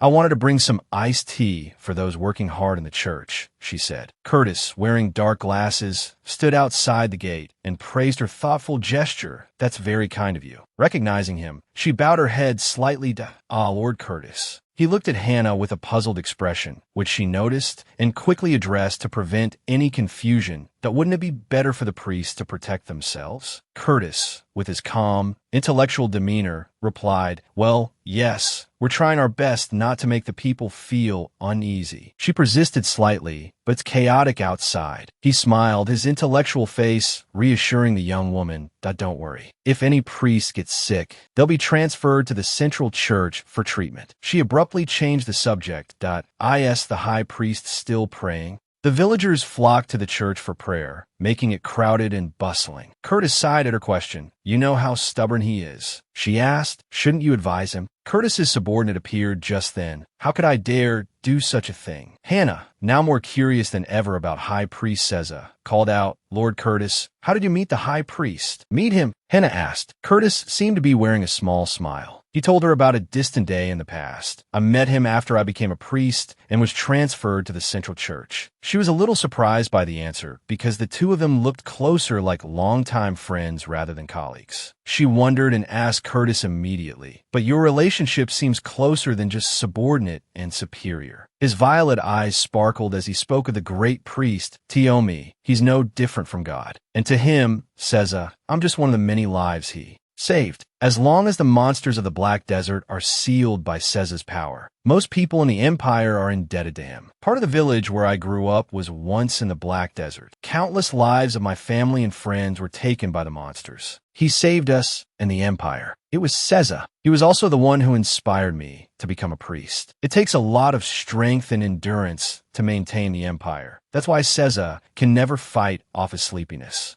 Hannah's eyes widened in surprise. Finally, she stammered, unable to finish her sentence. "Oh, so that's why?" she muttered. But inwardly, she was full of admiration for this person, constantly exclaiming, "The more I learn, the more interesting stories I know about him." Suddenly, she flinched, her eyes widening, preparing a question. Too curious to stay silent for long, she asked him her question. But then, why aren't there any stories about him in the Empire? Curtis smiled brightly, answering her succinctly, "Because Seza doesn't want that." Hannah exclaimed, "Oh my God." Then, she suddenly thought of a distant day in the future when she would be the high priest. "If it were me, I'd hang banners everywhere to let everyone know how great I am." Vivid images of herself filled her mind with each word. Just picture Seza without the tiredness and helplessness. He's someone that ordinary people like us shouldn't judge. She became quiet, lost in thought. The haggard appearance and ashen complexion of Seza from the past, approaching her and asking for food and herbal tea, flashed in her mind, causing her to fall into deep thought. Why would such a great person always be ordering me around? The early morning sunlight of the next day shone throughout the lush green garden and directly into Hannah's wooden house and the children. Masa, chin resting on his hand, spoke up. "The high priest is still praying today." Hannah heard Masa say, busy hanging pristine white blankets on the drying rack while admonishing the little girl, "You should follow his example to become a good person." The children protested vehemently, offering evidence that struck her like lightning. Ian spoke up first, exposing her. "But you said he's a glutton." Masa also joined the fray. "Didn't you say he's a freeloader?" Jeremy also chimed in, adding another jab. "You also said he's a parasite." Hannah stammered, embarrassed. "Try to correct the children. Don't become someone who speaks without thinking like me." I'll rethink my attitude." "Hannah." Masa continued to ask about the epidemic. "But how long will this pandemic last?" Jeremy, chin in hand, lay prone on the lush green grass, swinging his feet playfully, and said, "I heard that hundreds of people have died in Saletti village." Hannah's heart pounded in her chest upon hearing this. "Can you say that without kicking your feet?" The image of people noisily rushing to the church to pray made the children curious. The number of people going to church was increasing day by day. Masa agreed with this, saying with certainty, "Right? Is it because they're worried?" Jeremy innocently told her, "There's a rumor that you won't get infected if you stay in the church." She didn't quite believe it and asked him back, "Where did you hear that?" A surprised look appeared on her face, her eyes widening after hearing the boy's story. "Sir Moise told me after giving me the swordsmanship book." She wondered, do they really believe the goddess will protect them from the pandemic? Ian, who was sitting reading a book, intelligently offered evidence. "But our priests haven't been infected, and the number of patients in our village hasn't increased too much." She wasn't convinced, humming and asking again to be sure, "Really? That's why there's a rumor that this place is blessed." After Ian finished speaking, he saw a special guest mixed in with the crowd. He called out, "Look, even people from Hongul village are here." "How do you know?" Ian confidently affirmed to her, "They dress differently. Not only that, those boots are worn by people who live in villages near the sea. You can't find them in our village." Ian pondered thoughtfully, "But it's strange. How is our church always so peaceful?" The children's inquisitive gazes directed at her made her flustered, stammering, What is it?" Masa, with a mischievous glint in his eyes, replied, "I think I know why." Jeremy, equally sly, gave a cryptic half-answer, "I know too. That must be the reason." She still wore a clueless expression. What is it?" she asked the children, but they just giggled. Masa, with a playful look, said to Jeremy, "It's funny that only the teacher doesn't know." Hannah, sweating, asked Ian as if he were last hope, "Ian, do you know too?" Ian chuckled in response. "Hey guys, is she dazed or something?" Masa suddenly looked at her, remembering something, and reminded her seriously, "Teacher, aren't you going to deliver the iced tea today?" Suddenly remembering, she cried out in alarm, then wondered, "Is it time already?" She started running with all her might, her thoughts racing. What should I do first? I need to hurry. Masa, seeing Hannah rush off, gently bid her farewell with a warm reminder, "Be careful on your way, teacher." On a beautiful morning at the church, Hannah strained to carry the heavy bucket of iced tea. She grumbled as she carried it. I think I made too much." Suddenly, a hand touched Hannah's shoulder. She cried out in alarm and spun around. Seza, right behind her, asked, "What's so surprising?" Hannah replied, "I was concentrating so I wouldn't spill the..."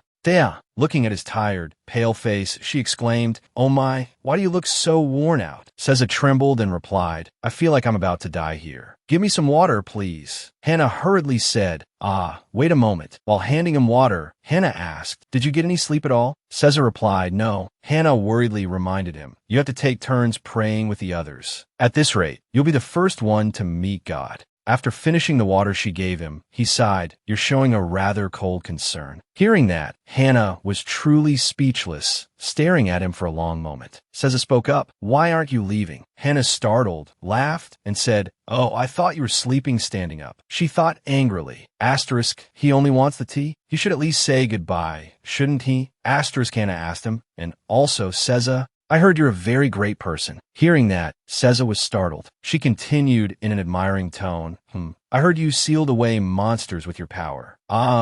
You've awakened, haven't you?" He realized with exasperation, "I think I know who's been bragging about this." Hannah said with a laugh, "Oh my, don't be shy. Tell me, how does it feel to have such power?" Seza clicked his tongue, his face looking strained as he asked, "Why do you want to know?" She quickly replied with anticipation, "I heard you always have to use your power to seal the monsters. Do you have to doze off your whole life like a sloth because of that?" Seza began to recount, "I was 13 at the time." Hannah said admiringly, "Ah, did your power increase then?" Seza denied it. "No, my current self is not like before. I don't want to waste my power. I just wiped them out." Hannah, as if not understanding his words, asked, "Excuse me?" He replied, "I use all my strength and energy to kill them all." Hannah imagined his emotionless face as he wielded a weapon, thinking fearfully, now that I think about it. Seza in the novel is a crazed priest who doesn't let a single villain escape. Calm people are scary when they get angry. I shouldn't stress him out, Hannah hurriedly bid him farewell. "Well, I'll be going now. Take care of yourself." Seza waved in response. She continued to stare at him. Seza spoke, "What? Didn't you just say you were leaving?" Hannah asked, "Can't you give me a hand?" Her hand, holding the water barrel, was trembling from the weight. Seza asked incredulously, "What? I'm even weaker than you." Hannah reconsidered. That's true. Why did I ask him? She said, "I'm going." He watched her stagger away. Seza thought, I know I have my limits. I don't even have enough energy to lift a spoon. But now I'm gradually recovering thanks to the tea. His body slowly recovering. He watched her clench her hand. At the central cathedral, Bellissimus was praying. A priest's voice called out, "Father, there are reports of the black desert monsters appearing in multiple villages with increasing frequency. The sealing power of that place is still intact, so it's likely the monsters have evolved." Hearing this, he opened his eyes. Pope Bellissimus Pecho asked, "Seza, well," the Pope asked, "he's still at the Rima church. Should I summon him?" Bellissimus said, "The boy is still there?" "How is the Rima church?" he replied. "Still a small church in the suburbs. However," he continued, the priest recounted, "because of the recent epidemic," he paused and asked, "have they suffered many losses?" "On the contrary," he answered, "many believers from all over have flocked to the Rima church because they believe it's blessed. Although the plague has ravaged the neighboring village, the Rima villagers are the only ones who remain unaffected. The church is now very crowded." The Pope seemed to understand and said, "I was wondering why everyone has been so quiet lately." He chuckled and thought, "This is getting interesting." In front of the Rima church gates, people chattered noisily. "I heard this is a blessed church, right? They say if you drink the holy water, you won't get sick. If that's true, won't the nobles seize it?" A villager worriedly asked. Another laughed and said, "What do you think a church is? It's not something you can buy with money." Just then, Hannah walked by. She spoke up, "If the church really has holy water, shouldn't they let us drink it first?" Masa, behind her, whispered to Ian, "I bet she won't realize what's going on for a while." Ian replied, "I think we can see her in action now." Masa called out to Hannah, "Teacher, you need to admit you have healing powers now." Hannah said awkwardly, "What? You too? I told you I don't have that kind of power." She thought, "Because I really haven't done anything. I've only been brewing tea leaves. It's embarrassing that everyone keeps calling it holy water. Besides, if I really had healing powers, wouldn't I have received some amazing power from brewing tea leaves?" Hannah said to the children, "Even though everyone in the church is very busy, I hope all the villagers are safe." Suddenly, she felt tired and sleepy. She wondered, "Oh, and why am I so sleepy?" Hannah sat down and told the children, "Kids, I'm going to take a nap. Wake me up after you finish studying." Masa worriedly said to Ian, "At this rate, I don't think our teacher will last." He replied, "Yeah, I'll go get the priest. A voice called out, no need. Both children were surprised. High priest, Seza said, I was wondering how long you'd last. He lifted her up and said, even though you're the one who scolded me for sleeping. Wherever. The children asked worriedly, is she sick? Seza replied, she's just exhausted. Ian asked, does using too much power harm her body? He nonchalantly replied, look at me and you'll know. Ian answered, oh, it does harm your body. Hearing this, he irritably clarified, I mean, it'll be fine. Why would you think my body is harmed? He replied, you look terrible. Haven't there been many times when you felt completely drained? Seza was surprised. Oh dear, how does a child like you know so much? You're right, though. You can never predict when it'll happen. The goddess isn't always benevolent. Masa wondered, why is that? Isn't the goddess loving and kind too? Humanity? Seza smirked. Humanity is described as being like the goddess. So isn't she the same? Seza was mocking the goddess by saying that humans are demons, and since they're described as being like the goddess must also be wicked. Ian pondered this. That's why I hate the church, he said. I can't believe you'd say that in front of a priest, Seza said, surprised. I can't believe you'd say that in front of the goddess, Ian retorted. This exchange was possible because they were standing before a statue of the goddess. Seza conceded, I lose. I admit defeat. In the darkness of night, a cloaked figure appeared. It was Hannah. She looked around, thinking, almost all the shops have closed. Hannah tiptoed to a doorway, determined. I need to get ingredients right away. Her hand reached for the door latch. Hannah realized, it seems this place is closed down permanently. Maybe I should go home. Hannah glanced around and saw several people whispering nearby. Since I'm here, I'll check on the village before heading back. Hannah walked towards the village. She heard crying from an alley and someone's voice. Hey, please try to sit up. Another voice interjected. What's the point of shaking a dead person? A child responded, but Hannah, witnessing the scene, gasped. Oh my God, what happened here? The boy continued speaking to the deceased. Uncle, it's not fair that you died like this. A beggar spoke loudly. What's not fair? Beggars like us dying from disease is a blessing. The boy replied, is it natural for us to die just because we're beggars? Uncle, wake up. The church. We have to go to the church. The man frowned and said irritably, you think the church will help the likes of us? The boy retorted, what would a drunkard like you know? He then noticed Hannah nearby. Who are you? He asked. Hannah hesitated. I was just passing by. The beggar clicked his tongue sarcastically. Finally, you get to witness the filth. Hannah looked at the boy and asked, why didn't you do anything when he was sick? The beggar answered, no one helps beggars like us. Hannah disagreed. You're wrong, she replied. The church wouldn't discriminate against those who need help. He scoffed. Look around, he said. This place is overrun with death. Who do you think will help us? Everyone is busy helping the living. Hannah asked, is everyone else here sick too? The boy replied, almost everyone. Why aren't you getting treatment? She asked. The boy answered, like the old man said, most people have given up. Everyone here is used to giving up. Hannah was shocked. The alley was almost devoid of sunlight. The stench of decay and waste hung heavy in the air. If death had a scent, would it smell like this? The scene she witnessed at the entrance was only the tip of the iceberg. Hannah stepped closer and recoiled in horror.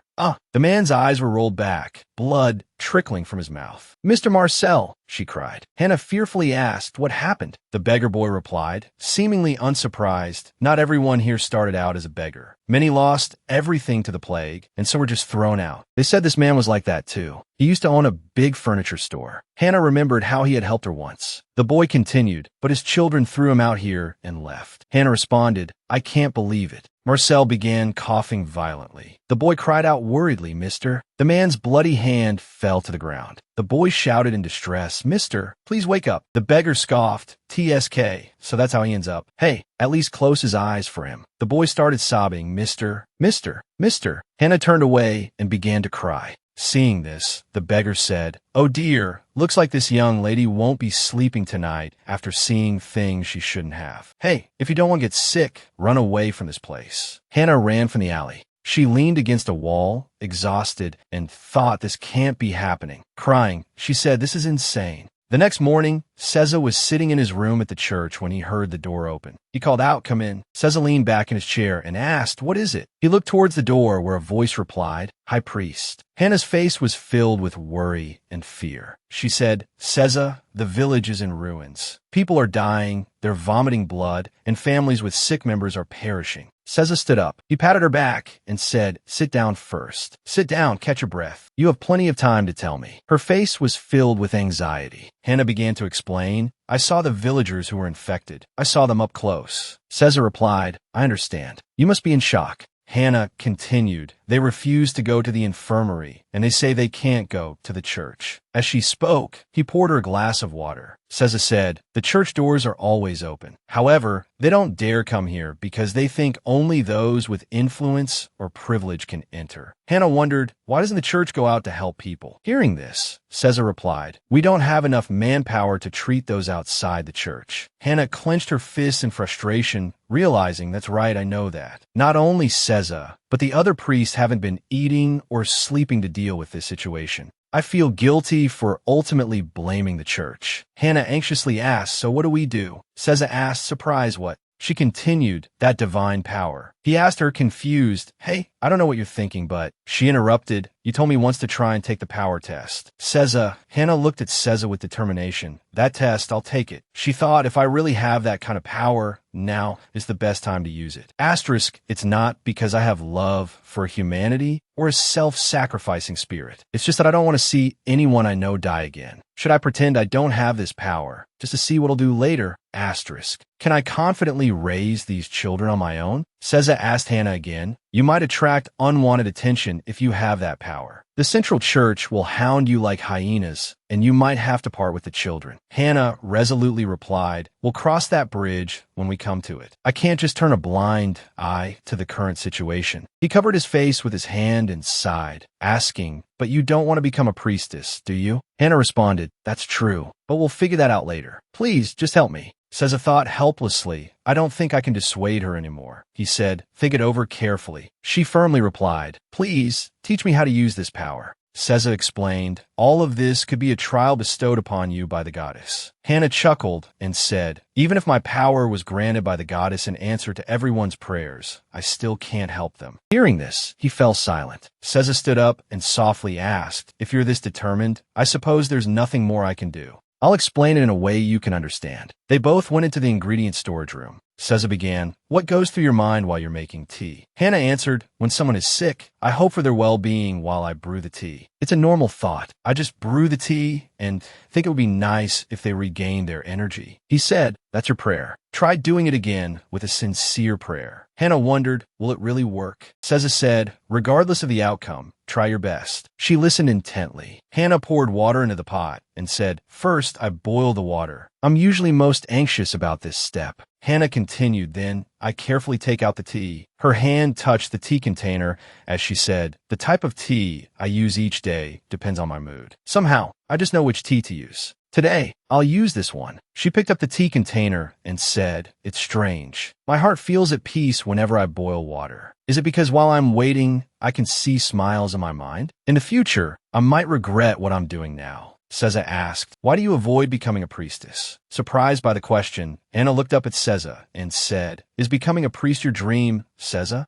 He replied, "On the contrary, my dream is to become a farmer." Hannah found his answer hard to believe. She said, "You have to be very diligent to be a farmer, you know?" Seza said, "Isn't it just scattering seeds and letting them grow?" Hannah laughed at his response. "If I were a farmer, I'd punch you." "So, Seza, you want a normal life too?" "He asked you to." Hannah happily replied, "Yes, I just want to live peacefully after taking care of the children. I plan to live normally like everyone else." He continued, "Not every priest is special." Hannah looked at Seza. She asked, "Didn't you feel special when you awakened your power?" Seza replied, "In my case, I could not feel it." Hannah said, "I used to think that the idea of being someone special was just a fleeting thought, something I didn't truly understand. The path to a normal life became distant when I became a character in this novel. I can't tell if the goddess is using me, protecting me, or even scorning me." Hannah looked at Seza and said, "If at some point I can no longer suppress my resentment towards this decision, please comfort me. He replied, it seems you just asked for something difficult. She looked at him and thought, even though he's being grumpy now, he was still very concerned about me earlier. Now I can understand his personality. Looking at the pot of water, Hannah said, the water has cooled down quite a bit. I usually add tea leaves based on intuition. I carefully add them until my ancestors tell me to stop. As she spoke, Hannah added the tea to the pot. Seza watched, surprised. She said cheerfully, there, all done. Simple, right? He wondered, don't you feel tired after making the tea? Hearing his question, Hannah thought for a moment and replied, The truth is,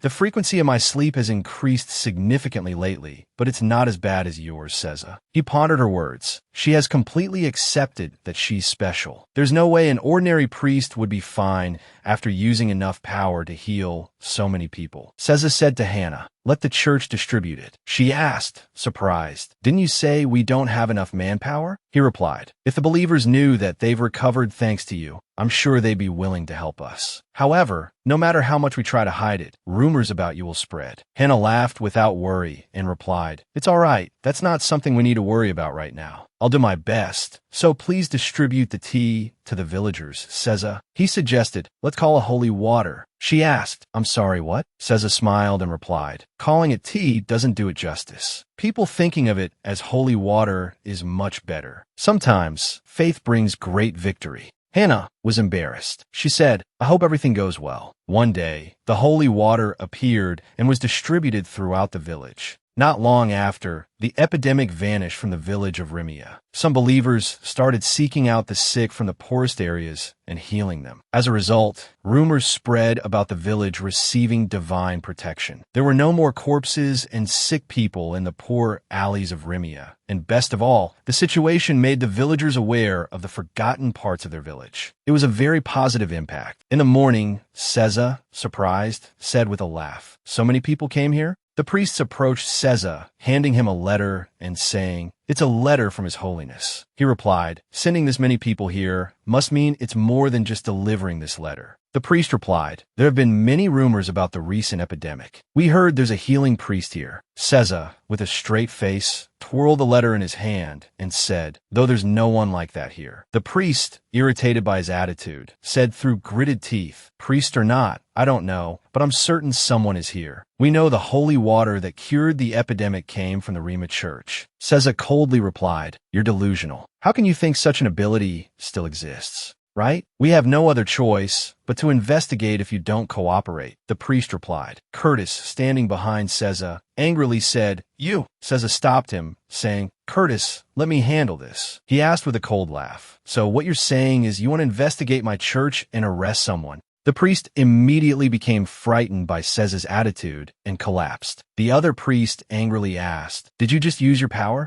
He too immediately cried out in fear before him. Seeing this, the other priest shouted, what are you doing? Seza coldly replied, you want to take someone from my church? I can't control my power. After hearing such impudent words, the priest asked, are you defying the orders of the central church? Is any of you strong enough to order me around? He asked. None of you are unaware of my temper, are you? I think all of you should leave quietly if you don't want to see something unpleasant. The priest said awkwardly, well, at least please read His Holiness's letter. Seza nodded and replied, all right, I'll try to read it if I have free time. Send my regards to the old man. After the priest left, Curtis anxiously asked, will everything be all right? While tearing open the envelope, he said, doing this much should make them understand. And if they don't, then we'll have to meet that old man later. Seza began to read His Holiness's letter. The letter read, I wonder if you've rested well during your 3 years in that quiet place, since you never care about anything. So perhaps you're unaware that the world has changed a lot in the past few years. Especially north of the desert, a small problem has occurred. I don't seem to have any way to send you, a lazybones, to resolve that issue. So the church had to shamefully dispatch priests from the attack and healing departments to that dreadful place. Even if a massacre might occur, because the healing department is especially hard to find, we had to search throughout the empire. That's all I wanted to say to you. Don't take this to heart. Anyway, I hope you will let our priests return safely. Seza clenched the paper after hearing those impudent words. The end of the letter read, I also pray for the children's safety. He scoffed, damn that old man, he's truly cunning. Seza worriedly thought, her identity will definitely be revealed, and the Pope will know soon too. This isn't the right time. I don't want to separate her from the children. Seza pondered. He said, Curtis. Curtis replied, yes. Seza said, tell the priest who just left this. Sooner or later, I will go. Night fell. As Hannah prepared for bed, Curtis came and asked, Miss Hannah, it seems you need to take a power test. She realized, wondering why so many priests had come today. As expected, she must be related to this matter. He continued, the priest from the Central Church will probably be arriving soon to prepare. Hannah asked, if I take the test, what will happen to me? Curtis replied, normally, you would probably have to go to the Central Church and immediately begin training to become a priest. She said worriedly, so I really need to go?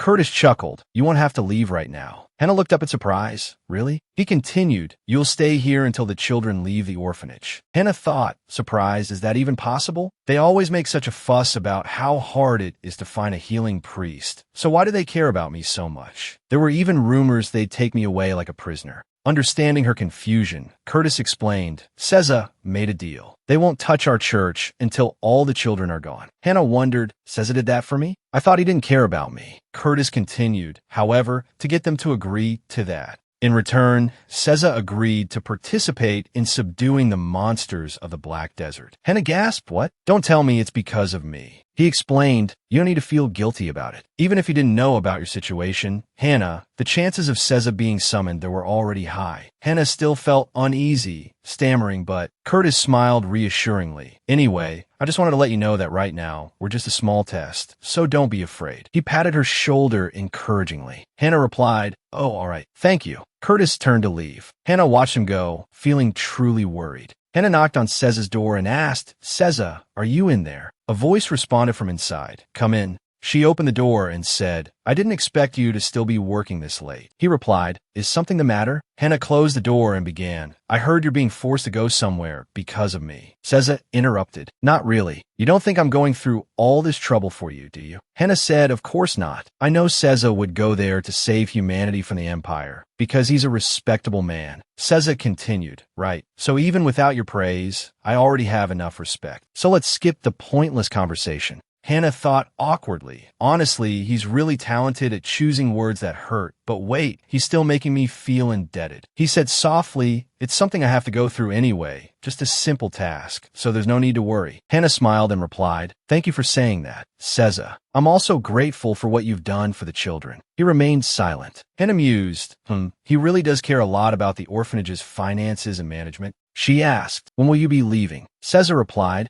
I'll have to see. I should probably follow the Central Church's schedule. Hannah smiled. I hope it's not too soon. Inwardly, she berated herself. I haven't done much for him. I even yelled at him terribly when he came to eat before. Seza asked awkwardly, just act normal. You're making me uncomfortable. Hannah encouraged him. I assure you that future generations will know what a great archbishop you were. Seza looked confused. What the heck? At this rate, you'll probably build a statue of me. Hannah said matter-of-factly, while we're at it, should we make one? He asked, with your meager salary? Hannah replied, just a simple statue about this size. She held out her hands to demonstrate. Seza said coldly, if you're going to talk nonsense, then leave. I have work to do. Hearing this, Hannah thought to herself, I'm the only one touched by this. Just me. She pouted and sighed. Oh dear, whatever the case may be with you and your church, I'm very grateful. I'll repay you when I have the chance. So, I'll be going now. Seza waved his hand dismissively to go on. Looking at Seza, Hannah thought, somehow, I don't feel comfortable ending this by expressing gratitude. Well, there's nothing I can do now. Suddenly, Seza spoke up. Oh, do you know? Hannah quickly replied, do you still have something to say? He nodded. After thinking it over, I want to correct myself. It's not for the sake of the children. Hannah was surprised. She asked, excuse me, what? Seza replied, I don't think I'm doing this for the children or the citizens of the Empire. Hannah was confused out. Akati seems like I don't understand what you're saying. He looked at her and answered, I'm saying I might be doing this for you. Hannah was startled and confused, stammering, for me? Yes, Seza thought. You don't think I'd endure these hardships for you, do you? Hannah, equally confused, wondered, but he just said it wasn't for me a few minutes ago. Looking at Hannah, Seza explained, I suddenly realized that I don't want you to forget me. I think it wouldn't be a bad idea if you remembered me occasionally because you felt guilty. Then you can leave. Hannah looked at Seza, bewildered, thinking, is he teasing me again? In the children's room, Masa said cheerfully, Auntie, let's sleep together tonight. She hugged him, happily saying, "Why is your black fur so soft?" He chirped in response. Suddenly, Masa remembered Hannah's words. "You can't sleep with Annie anymore because you're too big now." Masa thought, "She forbade me, but it's probably okay just for tonight." He looked at his auntie and said happily, "Let's stay together for a long time, Auntie." He chirped in reply. Hannah hugged him, laughing happily to "So fluffy." The next morning, Hannah opened the door to Masa's room and called, "Masa, Masa, it's time to wake up." She gasped at the sight before her. Hannah called out loudly, "Masa." She sat down and asked Masa worriedly, "Did something happen last night? Masa, are you all right?" Masa only groaned in response. Hannah looked up at the frighteningly large bird. She hesitantly asked, "Are you, Auntie?" It chirped in response. A voice called out, "What is this thing?" Jeremy, pointing at it, asked fearfully, trembling, "Miss Hannah, is that Auntie?" It chirped. Hannah stood up and said to Jeremy, "We need to take care of Masa first. Jeremy, can you ask the priest to call a doctor?" He replied, "Yes, Mississippi." Masa lay on the bed, his face flushed, delirious, and uncomfortable. Hannah soothed him. "Masa, wait a little while. The doctor will be here soon." She wiped his sweat with her hand and muttered to herself, "I should quickly make some tea too." Hannah stared at the enormous bird in astonishment. She realized Annie had grown larger than the doorway. "What should I do with Annie?" Yayan, bringing her a towel, was also surprised by it. He asked, puzzled, "What's going on?" Hannah replied, "I'm at fault here too. I'm sure everything was fine last night." Hannah thought, "Anyway, how are we going to get Annie out of here?" Yayan said, Miss." Suddenly, a loud noise erupted, and they both froze. Hannah looked at the completely destroyed door and asked, "Yayan, you didn't do this, did you?" Yayan replied, "I've been standing here the whole time." "Coco, what did you do?" It seemed happy as it replied, "Chirp." Seeing this, Hannah said awkwardly, "Canadian Phantom." She told it, so can you go back to your coop now?" Coco, hearing this, walked out the door. They were both really worried when they heard it making loud noises as it walked. Yayan called out, "Coco." Hannah immediately said, I'll get straight to the point. "So Coco can understand what we're saying and use magic too." Yayan replied, "It seems so." On the bed, Masa was becoming increasingly uncomfortable. Masa's condition is still not good. The royal physician examined him and said, Hannah continued, "You're right. This is caused by a problem with her power. That's why she isn't getting better, even though the royal physician has come." Hannah worriedly asked, "Is there any other treatment?" She replied, "She needs to learn how to control her magical energy. I think it's caused by the sudden depletion of a large amount of magical energy while her internal system hasn't fully developed properly." The royal physician asked, "What did she do before this happened?" Hannah hurriedly replied, "Oh, well, recently there have been some strange occurrences. The chicken she raised, the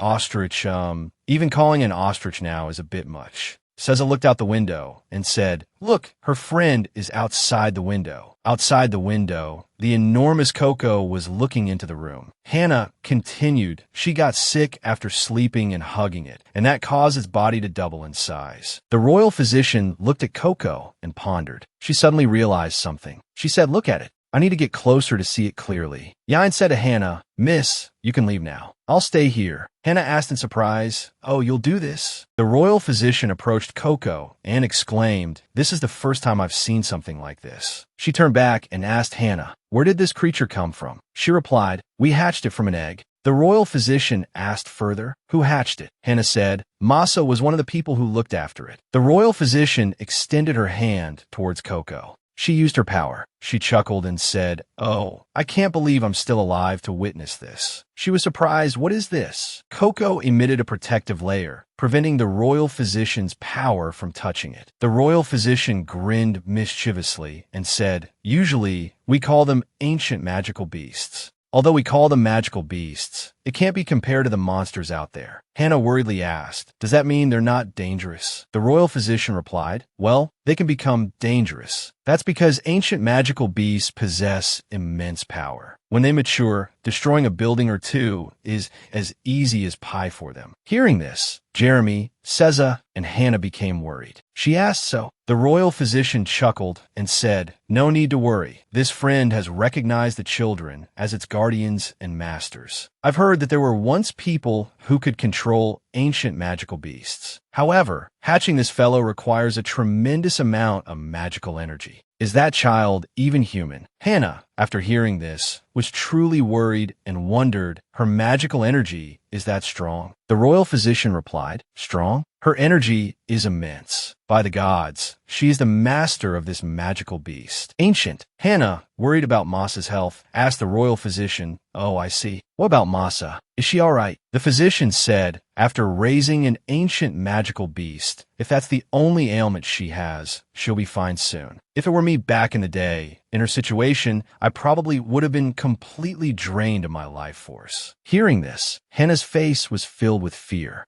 The royal physician smiled and said to her, "That child has never studied magic, correct?" Hannah immediately replied, "Yes, why do you ask?" "Oh, that's right, she hasn't." The physician suggested, "How about we send her to the magic tower? If she receives proper magical training, she can raise the ancient magical beast more safely. It would be a good opportunity for us to learn about ancient magical beasts, and it would also be a chance for her to learn how to control her magical abilities safely." Hannah was speechless after hearing this. She hesitantly replied, "Let me ask her first. Masa's decision is the most important. We can't decide for her if she doesn't want to." The royal physician agreed with this opinion and said, "When she recovers, explain to her the current situation and the magic tower's offer." Hannah replied, "I understand." In the room, Hannah talked with Jeremy and Ian. "Jeremy, have you decided to go to the night academy yet?" He replied, "Of course, Mississippi." Jeremy proudly said, "Sir Moisey said he would write a letter of recommendation for me. I'm definitely going to become the strongest knight." Hannah agreed, saying, "Yes, I'm sure you will become a good knight, Jeremy." Hannah smiled gently and said, "Please write a line about me when you become a famous knight." Hearing this, Jeremy burst out laughing, clutching his stomach. Seeing this, Hannah thought, "I'm being serious. You could write a line about me in your memoirs." Hannah looked at Ian and asked, "What about you, Ian? Do you want to become anything or learn anything?" Ian replied, "No, Mississippi, nothing." She looked at Hannah, smiling, and said, "Think about it carefully because you're very intelligent. You must be curious about a lot of things, right?" He replied, "Not really, Mississippi." Hannah tried asking, "Think about what you want to do, the things you like, such as studying, for example." Ian replied, "I'll try to think about it, Mississippi." His face showed a lack of interest. Seeing this, she thought, even though he answered me calmly, I guess he finds it bothersome. He's also showing the same indifferent look as before. Hannah smiled and said, "Just think about it." In her mind, she was truly worried, although saying she wasn't anxious would be a lie, because the time we have left is until you all turn 15. A few days later, in the morning, Hannah dozed off beside Masa's bed when she heard a voice call Annie. Masa didn't remember anything and asked, "What are you doing?" Hearing this, Hannah asked in surprise, "Huh, Masa? Do you know how long you've been bedridden?" Masa was confused. "What? Me?" Hannah replied, "Where do I even begin? First, do you see Coco outside the window?" Hearing this, Masa looked outside. She was astonished. She rubbed her eyes in disbelief at what she saw. Seeing Coco outside the window, Masa asked, "What is that thing?" Hannah replied, "What thing?" "That's Coco." Masa was shocked. Hannah continued to explain, "Magic appeared while you were sleeping." She said that Coco is something like a mythical beast. Coco was awakened and raised by Masa's magical energy. That's why Masa has been bedridden for the past few days. Masa, in front of the window, looked at Coco in surprise. She exclaimed in astonishment, "Whoa." Hannah smiled knowingly. I understand. Coco looks magnificent, even now. Whether it's me or the priests, we'll come to see Coco whenever we have free time." Masa's voice shocked her. "Well, then it's going to eat a lot more food now." Hannah was startled. "Wait, is that all you're focused on?" Masa asked, "The magic tower?" Hannah explained, "That's right." She said, "You have a large amount of magical energy. You'll be safe in the future if you learn to control it, and Coco will be protected too." Masa said worriedly, "But what if they try to dissect Coco?" Hannah looked at her and laughed, replying, "Do you think that beast would let that happen? They said Coco is much stronger than they thought." Masa still hesitated. She asked, "Will they give me a lot of money there?" Hannah, surprised, asked, "Why aren't you thinking that people will praise you a lot? But you're still a child. Why are you so interested in money?" Masa scoffed, replying, "What does age have to do with money, Annie?" Hannah chuckled and continued, "Anyway, thinking positively, it's a pretty good opportunity for you." Masa hesitated. "However, isn't that place full of strict old men?" Hannah replied, "What do you mean?" "I assure you, it's also full of young mages." Masa laughed in disagreement. "I don't like boring places, but I am interested in magic. Can magic make this hand summon ice and the other shoot fire? What about resurrecting the dead?" Hannah hesitated, replying, "Besides resurrecting the dead, I think everything else is possible." Masa responded, "That's boring. That's the part one like the most. Wouldn't it be adorable if skeletons came back to life and moved moved around. Imagining Masa's words, Hannah said fearfully, "No, I don't think so." Masa, understanding, said, "So that means I have to leave this place?" Hannah explained, "Not now. You can go when you're ready." Masa understood and said, "Now I'll try to listen to what the lady mage has said. I know that someday we'll have to part ways. I just hope I'm not the first to leave." Hearing that, Hannah thought, I didn't think Masa was also worried about separating. She held Masa's hand tightly and said, "Even if you leave here, it doesn't mean we become strangers, Masa." Masa smiled at her and said, "I know, I understand what you mean." Later, the mage returned to the orphanage. Masa talked with the mage. She seemed a little different than usual. Finally, Hannah had let go of someone. She was happy that Masa was thinking seriously about this. Later, they decided Masa would go to the magic tower on the day the children left the orphanage. Everything went smoothly despite all the worries she had. The next day, there was a letter on the table. Hannah asked, "A letter for me?" Saya replied, "The address is the orphanage, so you have the right to receive it." While opening the letter, Hannah wondered, "Who sent this?" He asked, "Is it a love letter?" She snorted with laughter when she heard that. Hannah laughed loudly and said, "What a wild imagination." Saya thought, "Anyway, I'm sure some chaos will break out after opening the letter." No one contacts the orphanage. When news does arrive, it's usually bad news. Hannah read the letter and exclaimed, "Oh my goodness." Saya asked, "What is it?" She replied, This is a letter from him, the Grand Duke." Hannah handed the letter to Saya and continued, "He says he wants to help Ian." The contents of the letter are very simple. The Grand Duke, who has returned after traveling all over the north, has heard news of Ian and has decided to become the child's guardian.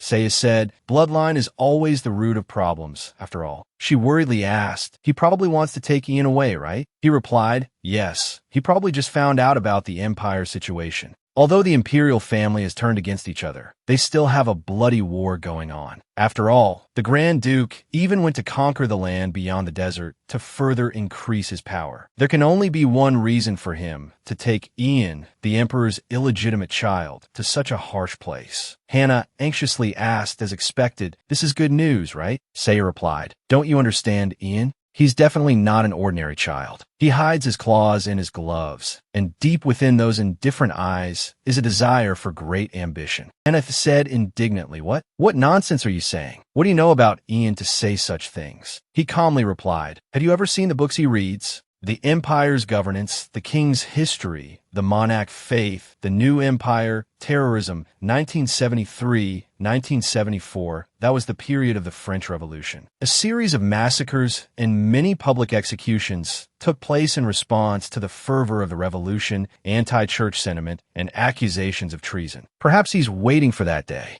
She hesitantly asked, "Is it because he wants something like revenge against his father?" Saya replied, "If he were aiming high for such petty reasons, he would fall immediately. However, isn't that child quite clever about it? I believe he has other plans. Like us, that child will also go where he belongs." Hannah chuckled and asked, "Is that also God's will?" He said, "Right now, you sound just like a priestess." She said, "Let's just say, soon-to-be priestess." Saya chuckled and asked, "We'll have to wait and see what happens." In the morning in the room, she told Ian everything that's what happened. Hannah watched Ian silently and worriedly thought, "Ian, is he shocked by this?" He closed his book. He looked up at her and replied, "I understand." Hannah wondered in surprise, "That's it? I thought he'd at least ask who the Grand Duke is." She replied, "Oh, all right." Hannah stood up and said, "Well then, think it over." Ian nodded in response. She looked at the book Ian was reading and said to herself, "Also, the book Ian is reading is The Prince." She worried when she saw the title of the book. The Prince is a book published in 1532 by Niccolò Machiavelli, an Italian diplomat and political theorist, as a guide for new princes and royalty. The general purpose of the book is to accept that the goals of princes, such as glory and survival, can justify the use of immoral methods to achieve those goals. From the moment she saw the title of the book, she understood. Ian had probably been preparing for this moment longer than she thought. The next day, Hannah went to the temple. The priests invited her in.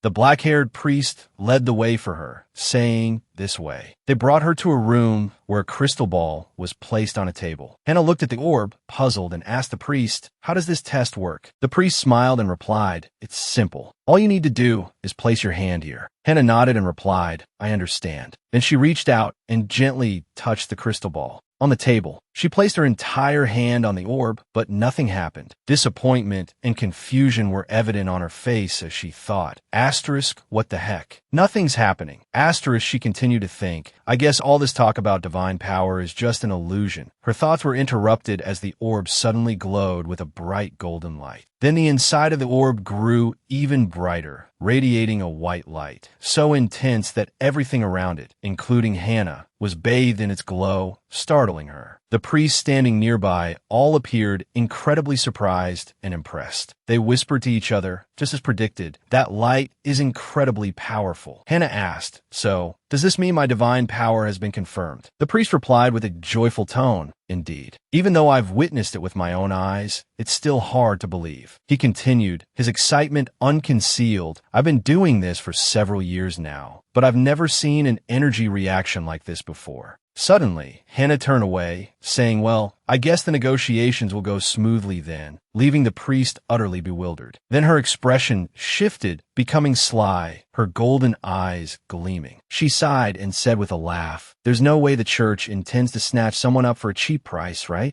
She continued, "To take me, you'll need to offer me some good terms. After all, I'm already quite happy working as a teacher at the orphanage." The priest fell silent, then replied, "What do you want?" She rested her chin on her hand, feigning thought, and replied, "First, I want a large salary, and it would be great if I didn't have to work more than 40 hours a week." She went on, "I want my own laboratory too. Also, I hope to have someone to handle dealings with the nobles." Hearing Hannah's numerous conditions, the priest couldn't help but break out in a sweat. Hannah continued with her demands. Discretionary travel. "I only go wherever I want." Seeing that Hannah seemed to have made enough requests, the priest immediately asked, "Is there anything else?" Hannah finally turned to look directly at him and said, "I want immunity." Perhaps this was her true objective all along. Hannah continued, "Immunity isn't just for me, but for others as well. I heard that immunity is granted under the Pope's authority. If you grant me that, I can keep one of the two things I just mentioned." The priest asked her, "Is there any situation where you would need immunity?" Hannah replied, "Well, I heard that priests usually respond like that if it's not an easy question." Then she gave a bright smile, completely erasing her previous innocent expression, and replied, "Let's call it God's prophecy." In the blink of an eye, night fell upon the temple. Hannah walked out of the temple, humming a song, looking very excited. Saya was waiting for her outside. Seeing her come out, he said, "I heard you made a rather strange offer." Hannah replied, "Oh, you mean immunity?" Then she responded with a smile, "At first, I was going to negotiate later, but as soon as I saw the priest's face, I knew it was the right time." Saya laughed and replied, "That's amusing." Hannah turned to him and asked, "Amusing? Don't people usually say, 'Why are you asking for that? Didn't you just do something wrong?'" Saya, hearing this, turned and asked her, "You mean, are you trying to kill someone?" Hannah burst out laughing and said, "You know I would never do that." "Anyway," she continued. Hearing this, Saya stepped closer to Hannah and said, "If not that." He leaned closer and continued, "Then maybe you're planning a rebellion." Hannah was surprised and a little awkward. She replied, "You're saying scary things." Saya turned away and continued, "I mean, you would only scream for immunity after doing something drastic, right?" She replied, "I think you'll never know what will happen in life." He nodded in agreement and said, "I feel like it's pretty hard to get in trouble with divine power." Hannah replied, "I think I'll use the immunity if something goes wrong when I'm healing healthy people." Then she thought to herself, "Although I'm not sure if I'll get immunity or not, I don't know what day I'll need it." She followed Saya, still lost in thought. Suppose if Ian tries to rebel, or if something goes wrong, or even if Jeremy becomes the founder of the Dark Clan. Saya asked her, "But how did you know the Pope possesses immunity?" She replied confidently, "I've heard a lot about it." Hearing her answer, Saya couldn't help but chuckle.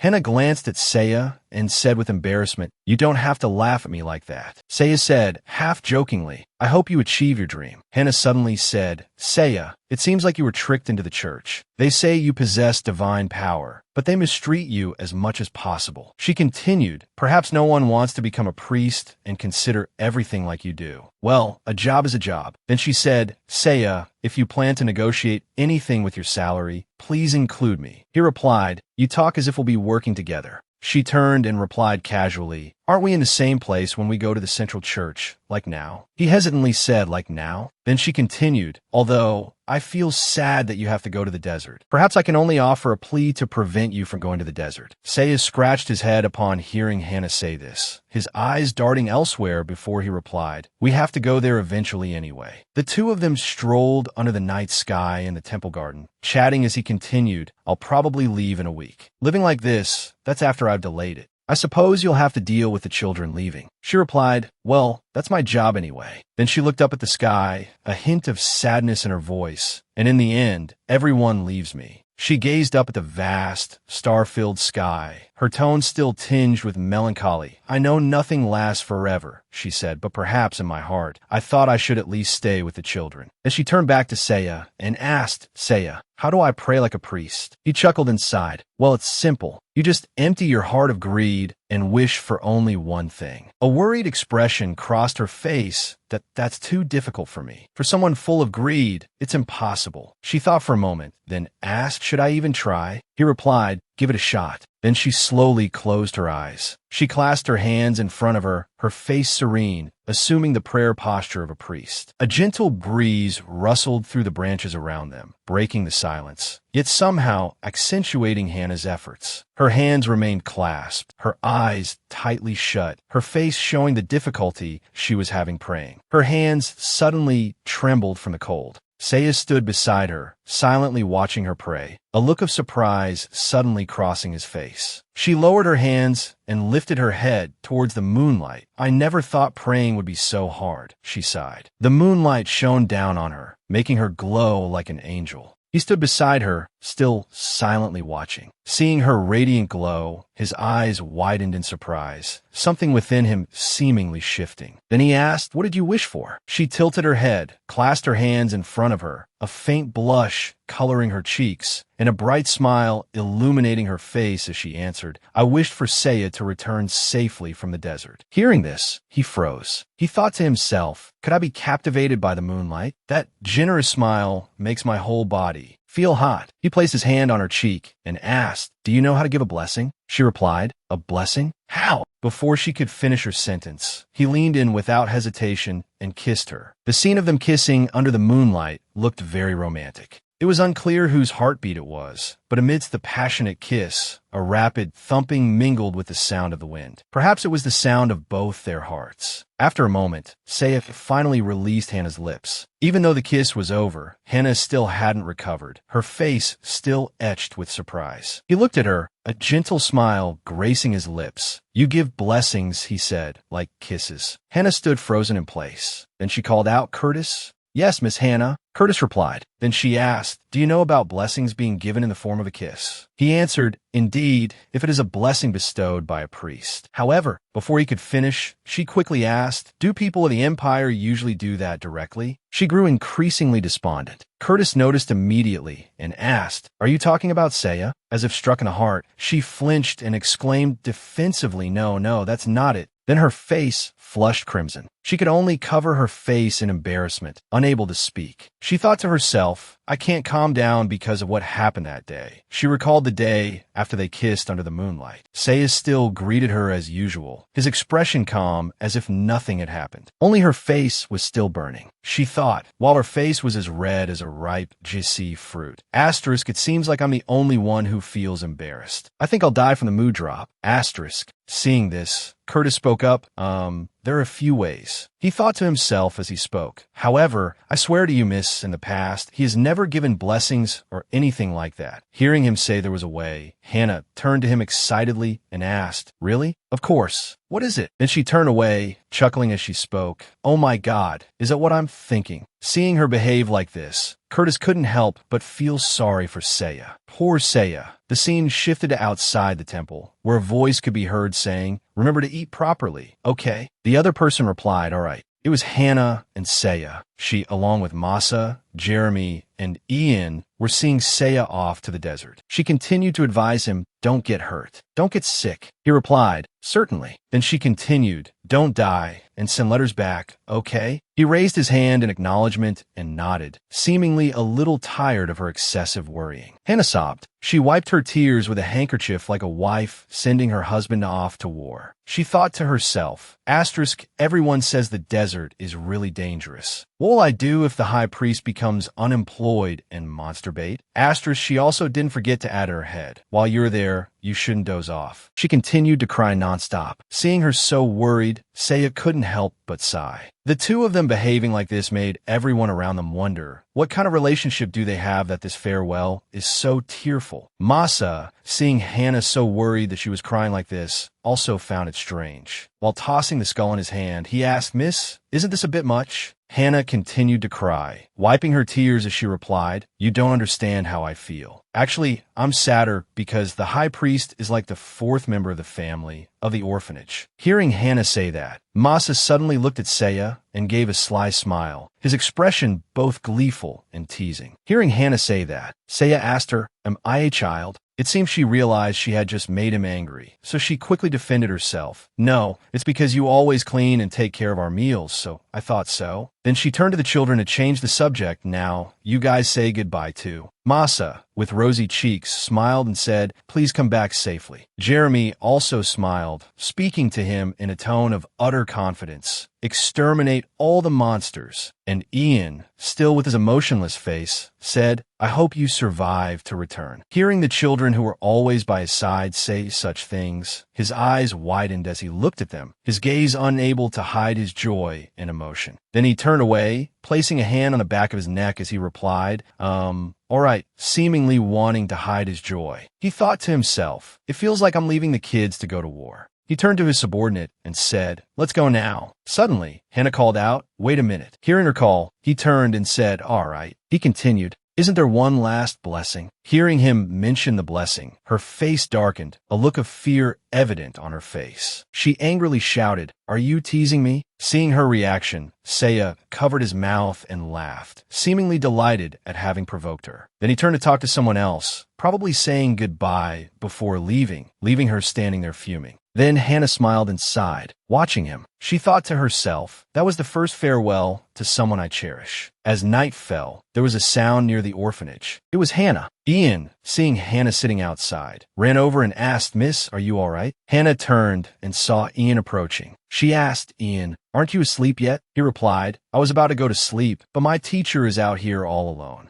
Hearing Ian say that, Hannah couldn't hide her pleased expression. Whose child is this? So kind. Then he sat next to Hannah and asked, Miss, are you sad? Hannah took a sip of water and chuckled, replying, I'm not sad, it's just when someone leaves, it becomes empty. Children are always blunt, and Ian took full advantage of that. He asked directly, do you like the Archbishop? Hannah was so startled, she choked on her water, coughing in front of Ian. Then she turned to him and said, what are you talking about? Despite her denial, her face flushed red, unable to hide her embarrassment. Seeing Hannah's reaction, Ian said, if you react like that to what I said, I feel pretty bad. Hannah gave a wry smile and said, that's because what you just said is nonsense. Then Ian called out to her, Miss. He seemed serious, like he wanted to talk about something important. Hannah replied, what is it? He rested his chin on his hand, looking thoughtful. He asked, if I left here, would you feel empty? Hannah answered without hesitation, what are you talking about? It would feel like a part of me is gone. Hearing her answer, he fell into deep thought. Then he said to her, don't forget me. She looked at him and said, Ian, is that why you don't want to go? If so, you can stay with us longer. Suddenly, Ian said, I used to be jealous of the Archbishop. Hannah immediately asked, huh? What? He rested his chin on his hand again, looking thoughtful. Because he calls you by your name, he continued, I have many reasons to leave soon, and that's one of them. Hannah replied hesitantly, I'm sorry, but I don't quite understand. I'm not as perceptive as you.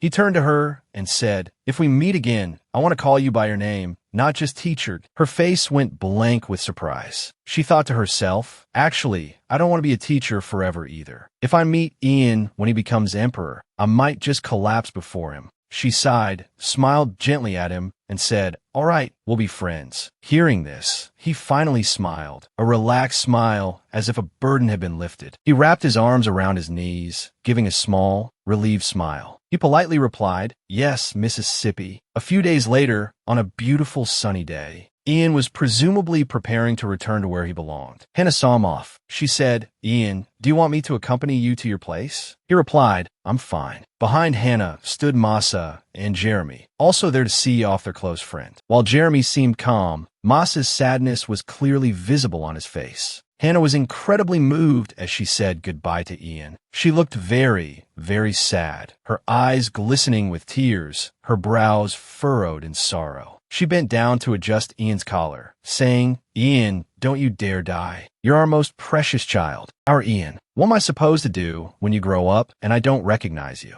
He laughed at that and replied, "I'm not going there to die, Mississippi." Tears welled up in her eyes as she responded, her voice trembling. I know. You're going to a good place. I'm just being weak during this goodbye." He sighed at her words, then suddenly took off his right glove. He placed his hand on her cheek, gently wiping away her tears, and offered a gentle smile. "Don't worry," he said. "We'll see each other again." By now, she was crying harder, her cheeks flushed. She took his hand, sobbing yes. Unable to contain her emotions, she rushed forward and hugged Ian tightly. Ian gently hugged her back, maintaining his gentle smile. Jeremy, no longer maintaining his usual aloof expression, now furrowed his brows in sorrow. Masa, meanwhile, was on the verge of tears. Ian looked at his two close friends, offering them a gentle smile. "Take care," he said. Masa couldn't hold back any longer and began to sob, calling Ian's name and running towards him. Jeremy, too, looked as if he was about to cry. Masa and Hannah hugged Ian, crying loudly. It was a truly heartbreaking scene. Jeremy turned away, muttering, "Damn it," and choked back a sob, unable to contain his tears. After Ian left, and Seza also went to the desert, life at the temple orphanage continued peacefully. Hannah looked at the sword in Jeremy's hand and asked, "Is that all you're bringing?" It was the sword he had received from Moira. He replied, "They'll give us everything we need anyway." She responded, "Even so, shouldn't you bring your most prized possessions?" She looked at him and asked, "We're going to a new place. Are you scared?" Although she was smiling, her face betrayed a hint of apprehension. He laughed and replied confidently, "Me? Scared of that kind of thing? Miss, you should be worried about yourself. Aren't you always sad when one of us leaves?"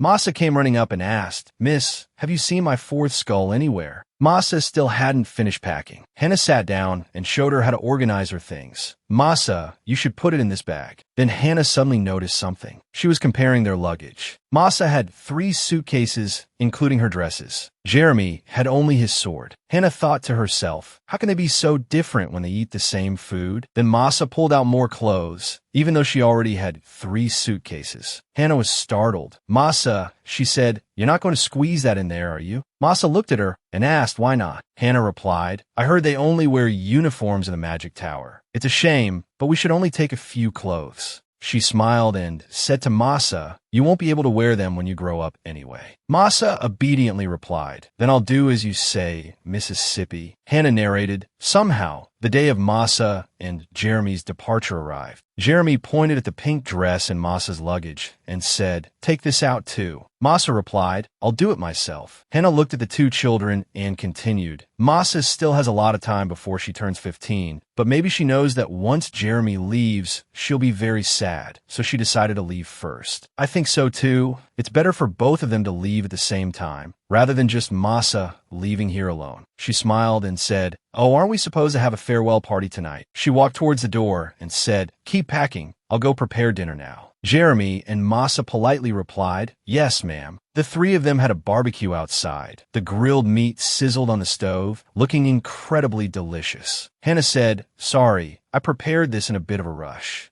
Jeremy came over with 2 potatoes and said, "I like this atmosphere." Masa was sitting on a chair waiting for the meat to cook. She said, "Me too." Jeremy put the 2 potatoes on the stove to bake. Hannah saw them, and perhaps the potatoes reminded her of Ian. Suddenly, she said, "I wonder if Ian is doing okay." Jeremy dusted his hands and replied, "It's a waste of time worrying about him, Mississippi. He's the best in the world at taking care of himself." Hannah agreed, "That's true." Then she remembered reading Ian's letter after he left. "I received a short letter saying that he had arrived safely. I was worried because there was no further news after that." Then she shook her head to get rid of the negative thoughts. She reassured herself, "No, if it's Ian, he'll be fine wherever he is." She looked at Jeremy and Masa, who were standing and eating together carefree on the other side, thinking to herself, "Don't worry, today I'm focusing on Jeremy and Masa." Then suddenly she realized something and said in a panic, "I must be losing my mind." Then Hannah hurried into the house, saying as she ran, "You two keep eating." She looked incredibly rushed, as if she had forgotten something important. Masa looked after her and asked,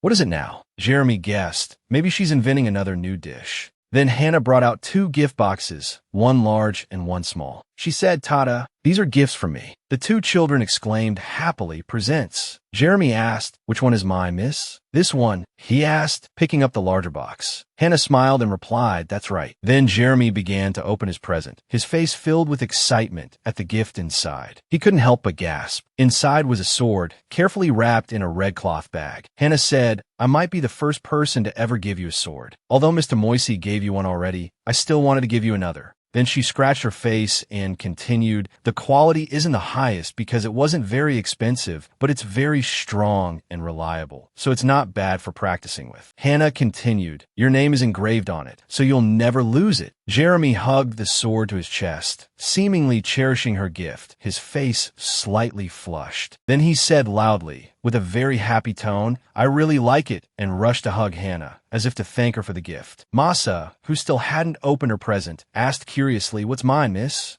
Then she opened it. Inside was a box designed quite similarly to a book. Masa seemed surprised and said, That's." Hannah turned to Masa and said she bought it because she heard using magic is easier with a magic stone. It wasn't a high-grade stone, but it would be good for practice. Hannah continued, "You don't know how hard it was to find a red stone that matches your hair." Masa opened the box. Inside was a ring with a red magic stone set on it. Seeing the ring, Masa blushed and couldn't help but exclaim, "Wonderful." Inside the box, besides the ring, there was also a large necklace with a red magic stone similar to Masa's ring. She picked it up and asked, "What's this for?" Hannah replied, "It's a necklace for Coco." As if knowing it was hers, Coco lowered her head and oinked, as if telling Masa to put it on her. Seeing this, Masa asked, "Do you want me to put this around your neck?" Coco oinked again, as if answering. Then Masa reached out and put the necklace around Coco's neck, saying, "I always said necklaces are for pigs." Hannah said, "Isn't she adorable?" "Coco, you look even cooler now." Hearing the compliment, Coco oinked again, as if in agreement. After putting the necklace on Coco, Masa suddenly closed the box without putting on her own ring. Hannah asked, "Why aren't you wearing it? Don't you like it?" Masa smiled and replied, "I want to keep it." Hearing this, Hannah said, "Masa, you'll have much better things at the Magic Tower, so just use this one for practice." Masa looked at her and said, "How could I use something this lovely?" Her face showed how much she liked the ring Hannah gave her. Hannah said, "Aren't there many more lovely things in the world?" Then she thought to herself, "Why is she so moved?" Hearing her say that, Masa looked down at the ring in the box and said, "Well then." Then she took the ring and put on her left index finger, looking brightly at Hannah and asking, "How about this?" Hannah was happy and said, "Masa, it really suits you." Then Masa looked at her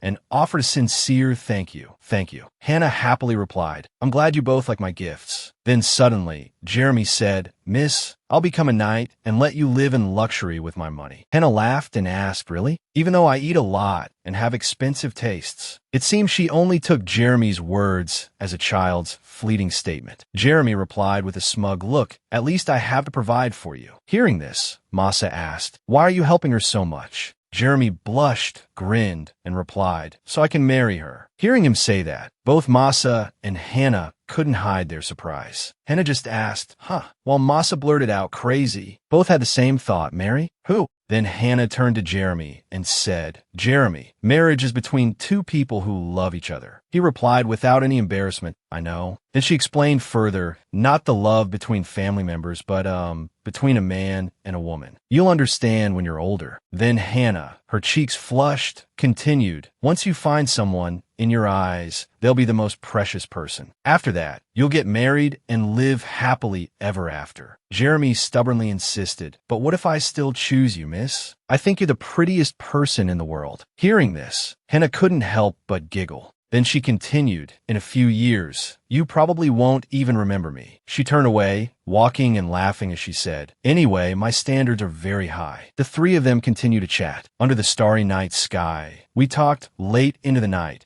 as if today was the last day we would ever see each other. After a long time around the bonfire, the garden became livelier. Then, as soon as the sun rose, all three said their goodbyes. This was the beginning of a long journey to find their own lives. 6 years later, at the enormous, brilliantly white cathedral. You know this is a scam, right? Hannah held the letter she had just finished reading and questioned Ethel. Hannah went to get the letter. She asked irritably, so, is there any reason why I have to make holy water today? Today, Hannah had to create an extremely large amount of holy water. Normally, healing priests would use their divine power directly on patients. However, in Hannah's case, she channels her divine power into anything containing water. Of course, she had to learn how to handle her power, and she also had to directly heal patients. However, it was more beneficial for the church if she created holy water. Moreover, there was a slight problem when Hannah used her healing power on patients. When someone received her healing power, they felt pain. A patient lay, crying on the bed, "Can I go home? Please save me." Hannah, not understanding the situation, tried to reassure him, "I'll heal you right now." Simply put, she didn't like delicate tasks like directly healing others.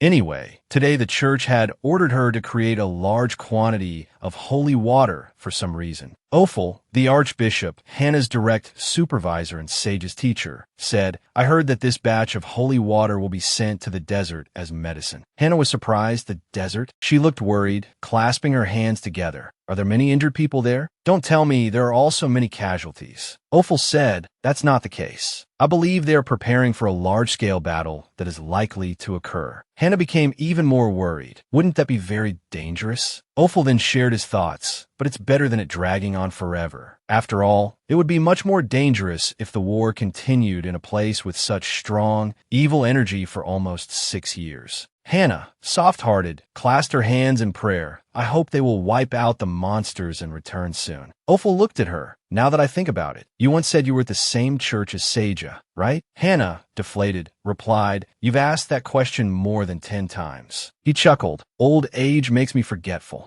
Then he muttered to himself, but the Pope isn't like that. He's even better than young people. You shouldn't compare him to ordinary humans. Though no one had asked, Hannah looked at him and thought doubtfully, does he do things half-heartedly like Seja? I'm sure Ophel is heavily influenced by Seja's personality. She continued, besides, aren't you worried about the priests going to the desert? Ophel said innocently, Who? Me? Worried about them? He frankly stated, the empire will collapse if they can't take care of themselves. Worrying about them is no different than worrying about myself and my own life. I've never worried about myself. Hannah, you don't need to worry. Oh my God, you're using hairspray again. What kind of twisted logic is that? How can you even think like that? Now his face relaxed. Anyway, let's just trust them. Hannah also gave her opinion directly. Next time, please be more concise. I barely understood what you meant. Ophel laughed. I think you didn't understand anything. Not just barely. Hannah still thought to herself, he's clearly one of the people who raised Seja. She shrugged. Anyway, I'm so tired now, I'm going to take a nap. Ophel said, all right, don't sleep in the garden again. Please sleep in your room. Hannah massaged her neck. Even those who don't need it search for and collect it. This has caused a shortage of holy water in the church. Just like Seja, now she can sleep anywhere. She dozes off while walking and even while eating. She jokingly asked, I wonder if I die from overwork, will I get compensated? He teased right back, you don't have anyone to inherit it anyway. Well, you're right. Hannah thought, asterisk, I knew I shouldn't have asked. How disappointing. Asterisk, should I get married? She turned around, I'll be going now. Ophel nodded, all right. While walking, she held her head. Why am I so dizzy today? Hannah yawned, tears welling up in her eyes. She arrived at a spot in the flower garden, feeling that this place was even more comfortable than her bed. She went to a chair and thought, should I sleep here for a bit? Later, it got dark before she knew it. A large hand was stroking her pink hair. I told you to sleep in your room before. The handsome young man sighed helplessly, but his voice was indulgent as she rested her head on his lap. Hannah stirred. She opened one eye, waking up, Jeremy. She looked up at the face she was resting on. Oh, it's Jeremy. His face was gentle, his voice soft. Yes, Mississippi. Hannah sat up worriedly and asked, "Are you injured again?" Jeremy said, "Just a little, Mississippi." "Where? Did you get hurt while practicing swordsmanship again?" Hannah wanted to check immediately. Her heart ached as she touched his hand, causing him quite a bit of pain. Hannah quickly withdrew her hand. "Oh my, your hand is injured? Why do you get hurt so often?" She cursed inwardly. Asterisk, is that Knight Academy trying to kill its students? Why don't they care about the students' injuries? Asterisk. Jeremy untied his shirt with both hands. "Others often get injured too, Mississippi. I'm lucky to have you by my side." "Let me see. It's really difficult, isn't it?" He was taking off his shirt, and she was being too hasty. "Your whole body is covered in scars and bandages, from your left hand to your stomach. Seeing you struggle with those injuries every day, isn't becoming a knight your specialty?" Jeremy smiled brightly. "It's all right, Mississippi." My aunt just laughed it off again. "How many times has she told me to be careful?" "January, you little rascal. Don't you think getting injured is a bad thing?" Hannah was about to raise her voice. "How could it be a good thing? Look at your body. Who else walks around wrapped in bandages?" He joked, "I like it because it lets me see your worried face." "Such sweet talk. I almost hit you." Hannah frowned. "If you keep spouting such nonsense, I won't heal you." Jeremy remained stubborn. "Aren't you so worried about me that you can't sleep? So I have to show up so you know I'm still alive." She got goosebumps. "Stop it. If you get hurt again, I'll refuse to see you. Honestly, you're like a 10-year-old child." Hearing her grumbling, he furrowed his brow in thought. Even though many people trembled in fear just seeing him walk down the street, she still thought of and worried about him like a child. The power from her hand glowed as she began to heal him. The more she did this, the more he wanted to play along and act like the child she saw him as. His voice softened. "That's why you have to take care of me." Miss." Hannah's face still hadn't relaxed. Jeremy commented, "It seems your healing skills haven't improved much." Hannah knelt down. "Being eager isn't enough to properly care for you. Does it hurt?" Hannah saw them too. She gently inquired, her voice filled with compassion. "What about the scars? Are they healed yet?" He pulled his sweater on, flashing a bright smile. "That I think they're painful enough to make someone pass out. You should have told me when it hurt. You don't show any expression, so how would I know?" He just chuckled. "Somehow I've gotten used to it." Hearing him say that, she felt a pang of sadness, her gaze dropping. She suddenly looked at her palms, blaming herself. "Why does my healing always cause pain? I should have given him holy water." She looked up at him and said, "By the way, I think those scars will be permanent." He maintained his bright smile as he replied, "Well, I think they're medals I've earned." Hearing this, she raised her hand. "Are you trying to reopen your wounds?" she said with mock anger. "Come on, I don't feel the pain anymore." She held her aching head. "I thought I was just a little tired, but now I feel dizzy." Jeremy worried. "Lie down, Mississippi." She chuckled, secretly thinking, "Look at him acting like he wasn't the one who caused this." She brushed the thought aside, replacing it with a sense of entitlement. "Whatever, I have the right to use his legs as a pillow." Then she comfortably rested her head on his thigh. Suddenly remembering something, she turned to him and asked, "Hey, when will you officially become a knight? With your skills, shouldn't they make you the princess's knight?" Hearing her ask such a question made him chuckle and reply, "There's no such thing as a princess in the Empire, Mississippi." Frowning slightly, she continued to ask, "What about the emperor?" He patiently let her rest her head on his thigh, patiently explaining, "Not everyone who graduates from the Knight Academy becomes a knight, Mississippi." Her eyes widened with curiosity. "Then what do they become?" His low, teasing reply, "Your bodyguard, miss," made Hannah roll her eyes in exasperation. She huffed and raised her voice slightly. "My salary isn't even enough to pay you. Do you know how hard it is to live in this church?" She thought angrily, "How dare you tease me like that?" But when he heard her, he just covered his mouth and chuckled. Turning back to her previous position, she spoke to him exasperatedly. "You applied there before, so why didn't you become a knight? You didn't go around doing anything bad, right?" He stopped to ask her, "What do you mean by bad things, miss?" Hannah's voice replied, "You don't have to answer right now, but why are you asking what I mean by bad things?" He smiled brightly and replied, "No one can live by only doing good things, isn't that right, miss?" She rolled her eyes at him and said, "Always be vigilant and don't get involved with bad people." She continued to advise him, while he reached out and gently stroked her hair. He chuckled again and replied, "Miss, you're worrying about me like I'm going to become a bad person." She closed her eyes and said calmly, "I don't think people just naturally become bad." He looked at her, sighed, and thought to himself, "There's only one reason I don't think that way. She's always worried I'll become a delinquent. She's overreacting like this because she's worried I'll rebel during puberty." With each thought, images from the past flashed before his eyes. He smiled brightly and said to Hannah, "You always hide a lot of secrets, Mississippi. Can you see the future or something similar?" Her excitement made her voice rise. "Yes, the gods are whispering their words in my ear, so don't you lie to me." He stiffened slightly, his voice soft. "Oh, I understand, Mississippi." Jeremy, with his hand on her shoulder, asked curiously, "And did your brother skip school again today?" Hannah, comfortably resting her head on his thigh, replied, "Today's the weekend." Suddenly, her eyes widened in alarm. "What?" She turned to look at Jeremy in a panic. "I told them I wouldn't work on the weekends. They overworked me, so it ended late today. Didn't anyone tell you?" His red eyes sharpened, his face cold, and his voice low as he asked her, "Should I deal with them, miss?" After seeing his coldness, she closed her eyes, no longer thinking, "No need." Then, switching to a threat, "But I forbid you from skipping school." He softened, agreeing with Hannah. "Yes, miss, I know." His thoughts continued to race. "Sometimes I think she forgets I've grown up." He placed his hand on top of her head. He gently stroked her long hair, lost in his tangled thoughts. "I guess even if I died and came back to life, she'd still never stop seeing me as a child." His face fell, a melancholic sadness flickering across it. "For the past 6 years, I've painfully realized that." Suddenly, her voice broke through his thoughts. "If you're going to fall asleep, just go." He sighed. "How could I do that, miss?" Her eyes were still closed, but her voice came out evenly, instructing him that she would get up on her own shortly. So if his legs were numb, he could go ahead and leave. This place was safe, so he shouldn't worry. He softly replied, "Yes, miss," to her. He looked at her, thinking to himself, even though they were in a church, why wasn't she being a little more cautious?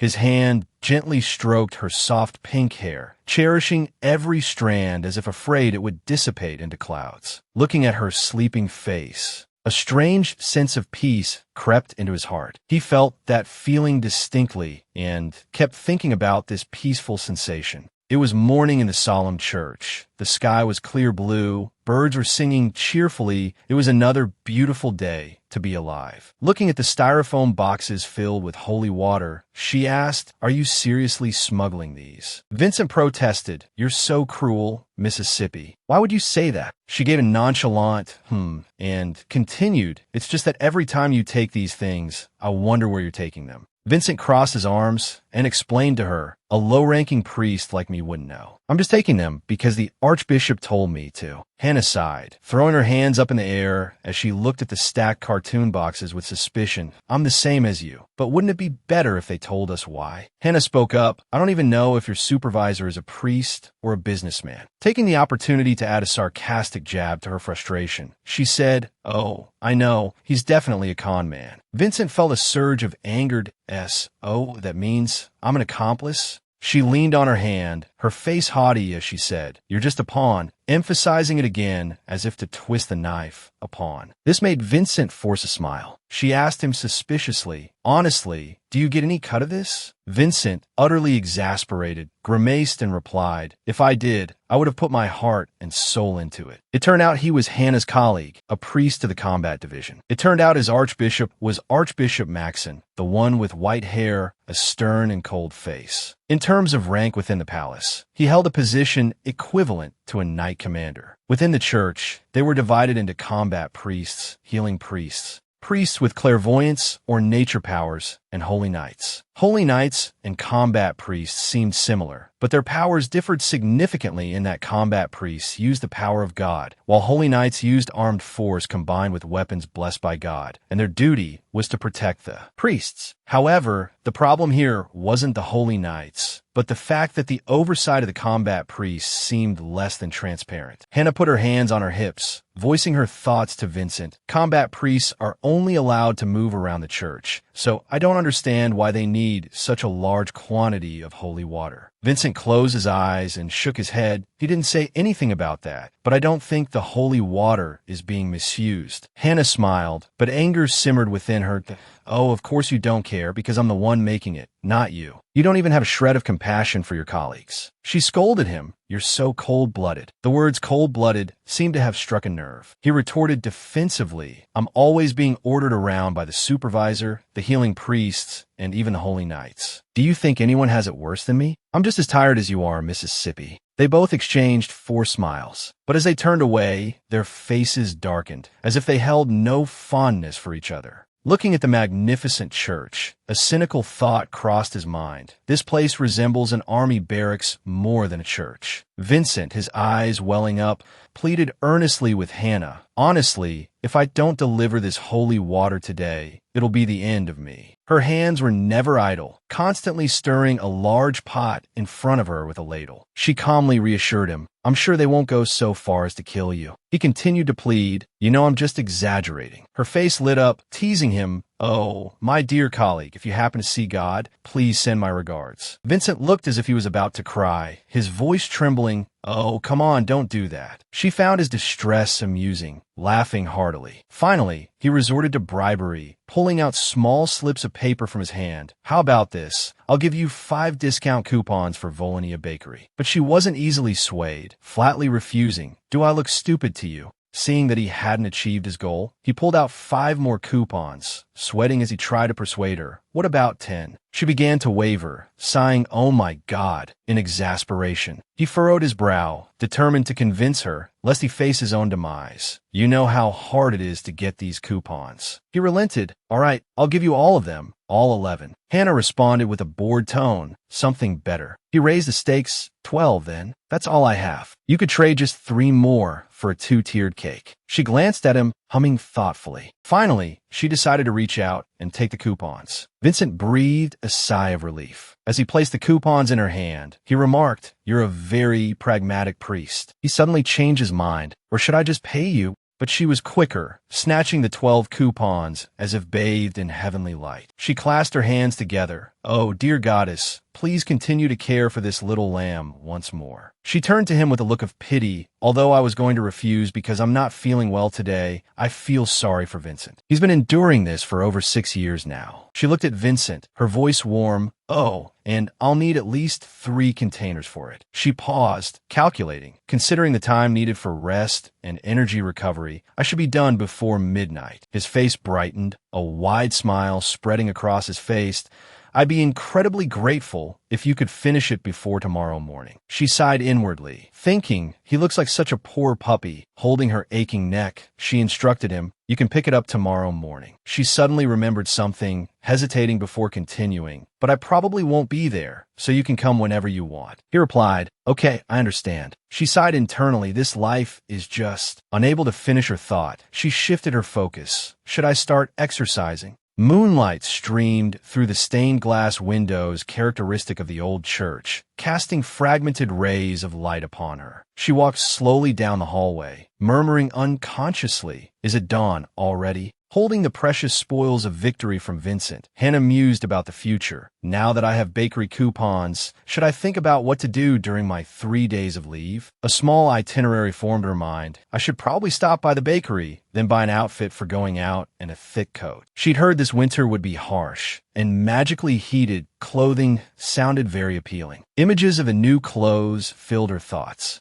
Suddenly, the thought of how to afford them struck her. I wonder how expensive they are? Even a priest's salary isn't that high. However, at her request, they had promised her a house if she worked diligently for 7 years. That made things more bearable, and above all, they had accepted her unreasonable request for immunity, a right decided in a private meeting with the Pope. Recalling that day, she remembered the kind-faced, white-haired Pope asking her, why do you request immunity? She clearly answered the Pope, it's a way to protect my children. After that, the Pope didn't ask any further questions. She was certain he had stopped suspecting her and knew about the children's past, but he was simply concerned about immunity and healing abilities. The moment the Pope agreed, telling her all right, her eyes sparkled. Thank goodness. It seems it's more about healing abilities than. Immunity. She walked alone down the hallway, reflecting on the past 6 years. Time really flies. She clenched her hand, crumpling the coupons slightly. I should have mentioned a raise. Next year, I'll definitely ask for one. A few days later at the church, Hannah sat in the sanctuary during morning service. Seeing the sunlight spilling onto the floor, she sleepily sighed. The sunlight is so warm. She kept nodding off, her mind wearied. I don't know why I'm so sleepy. Before she knew it, her consciousness succumbed, and she fell into a dream. She saw a small wooden house on a grassy hill and heard the children calling, "Miss Hannah, look, there's a cicada." Lost in her dream, she heard the children's voices echoing around her. "I'm going to catch it," and "Jeremy's teasing me again." It all made her dazed. She struggled to recall. That's strange. I'm sure I was just in the prayer room. Familiar calls rang out. "Miss Hannah, I'm hungry," and "Miss Hannah, over here," accompanied by a small hand reaching out. The 3 children kept calling her by the affectionate name, Miss Hannah, startling her. As she reached out and took Jeremy's tiny hand, she mused, "Hannah, is this name so special that they call it so affectionately?" Her heavy eyelids wouldn't lift, leaving her unable to fully awaken. Suddenly, a warm voice called out, "Miss?" She murmured, "Yes, I'm here." A large hand clasped her folded hands, its arm covered in small scars from swords and knives. It was Jeremy. He leaned close to her ear and whispered, "Miss, you're drooling." Startled by these words, Hannah snapped out of her nostalgic dream. She gasped, "Oh," and quickly covered her mouth, her weary face flushed with embarrassment. Jeremy, Hannah asked, a bright smile on her face. "That you're working hard." She suddenly turned around and looked back. "How long have I been asleep to make you feel so helpless?" Seeing everyone sitting on the chairs, sincerely praying to the revered saint, she realized what she had done. The sun seemed to be setting. She guessed she must have had a long nap. Hannah hurriedly returned to her original position and asked with concern, "When did you get here?" Jeremy calmly replied to her question, "Just a while ago, Mississippi." "Are you exhausted?" He saw her looking at the people praying. A smile finally grazed Hannah's lips. She explained to the talkative Jeremy, "No, not at all. It's just so peaceful and warm here that I got sleepy. But thanks to that, I feel much more refreshed now." Jeremy hummed hesitantly, scratching at a scar on his hand. "When do you get off work, miss?" Hannah's curiosity was piqued. "Why? Do you want to go somewhere?" Jeremy grinned. "Yes. Is tomorrow your day off, miss?" Hannah was startled. "How did you know that?" she stammered. Jeremy chuckled. "Miss, don't you know I'm your follower?" Hannah gasped after hearing him. Jeremy beamed, having successfully flustered Hannah. "That I'm just kidding. The priest in the hallway told me. Since your leave starts tomorrow, he told me not to let you sleep all day again." Hannah, embarrassed, scratched her neck, her face contorting. "Who said I only know how to sleep?" Suddenly remembering something, she turned to him.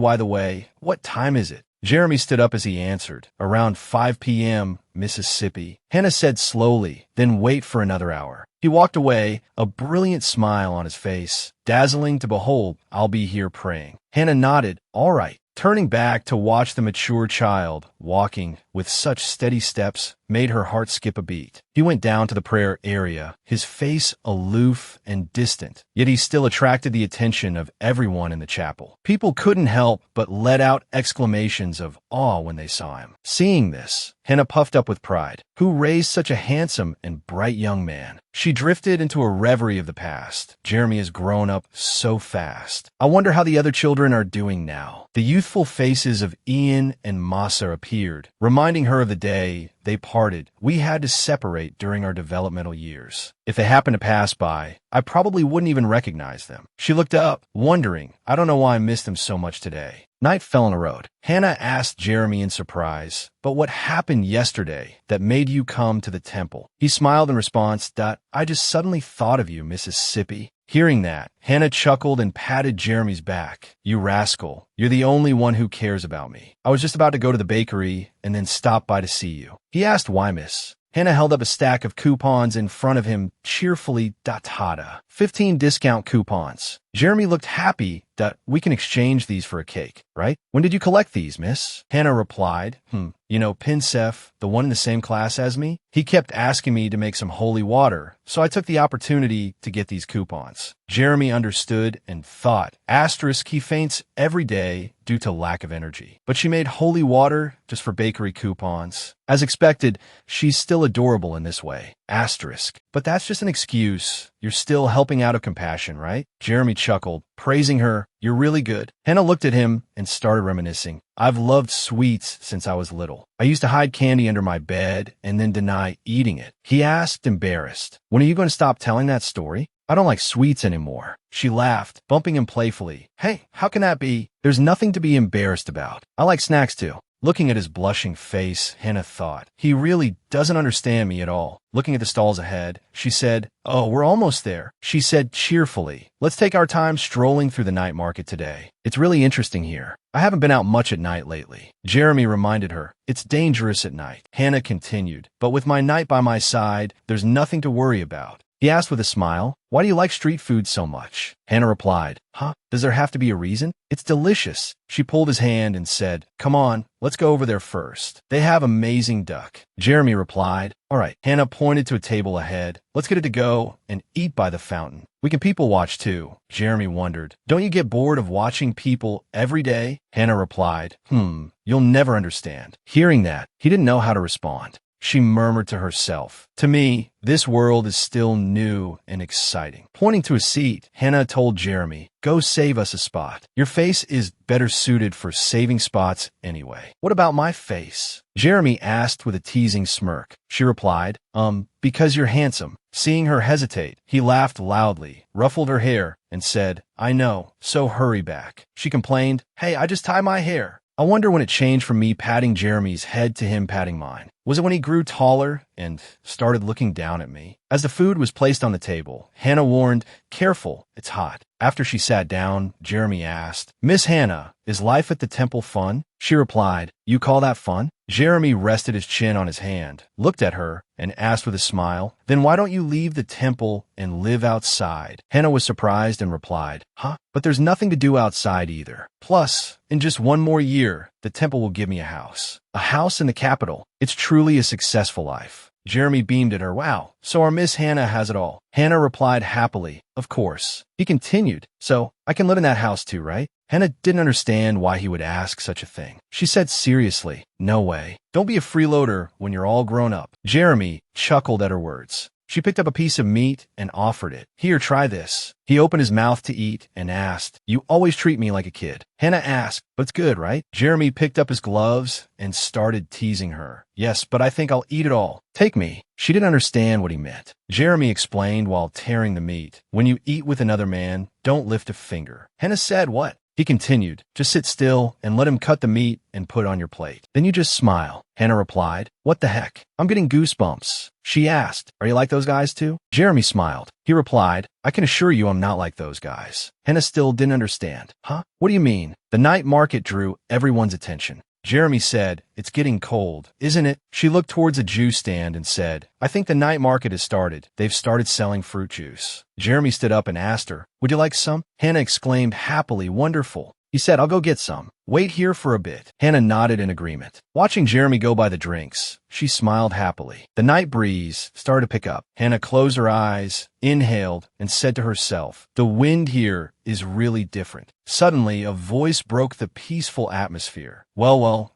look at this beautiful lady all alone. 3 shady-looking men approached and asked, Miss, where are you from? Hannah said with annoyance, it's my first time out in a while. I don't need this kind of attention. He didn't understand what she meant and asked what. She replied, your hearing seems to be a bit off too. Hearing that, his face flushed with anger. The thug asked, this lady's got guts, huh? Doesn't she understand how the world works? Hannah replied with a cold expression, whether I understand or not is debatable, but it seems like you guys don't understand much either. He gritted his teeth and warned, watch your mouth and worry about yourself. She calmly replied, oh, I worry plenty. The thug slammed his hand on the table and yelled at her, are you mocking us? Hannah, unafraid, replied, not worrying about myself, but about you. She smiled at them and said, my night is rather rough. He turned around when he saw her wave and saw Jeremy appear behind him. Looking at Jeremy's intimidating face, she continued, of course, I also have to worry a little about the cleanup afterward. Jeremy placed a glass of strawberry juice on the table for her. Thank you, Jeremy. Hannah scratched her chin, feeling a bit embarrassed. The bullies glared at him, thinking, this guy thinks he's a knight in shining armor. Looks like a spoiled brat. He reached for his small sword. Hannah thought to herself, but don't look at his face. Look at that toned physique. If you draw your sword first, I welcome it. Jeremy was serious, and he was ready to fight. Hannah, watching the thug's hand tremble on the hilt of his sword, wanted to shout out a warning. Don't draw it. Don't draw it. You'll lose your head. The bald man behind the leader whispered in his ear, Boss, what do we do now? He said, as if stating the obvious, don't draw your sword. Just teach him a lesson gently. Hannah sipped her juice and thought, and gently here probably doesn't mean palm reading, does it? Oh well. The bald man decided to go in first, unarmed. Before he could react, his shoulder was grabbed. Jeremy spun around, seized the back of his neck, and kicked him in the stomach. That was all it took to make him cough and stumble back. The other two, impressed by Jeremy's prowess, watched in awe. The leader remarked, seems like he's got some skills. Both of them charged forward. The leader said, but we're not easy to deal with either. Hannah watched, assessing the situation. This will be over quickly. I wonder which will be faster, me finishing this drink or them falling down. She seemed to have a lot of faith in him. Hannah drank half her juice and set it back down. How's it taste? A voice suddenly asked. Seeing Jeremy standing before her, arms crossed, clean and cheerful, she was a little startled by how quickly it was over. Huh? Oh, it's delicious. She wanted to pull him aside to see the aftermath. Good heavens. Couldn't you have been a little gentler? Hannah asked. Look at them sprawled out, faces dirty, lumps on their heads. It's pitiful. Jeremy replied, trash like that. If you go easy on them, they'll never learn. Still, he added, wouldn't it have been better to hand them over to the guards? She turned her chair fully from the refreshment table to face the street as she questioned him. Jeremy said, I doubt they'd care. Hannah agreed, true. This world is far different from where I used to live. They probably just take some gold coins, laugh it off, and walk away. As long as they don't come back for revenge, we're lucky. It's a good thing you didn't need to use your sword. Hannah stood up, relieved. Are you hurt? But Jeremy responded about something else. Miss, please don't heal them. She said, don't you know I'm a divine officer? Jeremy didn't understand. Mistakes should be etched in pain. But she still walked towards where they lay. That's just by human standards. Our goddess is merciful. You're making that frustrated, about to die face, aren't you? She didn't need to turn around to see his reaction to know. But that evil people should live long lives, right? Jeremy was like, isn't it the other way around? People need more time than you think to pay the price and repent. Hearing her say that, he couldn't keep his sullen expression. You're lenient even with the wicked, huh? Hannah turned around and smiled. You know the kind of people I'm most lenient with? After everything was settled, they walked back along the deserted road. Jeremy asked, what are you going to do this holiday? Hannah said, first, go to the bakery, then buy some clothes. What do normal people do? Jeremy didn't know either. Probably meet up with friends. She was still holding a skewer of fresh strawberries. I don't have any friends. Jeremy was like, did you have to answer so quickly? Hannah laughed. That you're always free to be by my side, aren't you? What do you think I take you for? He asked one thing, and she immediately thought he was a jobless freeloader. Jeremy laughed. I only have time for you, you know. Hearing that, she conceded. But anyway, thank you for always accompanying me. But I hope you become an official knight soon. Jeremy stood with his hands on his hips, his tone sounding a bit dejected. Why do you want me to become a knight so badly? She said, isn't that your dream? Not understanding his slightly distracted expression, she only received a in response. There was a time when I had such a lovely dream, too, he thought. Hearing this, she realized, don't tell me it's not anymore. What's your dream now? Jeremy replied shortly, to live without thinking. You've become a boring person, she stated frankly. He then asked, do you know what a knight who lives without thinking becomes?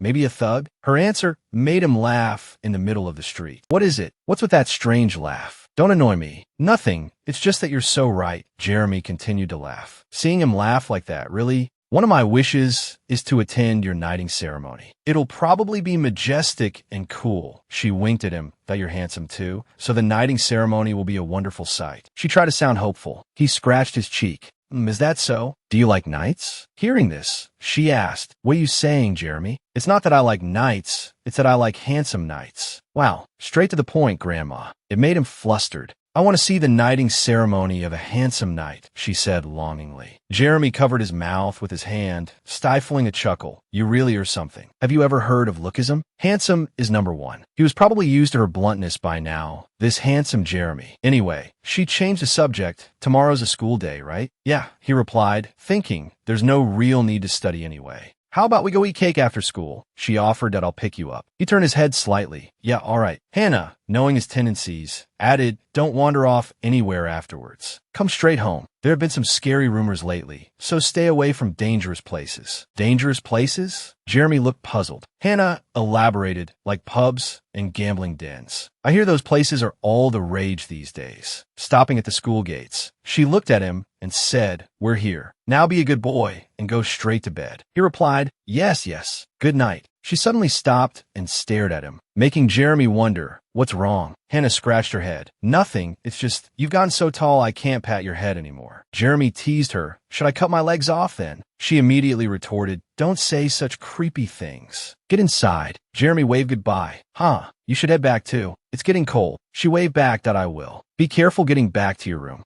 She watched his back as he gradually disappeared from sight, then turned and left. Jeremy's pace quickened. Then he broke into a run and disappeared around a different corner. A moment later, in a dark alley, a man waiting there spoke as someone approached, you've arrived. Jeremy got straight to the point. What's going on? The man reported, although Viscount Sapincha caused a commotion, we managed to get him back without any trouble. That drunkard is still causing problems? Jeremy asked. Yes, as usual, it's about money. He stepped inside and looked at the mess before him. Jeremy clicked his tongue. Anyway, it's time to shut down this gambling den catering to these drunks. A masked figure descended the stairs that you've arrived. Jeremy confirmed, Panic. The other replied, yes. Jeremy continued, it seems it's time to clean this place up. I had to lie low because of the palace inspection on my way here. Panet added, I heard you've had your eye on him for 3 days now. I'm bored with it. Shut down the gambling den and renovate it into a bar. I don't know when we'll use it again, so just move the essentials. Yes, there will be a lot to do today. Currently, Jeremy was the leader of this dark guild. He had an unparalleled talent for making money. When his father's dark guild fell apart, it fell into his hands. In just 1 year, it had become a powerful organization through the manipulation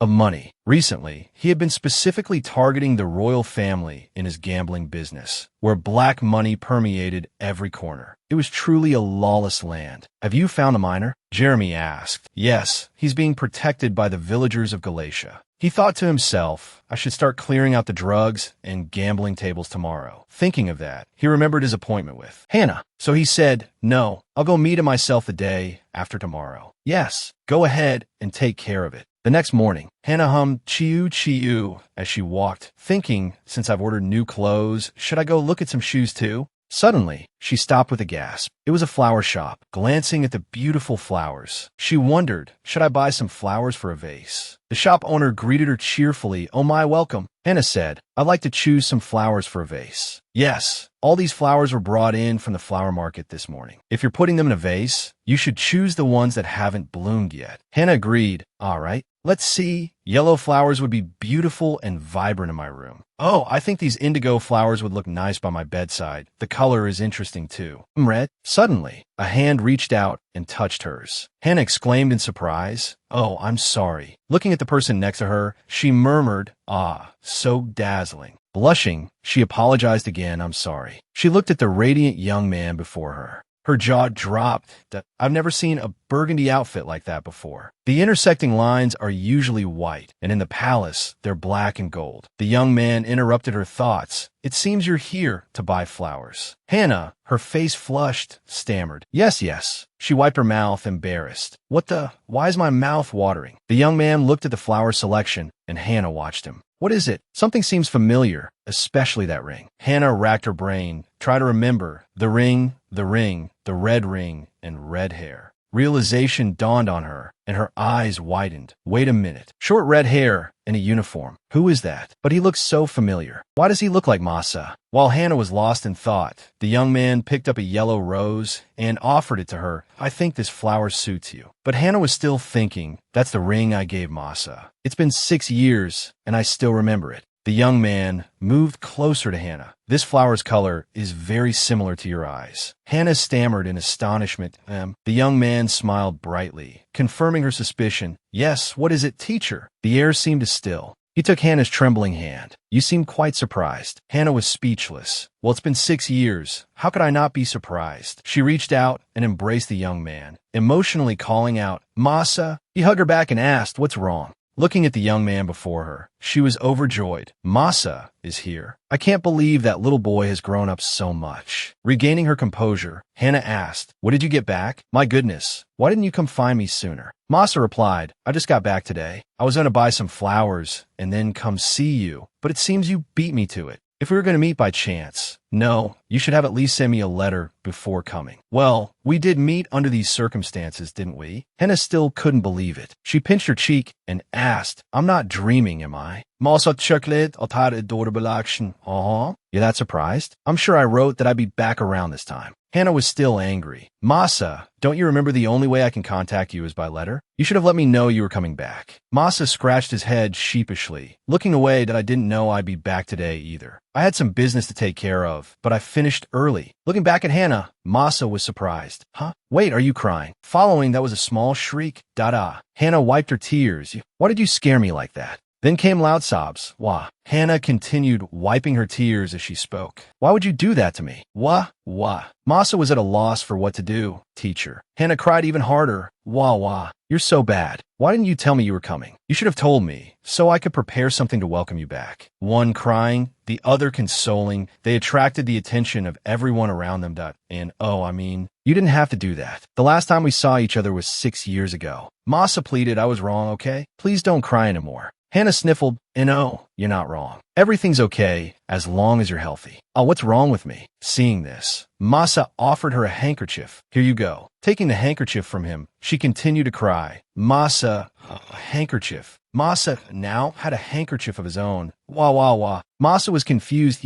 Teacher, why are you crying? Hannah hugged him tightly. Because you've grown so much. Do you know how worried I was? You've grown so big. Why didn't you visit me? All these years, why didn't you visit me? Wah. Masa could only chuckle awkwardly. Oh dear. Are you all right? Hannah kept her head buried in his chest. Bad Masa, Bear Masa, you don't have to be so cool. So, you mean you missed me, right? Hannah lifted her head abruptly and confirmed. Of course. I missed you very, very, very much, Masa. For the past 6 years, you've been in every one of my prayers. Masa, a little embarrassed, replied, Teacher, I'm touched. Your face looks really funny when you cry. Hannah was startled. Huh? Do I have a runny nose? Reaching out to wipe a tear from the corner of her eye, he said, That's not it. Your face is so beautiful that I'm flustered, teacher. A little while later, they had moved to a different location. Masa asked with concern, Are you feeling better now? Hannah wiped her face as she replied, No, I didn't think I'd cry over this. I was just surprised. You appeared in front of me, so suddenly, of course, I'd be surprised. I knew I'd be happy to see you. She glanced at him. Aren't you happy to see me? Why didn't you shed a single tear? Masa grinned brightly. Crying would ruin my handsome face.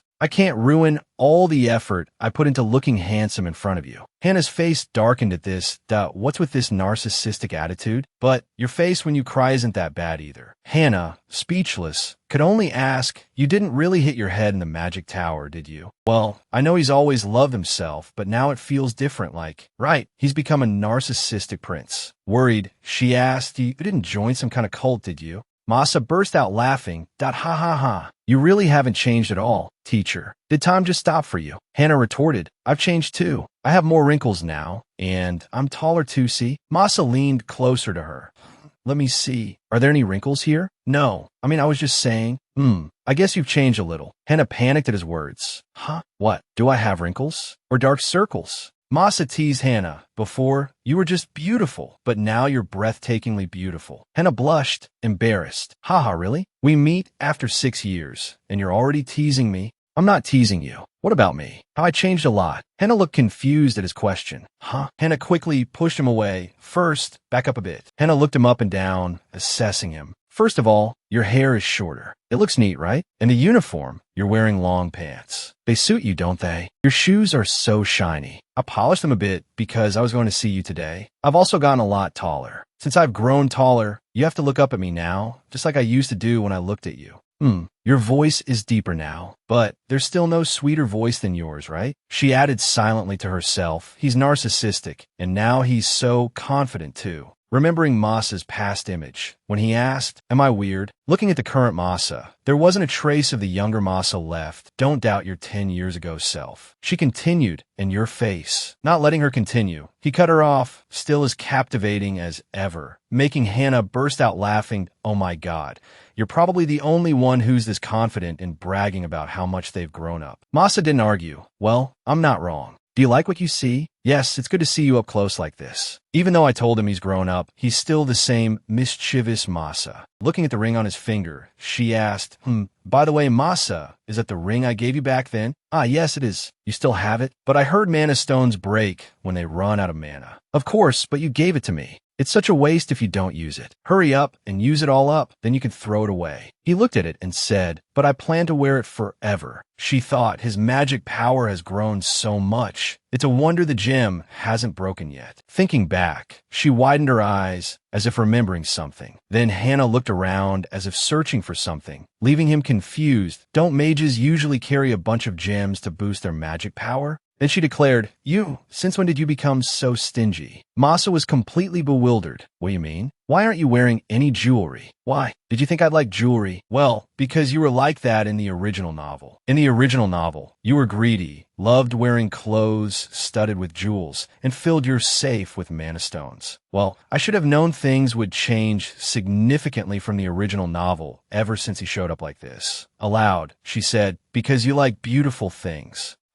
Teacher, I already have the most beautiful gem. Why would I crave any other jewels?" "I'm really grateful that he liked my gift, but I don't know why his words were so cheesy. By the way, where are you going?" "You're not going to see him, are you?" "I have the day off. I'm going shopping and then Jeremy." Now I remember. That's right, Jeremy. She turned and asked him, "Masa, you want to see Jeremy too, right?" He's still alive, isn't he?" "What are you talking about? Why did you suddenly mention him?" "I'm going to see him today." Jeremy was startled. "You two see each other often?" "Yes. Sometimes he comes to the temple, or we meet on days off like today, because he's the only one who lives near here." Masa replied with a bright smile. "Yes, it's good to have him around so I don't feel lonely." On the surface, that's what he said, but inside his head, he thought differently. He's always so considerate of others, like, "Really?" Hannah excitedly stood up. "That's right. I think Jeremy will be very happy to see you." Masa thought to himself, he asked, "How's that kid doing these days?" "Jeremy is doing very well at the academy. It's a shame he hasn't been knighted yet, but it's okay, as long as he's healthy." A knight, you say? How adorable." He squinted his eyes, thinking, I miss my friends so much. Now that I think about it, Masa, yes. Where's Coco? How big is Coco now? Is he too big to travel with you? Did you come back alone? Her next sentence startled him. In no way. Don't tell me you ate him. He replied, "How did you know?" Hannah felt like she'd been struck by lightning. "What?" Masa continued, "Coco, that little rascal, his appetite is as big as he is. We had no choice but to pluck his feathers and eat him." Hearing this, Hannah's face paled as she thought, "It's not that I don't believe him, I just can't believe it took 6 years for that to happen." In the novel, Masa would do anything to enhance his magical power. Could it be that his ugly instincts have awakened and Coco, finally? Seeing Hannah's expression, Masa probed, "Are you seriously suspecting me?" Hannah laughed. Ha, what are you talking about? "I was just putting on a show. I was just joking." "How could you do that to your family?" She felt uneasy, thinking to herself, wait, did Masa kill his family in the novel? Oh no, that was Ian or Jeremy. Hannah continued, "How could you do that to Coco, a creature like family to you?" Masa spoke, his voice sounding doubtful. "You sound suspicious." Hannah laughed awkwardly. Ho, you're such a tease. Living in a magic tower full of old-fashioned people. Is that it? Why don't you have any sense of humor? Masa asked, "Do you want to see Coco?" Hannah replied, "Of course." Masa straightened up and said, "Then prepare yourself." Hannah was puzzled. "Prepare myself?" Masa continued, "Because you'll be surprised." Hannah wondered, confused, surprised? Could it be we're going to see him right now? Masa slowly raised his hand, confusing Hannah. A dark aura began to emanate. Then the dark aura gradually spread throughout Masa's body. Hannah was astonished, wondering, magic? The dark aura enveloped Masa's entire body. Hannah repeatedly called out, "Masa, the wind is so strong. I can't open my eyes." Hannah slowly opened her eyes. Looking at her palm, she wondered, is it night already? At this moment, Hannah was surprised. What? That fast? Masa spoke up. Coco, the one you've been longing for is right here. Hannah was still bewildered. What? Where? Masa looked up and said, look up, teacher. Hannah looked up as instructed but asked, what are you talking about? It's pitch black. At this moment, she was stunned. Coco. Impossible. Masa chuckled. It's much bigger now, isn't it? Hannah gaped, thinking to herself, I don't think much bigger is quite the right way to put it. Hannah asked, can it hear me? Masa replied, of course, it has excellent hearing. Hannah lifted her head and asked, Coco, are you all right? Coco let out a call, go. Hannah jumped, yelling, oh my God. Her heart pounded. Wow, that scared me. She then looked over at Masa, startled. Hannah then sheepishly explained, it's not that. I don't find Coco scary. It's just, I didn't expect it to be so big. Masa laughed. Yes, its size is certainly a bit alarming. Hannah asked, where does it usually stay? Did you summon it? Masa explained, Coco isn't limited to its original form. It can also transform into pure magic. Hannah asked, puzzled, pure magic? Masa replied, yes, it can exist without a physical body. Hannah was surprised. So, does that mean Coco can change shape like water? At this point, why doesn't it just turn into a person? Masa replied, that's possible if Coco wants to. However, so far it hasn't transformed into anything else. Hannah's eyes sparkled. Wow, that's amazing. She imagined Coco in human form. That I wonder if I'll ever get the chance to talk to a human-shaped Coco. Masa chuckled awkwardly. WY mage standards. Coco is still just a newborn fawn. I can tell what you're thinking just by looking at your expression. So I think that might be possible in a few hundred years. Hannah said, that's a shame. Suddenly, Coco called out, go. The sound made Hannah jump and flinch. Masa chuckled, I think it's happy to see you. Hannah, still in shock, asked, really? Approaching Coco, Hannah thought to herself, Coco is really big. Oh my, the small, cute Coco from back then is now. Although its voice is much louder than before, it's still Coco, isn't it? But really, just as a precaution, I'm asking this just in case. Hannah spoke up, I have a question, Masa. Coco doesn't eat people, right? Hearing this question, both of them froze for 5 seconds. Masa burst out laughing. Puffed, teacher, are you worried Coco might eat you? Don't worry, I'm here with you. Of course, Coco has no intention of eating you. Hannah thought to herself, right, I can't even understand the thoughts of a normal person. So how could I possibly understand Coco's thoughts? She then breathed a sigh of relief. Hannah approached Coco and called, Coco, are you all right? Coco, like an obedient puppy, nuzzled its head against Hannah's hand. Hannah drifted into thought, though its fur isn't as soft and cute as it used to be. But strangely, a day from the past surfaced in my mind. There once was a small, pretty Coco running and jumping on the green hill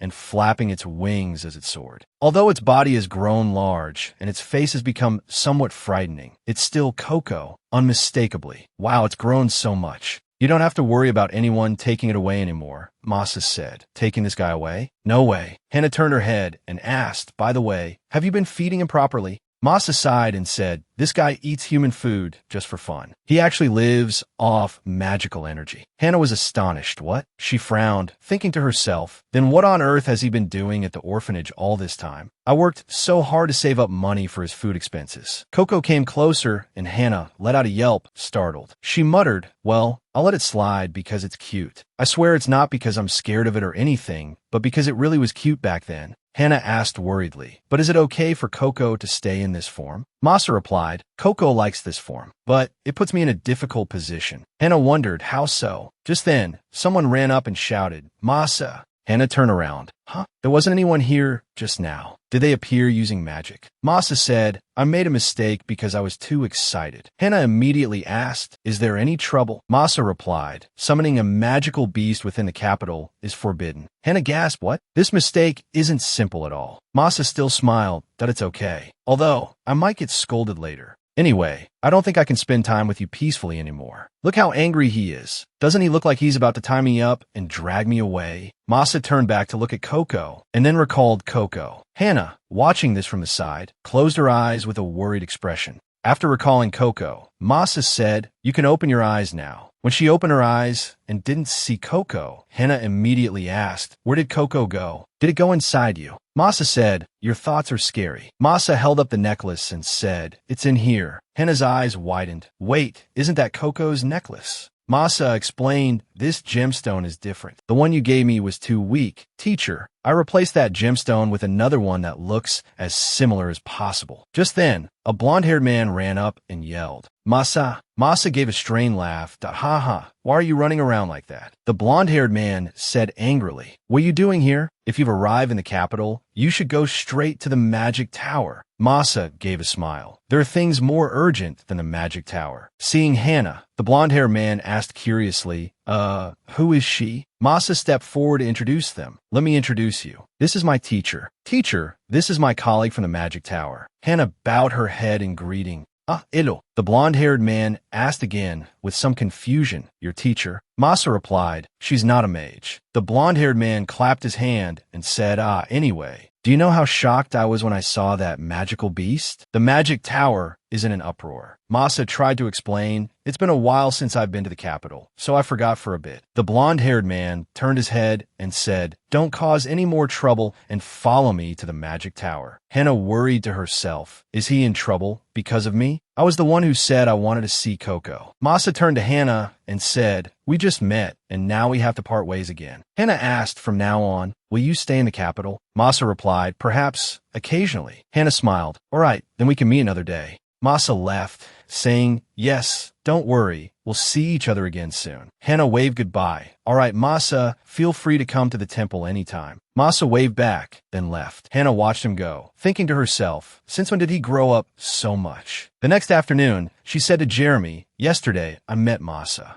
Jeremy was surprised. Huh? Where did you meet him? Hana explained, I was buying flowers when I bumped into someone, and it turned out to be Masa. Oh, and he was wearing long pants, a very impressive uniform. I didn't recognize him at first, but his smile was exactly the same as when he was little. Jeremy simply replied, is that so? Hana sighed, I wanted you to meet him, but Jeremy asked, was he forced to leave? Hana replied, he was dragged away. He caused a commotion at the magic tower for summoning Coco. Jeremy chuckled, he hasn't changed a bit. I bet you were happy, teacher. Hana readily admitted, of course, I haven't seen Masa in years. I also received these flowers. Looking at Hana's happy face, Jeremy said, you look very happy. Hana smiled, of course. You'd be surprised if you saw him too. He's changed so much, you might not even recognize him if you bumped into him. Jeremy thought to himself, why is she so happy to see him? Is it simply because she hasn't seen him in a long time? Or is it because it's Masa? This is a bit troublesome. It's annoying to see her smile so brightly. That evening, it suddenly started to rain.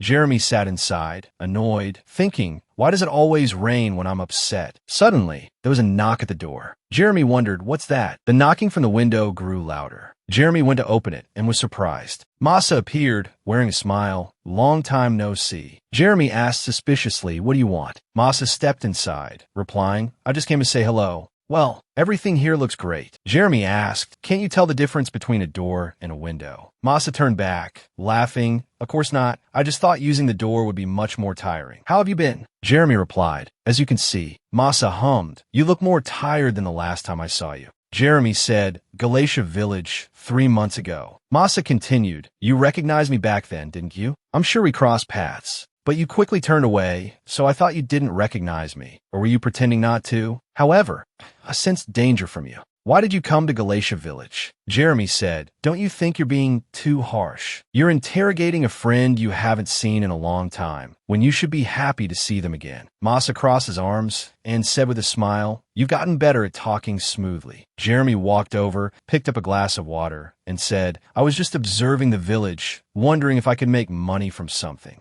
No, Masa continued, I heard your guild has scraped up all the money in this village. Your greed truly knows no bounds. Jeremy replied, if I could, that would be a goal, not greed. Anyway, it seems like you're very interested in my affairs. Masa smiled, of course I'm interested. We used to be so close. Besides, Galatia Village is a village closely monitored by the magic tower. Jeremy's eyes turned icy as he thought, he must be here for the second reason. Masa snatched the glass of water from Jeremy's hand and said, anyway, let's save this serious talk for another time. since I'm the one at a disadvantage here. Jeremy scoffed. Now you're a real mage. Masa shrugged. Do I look like the type to stick to one place? I'm just imitating them. Isn't that what social integration is all about? It's great to see you living well enough to have such a luxurious temporary residence. Well, I think my lab is only the size of the bathroom here. Jeremy cut in. You haven't even seen the bathroom yet. Masa turned around and said, right, I really don't like using other people's bathrooms. Do you visit the temple often? Jeremy replied, I go whenever I have free time. He took a sip of water and added, I'd think someone as busy as you would have free time. You must have squeezed it into your busy schedule. Does she know? Jeremy didn't answer. He thought, of course not. Masa silently observed Jeremy for a moment. Then Masa remembered Hannah's words. Jeremy is doing very well at the academy. Masa thought, Asterisk, it seems she still doesn't know he's become the head of the Dark Guild. He seems to be telling me to keep it a secret with that look. Asterisk. Then Masa laughed and said, haha, no need to look at me with such scary eyes. Friends should keep secrets for each other, right? But inwardly, Masa thought, Asterisk, I also don't want to tell teacher news that would make her sad, especially when I'm trying to get on her good side. Asterisk. Masa took another sip and said, the bottom line is, I just came here today to meet a friend. It's great to see my friend and be treated to a drink. Jeremy breathed a sigh of relief, then said, right, it is a good day. Don't wear your uniform here next time. Masa asked curiously, oh, will it cause trouble for you? Jeremy replied, no, I won't be the one in trouble. You will be. If you're unlucky, you might get hurt. Masa smiled. Ah, that's because my friend lives in a really dangerous place. Maybe I should wear those dresses you've seen before. Hearing this, Jeremy immediately changed his mind. Just wear the uniform here. This made Masa unable to hold back his laughter. Ha ha. Hannah had been eager to see Masa again, at least for half a day since their last meeting. Hannah asked, don't you have a lot of work in the capital? Masa replied, why do you ask? Is it bothersome if I come too often? This was the 5th day Masa had been going back and forth to the temple as if it were his own home. Hannah stammered, wait, that's not what I meant. It's not really a bother. I can't say that to your handsome face. Masa said, I'm about to go on a business trip up north, so I wanted to see you as much as possible before I leave. Hannah thought to herself, so he's going away on another business trip. Masa continued, oh, I heard today's menu is chicken. Hannah asked, how do you know the temple's menu so well? Masa explained, the head chef told me. Hannah continued to ask, why would she tell you? Is she your aunt or something? Masa replied, she said I could be her nephew because I'm so handsome. Hannah inwardly exclaimed, oh my goodness, that head chef. The head chef in the temple is a priestess in her 50s. Because Masa always acts cute, she dotes on him. He even got the title of nephew. Now I have no choice but to accept it. Masa had grown up, becoming an extraordinary young man and able to use his sociability and looks as he pleased. Hannah, her face darkening, asked, what in the world did you lure at the magic tower? Masa replied with a laugh, love traps. Hannah froze for 5 seconds. They taught you that? As they walked, Masa asked, Hannah, do you think I'm a wizard? Hannah, poking her cheek, said, well, the magic tower can do a lot of things. Masa replied, you have a rich imagination.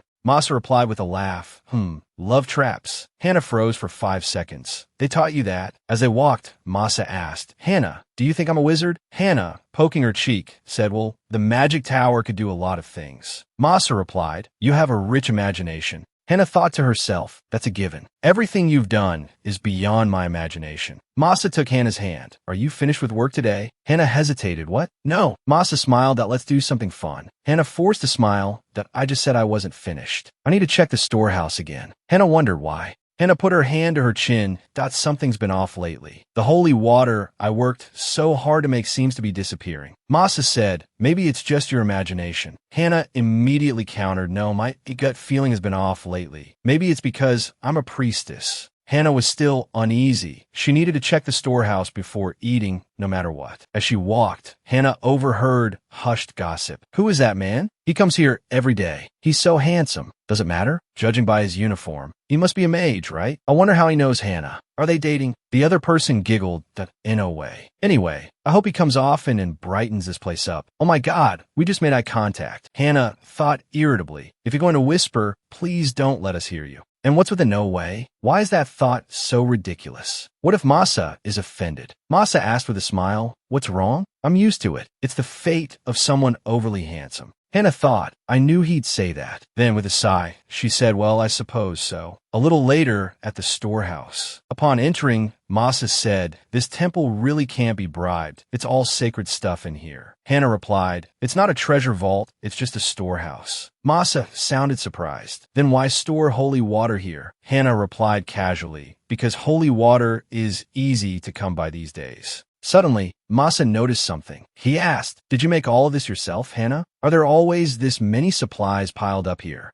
Are you holding back the supply to maintain its value? Hannah thought to herself, I didn't realize there was this much holy water gathering dust. Just a few days ago, they were pressuring me, saying they needed more. Holy water. What's going on here? Wait, what's that? Hannah walked over and looked at the paper hanging on the wall. The storage date was when High Priest Maxon ordered her to make the holy water. So this was the holy water allocated for the warrior priests. Hannah's face darkened. They begged me desperately and then left the holy water here like this. Hannah turned around out, let's go, Masa. Masa asked, are you done? Hannah replied, I have something urgent to do. You should go home first. Masa followed behind her, asking, what's wrong? Can I help? Hannah replied, no, I have to go complain to my superiors. Masa continued to follow. I'm actually really good at that. Hannah's face darkened. This is my problem. Masa also became apprehensive. She looks really angry. I should stop following her. He thought, then sighed. Masa called out, I'm always on your side, Hannah. Hannah was surprised. Huh? What's that all of a sudden? Masa put his hands on his hips. I hope you can do it. Hannah responded with a confident smile. Meanwhile, inside the temple, Hannah was striding inside. She thought, I won't allow this much holy water to be wasted. At that moment, Vincent also saw her. They both quickly recognized each other. Looking at Hannah's expression, Vincent asked curiously, why? Why does your face look so scary? Hannah said, did you check if the holy water was delivered properly? Vincent asked back, confused, holy water? Hannah said, the holy water you're always nagging me about. Vincent replied, it's probably been sent to those who need it. Hannah thought to herself, Vincent doesn't seem to know anything. She turned to leave and asked, High Priest Maxon is in the temple, right? Vincent replied, yes, he's there, but what's going on? Hannah said as she walked away, there's a mountain of holy water just sitting in the storehouse. Vincent was astonished. What? Are you sure you're not mistaken? We're always short on holy water. Hannah replied, I checked thoroughly. It's the holy water I made myself, and the records show it's under High Priest Maxon's name. Vincent said he knows our situation. He would never let holy water just sit there and gather dust. Hannah stopped in front of the door and said, that's why I need to ask the high priest. I need to know why something so ridiculous is happening. Vincent tried to stop her. Wait. Hannah's face showed no tolerance for any nonsense. She said, why? You can't give me an answer, so I have no choice but to see the high priest. Vincent stammered, I'll ask him first. I'll ask him, and then. Hannah didn't say much. She pushed Vincent aside. He fell sprawling on the ground, trembling. He reached out to Hannah and called no. The door slowly opened. Upon entering, Maxon immediately asked, what's the matter? Hannah replied, Your Holiness, I have something to ask you. Please forgive my abruptness, as I'm not currently composed enough to mind my manners. Then Hannah said to Vincent, Vincent, if you're not going to sit with us, could you please close the door on your way out? Maxon rubbed his head and said, go on. What caused you to burst in like that? Hannah sat down and said, today I was instructed to deliver goods to the warehouse, and I witnessed an unbelievable sight. I saw the holy water I made piled up in heaps, covered in dust. Would you mind giving me an explanation, Your Holiness, if you're not planning to use it? It would be better to send it to dilapidated temples or the Black Desert. Maxon said, so that's why you rushed here in such a hurry. Hannah continued, I just need to know that not a single drop of my holy water is being wasted. Maxon said, I assure you it will be sent somewhere. I'm just storing it because now is not the right time. Hannah immediately asked, could you tell me where it will be used? If the holy water is being put to good use, I'll devote all my efforts to making more. Maxon clasped his hands together and said, have you heard that we're about to exterminate all the monsters in the north? Hannah asked, puzzled, are you talking about the monsters in the Black Desert? Maxon continued, yes. The priestesses and holy knights have destroyed their fortress and advanced into the heart of the desert. Along the way, they also discovered mineral veins in the desert and the surrounding area. The minerals are created from the remains of monsters deep underground. These minerals exist as crystals of pure power, containing an immense amount of energy beyond your imagination. However, they are still tainted with evil power. To mine the minerals without being contaminated, we need holy water. Hannah spoke up. Wait a minute, why do we need these crystals? Do we really need to use such a large amount of holy water just for that?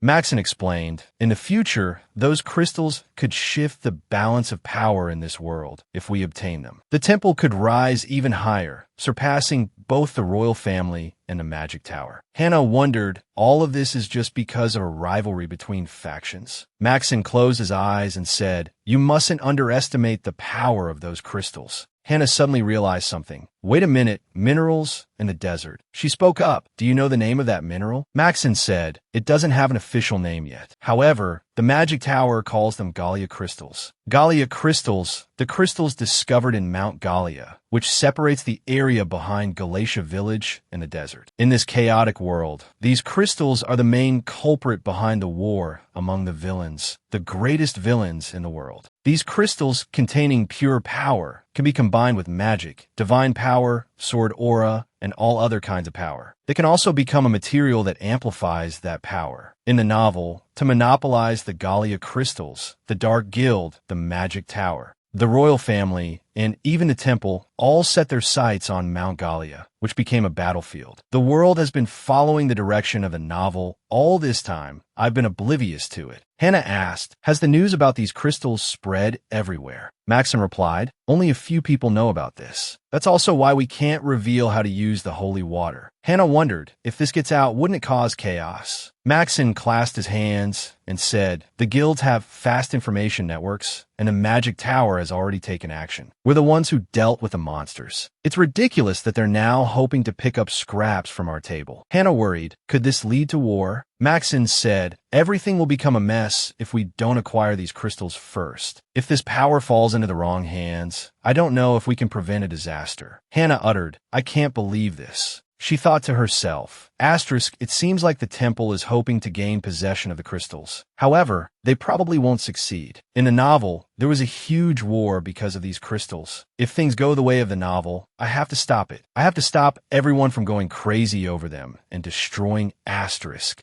that place. However, these kids now aren't the same as in the novel. Asterisk Hannah turned and asked, how do you plan to use the holy water? He replied, we plan to use it to purify the miners hired by the temple. We'll station priests there to monitor everything. Seeing Hannah lost in thought, he asked, what is it this time? Hannah thought, I know that no matter what, the crystal issue will be revealed to the world, but I still have a bad feeling about it. I want to go to Mount Galia to check the situation. Vincent, also puzzled, called Hannah. Hannah declared, I've decided. I'll go there. I'll go to Mount Galia. I'll bring the holy water there myself. I'm also curious about that place. Maxon immediately asked, did I forget to mention how dangerous this is? Hannah remained confident. It's all right. Maxon said, this isn't something you should take lightly. There are still monsters living out there. Hannah calmly replied, aren't you planning to send the miners to that dangerous place? I'll go and do a preliminary check. Wouldn't I be more motivated to make holy water if I witnessed firsthand how dangerous it is? He's still worried. It's still dangerous. What if you get hurt or even die? Hannah smiled. I promise you I'll make sure I don't put myself in any dangerous situations. That's why. Your Holiness, how about I bring your beloved apprentice? Vincent will come with me. Hearing this, Vincent froze. What? Hannah grinned triumphantly. Whether you like it or not, you're coming with me. Hannah continued, I'm sure you'll need a lot of holy water, so please allow me. Maxon remained silent.